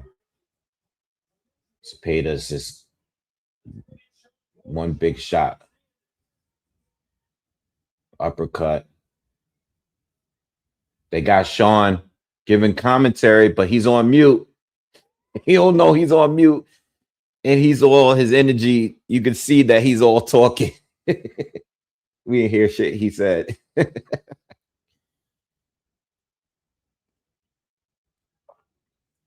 I'm not picking my pen up until I see something from Roach, because I'm not going to keep scoring unless I see something from Roach. Roach is landing some good shots, but again, no effect. This guy you got to hurt this guy, make him stop.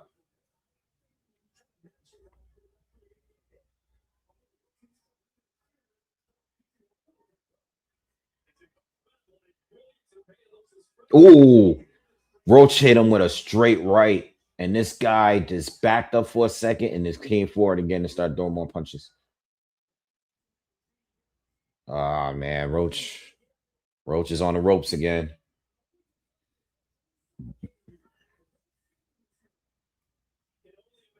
Yeah, Zepeda is going to his body relentlessly, kind of like the farmer fight. Roach has got some swelling on his face too. 1 minute to go in the 6, y'all. I'm assuming the judges got it up for Zepeda.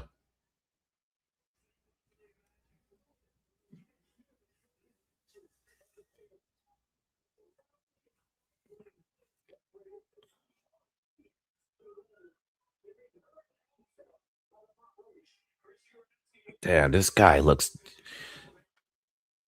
left hook from Roach, big left hook, but he just ate a jab. It's like, yo, Roach has landed some bombs, and this guy just lands a jab, and it looks like it has more effect. Roach is, I don't know. I don't know. I don't know, y'all. I don't know. This is a good ass fight. I'll tell you that much. This is a great fight. It's a great fight. Roach is a dog, but this dude William Zepeda is like, he just doesn't run out of steam. Yeah, I was gonna say that, Romeo. You took it. I was gonna say this makes Shakur looks very good, because Shakur's stuck in there, and it kept countering him and making him miss. You know, those first few rounds, those first 3 or 4 rounds with Zepeda was rough for Shakur.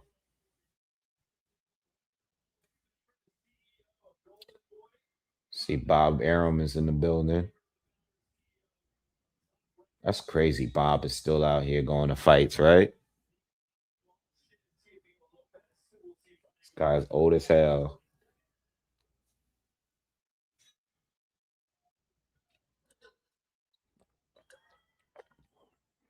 All right, we in round 7.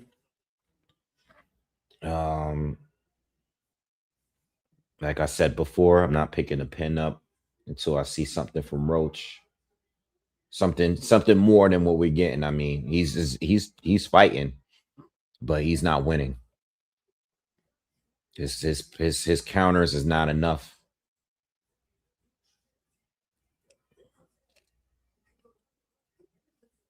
Damn, that swelling looks rough on. I'm looking at Roach's face and I'm looking at all the swelling. And that's on his face. I mean, Zepeda has been relentless to his body.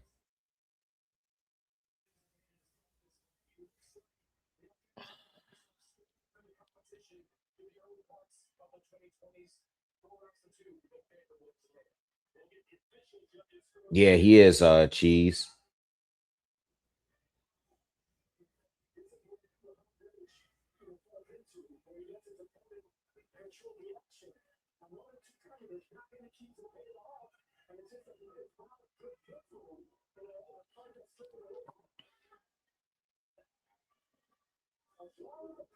Now the thing with Roach is that he hasn't committed to the body. He throws a body shot here and there.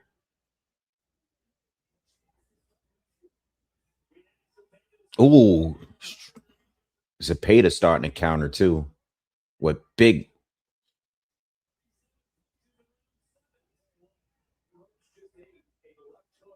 Yeah, I saw it. Roach is a durable fighter. I'll tell you that much, man. Because he only been knocked down once, and Pitbull knocked him down, but didn't even really knock him down. His gloves just touched the mat. Ooh, Zepeda just hit him with a three-piece, yo.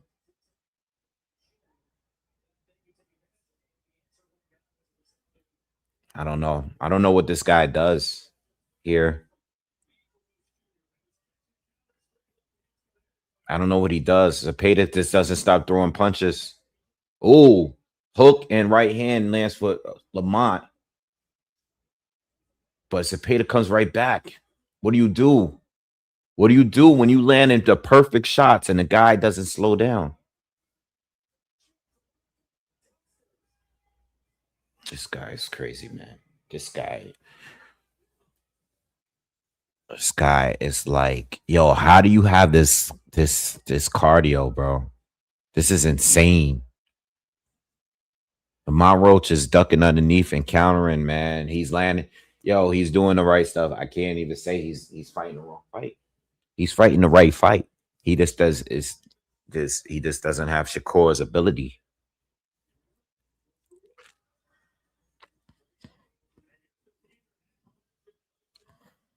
Just making me want to watch the Shakur fight again because I'm like, I'm trying to figure out how do you deal with someone that's throwing this much. Zepeda looks like he hasn't lost a step. Oh, KD's with Oscar.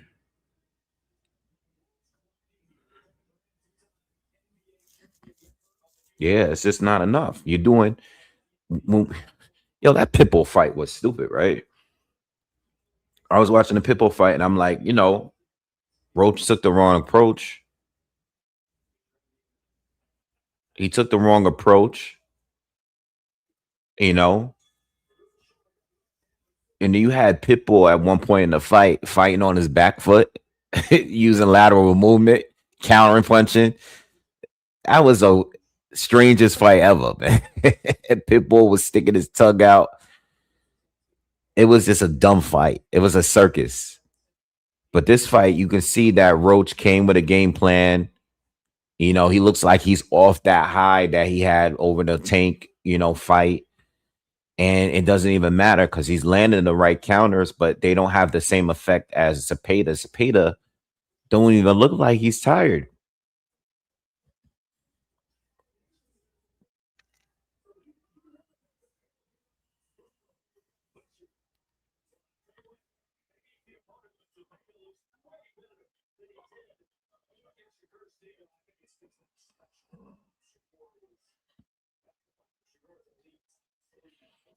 Yo, Man Up says Zep was paid for 15 rounds. That's a fact. That's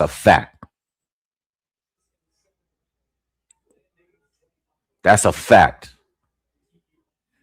They said Zepeda threw 90 punches in the last round, and if he's doing that into an elite fighter, that means he's doing a great job. Because if you can't hold them to at least 60, 50, 60, then that's not a good look for you. You got to hold them down to like 50, 60. I don't know how much Shakur held them down to in those later rounds.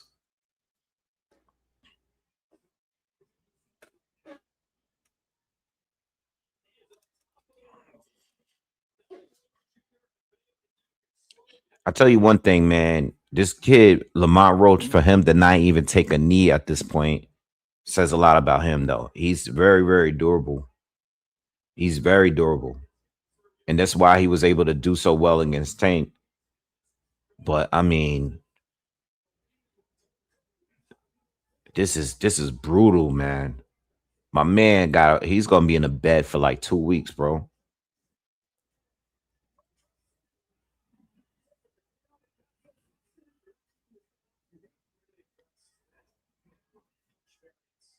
I'll tell you one thing though, Zepeda winning this fight tonight. If he wins, we gotta have the another conversation about 135 for real. We gotta have to we gotta have to have another conversation,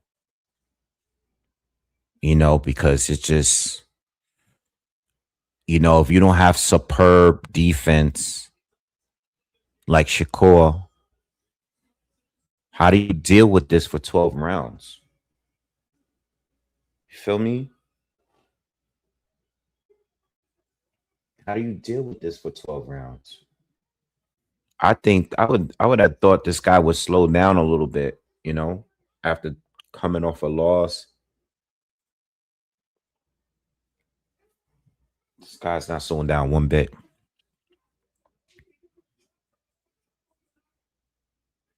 They telling him to go for a knockout.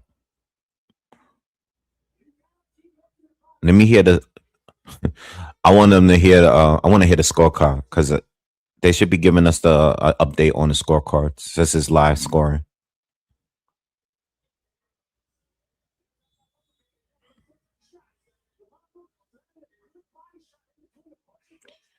Prime Tank is different though. Prime got that power.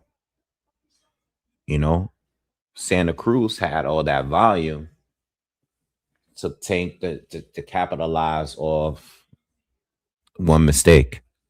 Tank is a knockout artist though. Lamont Roach is not.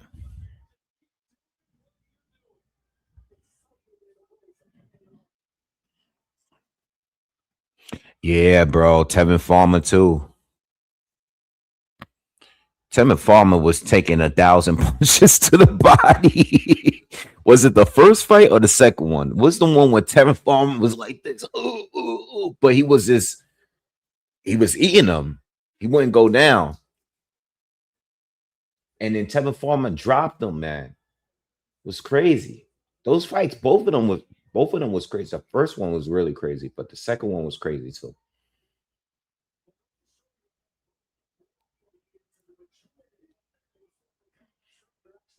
I actually think that Tevin Farmer is still uh, Roach is doing good. It's just for whatever reason, Tevin Farmer was able to hurt this guy a little bit more. I remember Tevin Farmer landing more big uppercuts. Roach is still in the fight. Judge 1 and 2 has it 75-77 for Zepeda. So they got Roach very close. The Golden Boy one doesn't have it close. Chris Manning's having given Roach a round since the second round.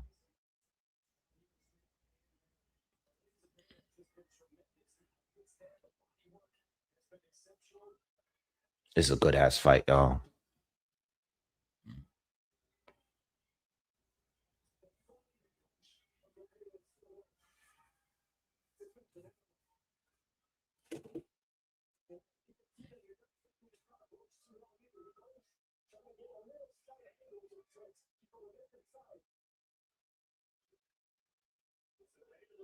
Good body shots from Roach. Good body shots. But Zepeda comes right back with a 4-piece. Another uppercut to the body from Zepeda.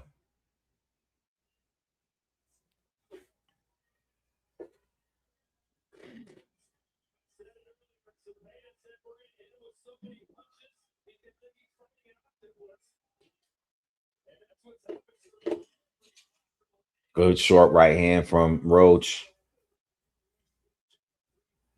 Yo, Sergio Mora, stupid. Chill. Sergio Mora said he feel like he getting jumped by three dudes.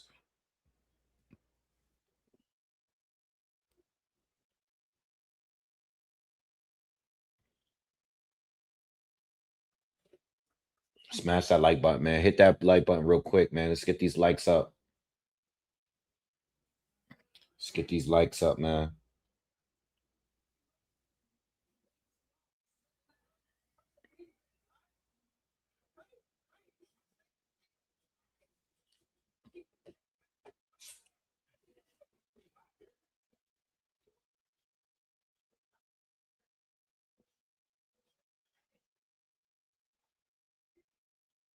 3 rounds ago. I mean, listen, Roach got to make something happen now. If he's gonna make something happen, it gotta happen now. Because these scorecards are not even wide like that. So he got 3 rounds to make something happen. What's Bud saying?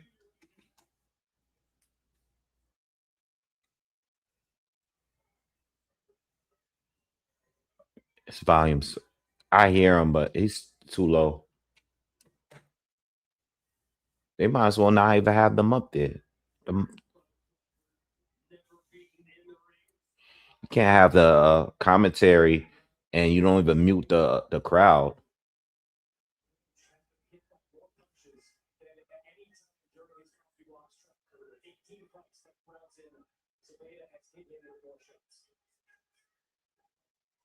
Good combination from Roach.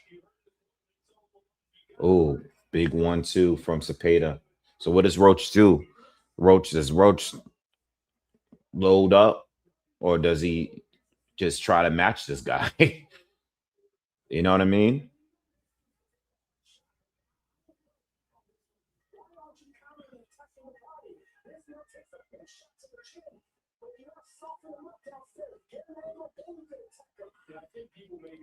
William is doing a good job on a low. I didn't even mention this yet in the fight. William is doing a good job cutting the ring off.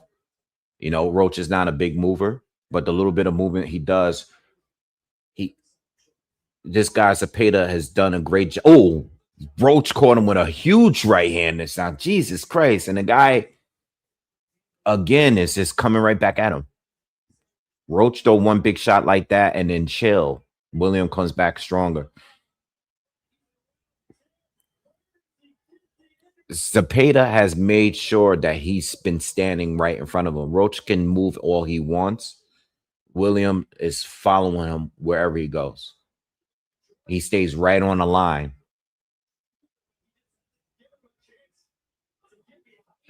And the only time he's getting off the line is when he's throwing a left hook to the body of Roach.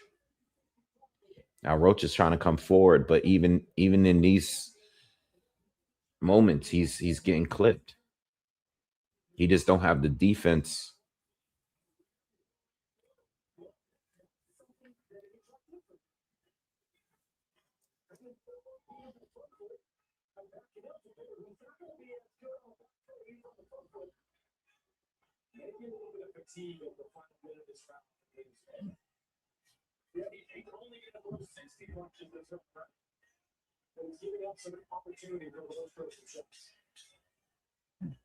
Roach is a tough dude. I was scared for him earlier in the fight when I thought Roach might have won this round. This is his best round to me in a long time. That was his best round in a while for me. That was his best round to me.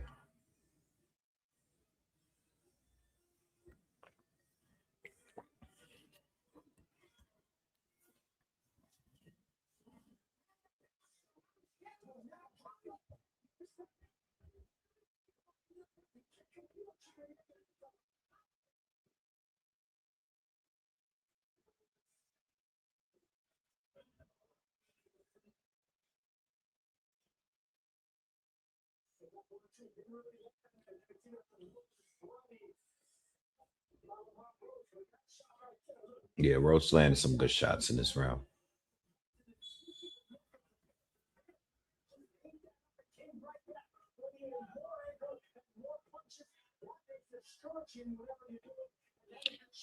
We got 2 more rounds to go, y'all. 11th and 12th.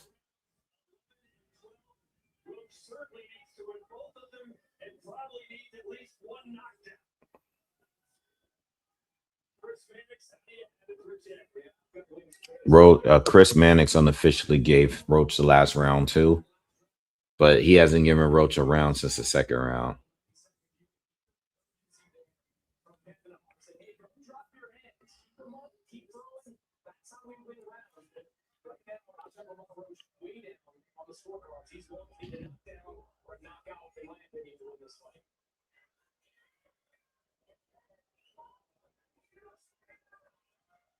William is keeping that pressure going. Yeah, Roach ain't throwing enough back. Again, you can't let this dude throw 10 punches to your one. You're not gonna win like that. Oh, big. Oh, hook and uppercut from Roach. There we go. But Zepeda still popping your head back with a jab.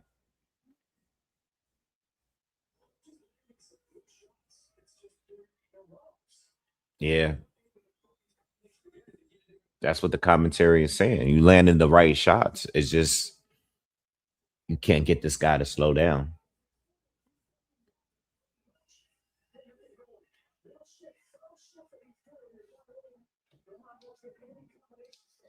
Good fight. Great fight, matter of fact. Best fight of the night by far.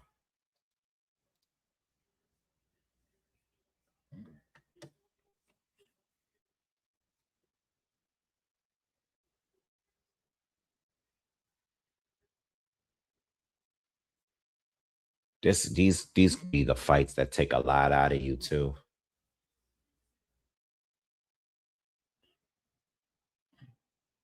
Good right hand to the body lands for Roach. He's having a decent round again. I don't know if he's winning a round, but I think he's having a decent round again. William ain't stopping, but he's not as dominant as he was in those middle rounds. These last couple rounds. He's probably tired. Punches ain't having that same effect.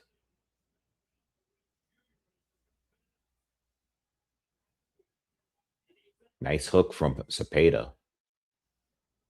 Zepeda, you can't sleep on his counter game too. He's landed some good counters in this fight as well. Good 1-2-1.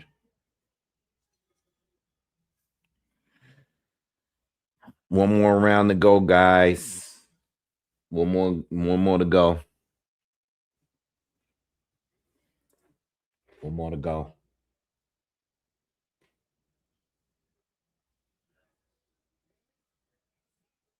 Father told Roach in the corner, you gotta have to stop him.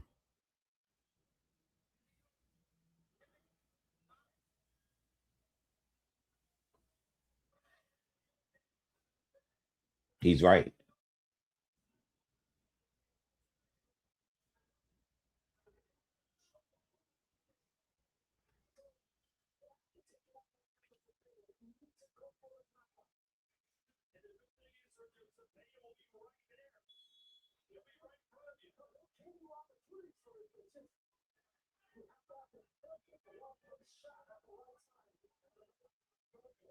All right, final round, y'all.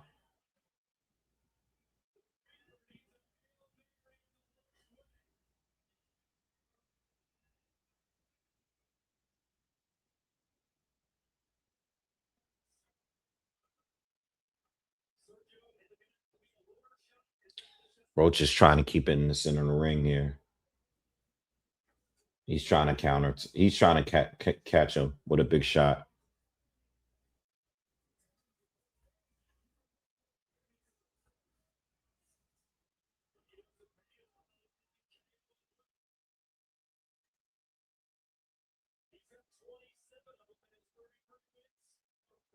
Oh, big right hand from Roach. But Zepeda's still overworking him.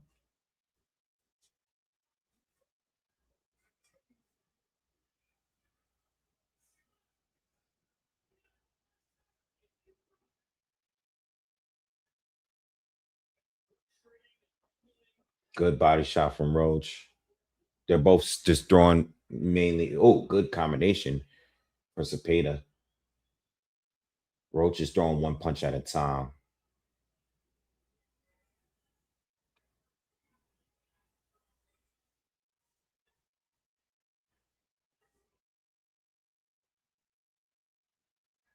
Zepeda almost fell off balance, not from a punch. Good combination from Roach. He's actually having a decent round.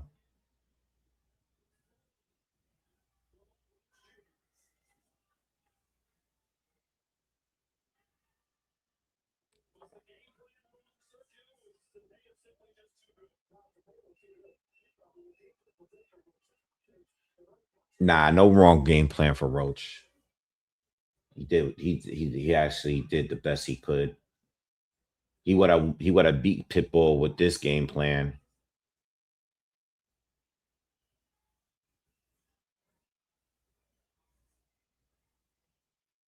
Oh, big left hand from Zepeda. Biggest shot he landed in a while.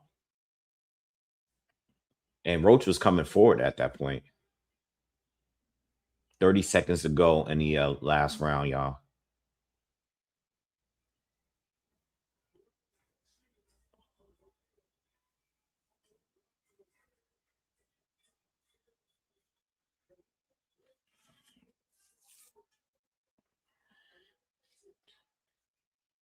Yeah, Roach had a good finish. A good finish, but it's not going to be enough. Oh, another big shot from Roach. And they both trade at the end. What a fight. What a good fight. Very good fight.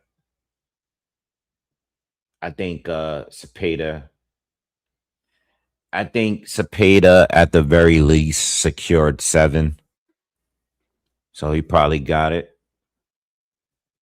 Roach, close fight, but Roach close, but still Zepeda got it to me.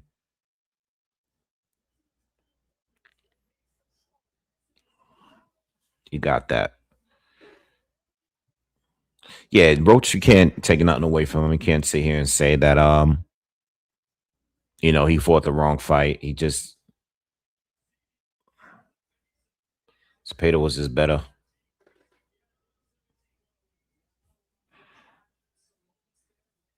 Yeah, Zepeda's been had that acne on his back. It's not the first fight. It's not the first fight.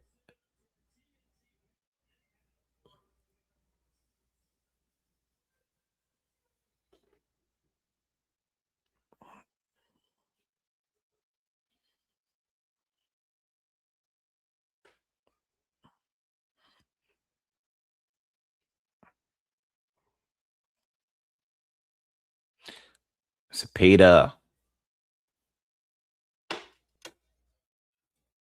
he about to be a world champ, yo.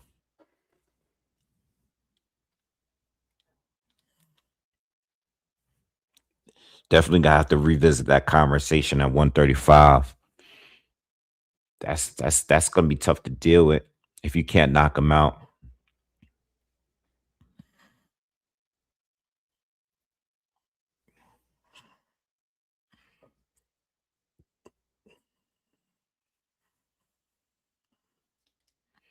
Yeah, Roach is a tough dude because I was starting to get worried about him in the 5th round.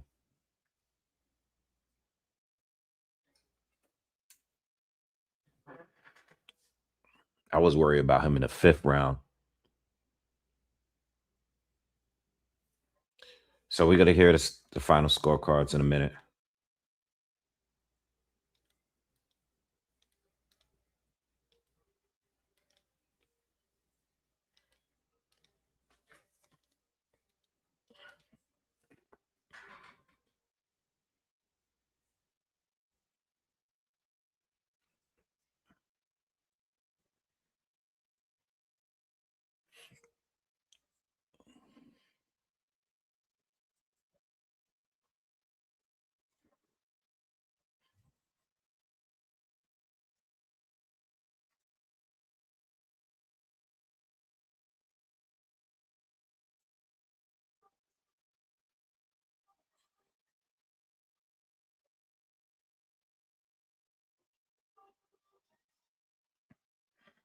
I gave 10 to Roach for sure. I thought 11 was debatable.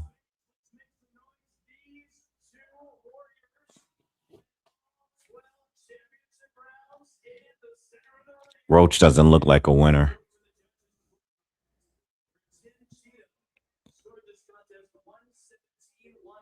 117, 111. 117, 111. 118, 110. Oh, come on, bro. Unanimous decision. And the new Zepeda got it. 118, 110. Yo. Yo.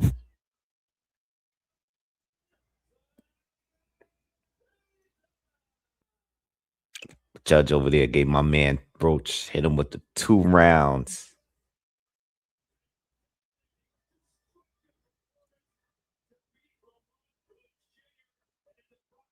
I thought the open score had the rounds closer than that. Unless they gave Zepeda every round after the last 8th round. I think that's what happened. Yeah, right? Because they tell you in the 4th round after the 8th round, there's 2 judges that had it 77 to 75. After 8,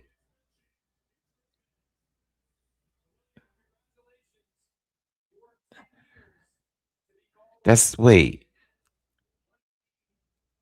77 to 75 after 8.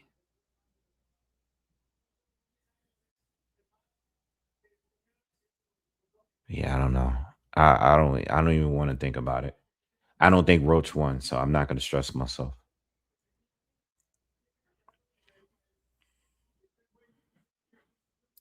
Zepeda only lost to Shakur Stevenson. Pretty good resume.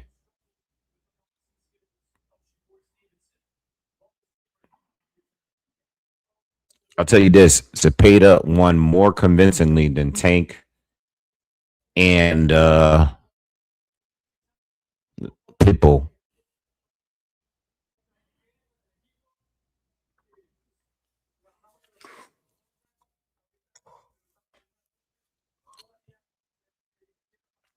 All right, guys. I'm gonna get on out of here, man. I am tired. I gotta be up early. All right. I appreciate you guys coming through. It's been a minute since I've been on a live, man. I really appreciate the donations. Thank you very much. And just thank you just for supporting me. Even when I take my little time off and break, you guys still showed right back up like I never left. So I really appreciate that from you guys. All right. And I'll be back on here soon. All right, please, if you're new, subscribe to the channel and hit the thumbs up on your way out. Please just smash that like button for me real quick. All right. And have a good night and have a safe weekend. All right, peace.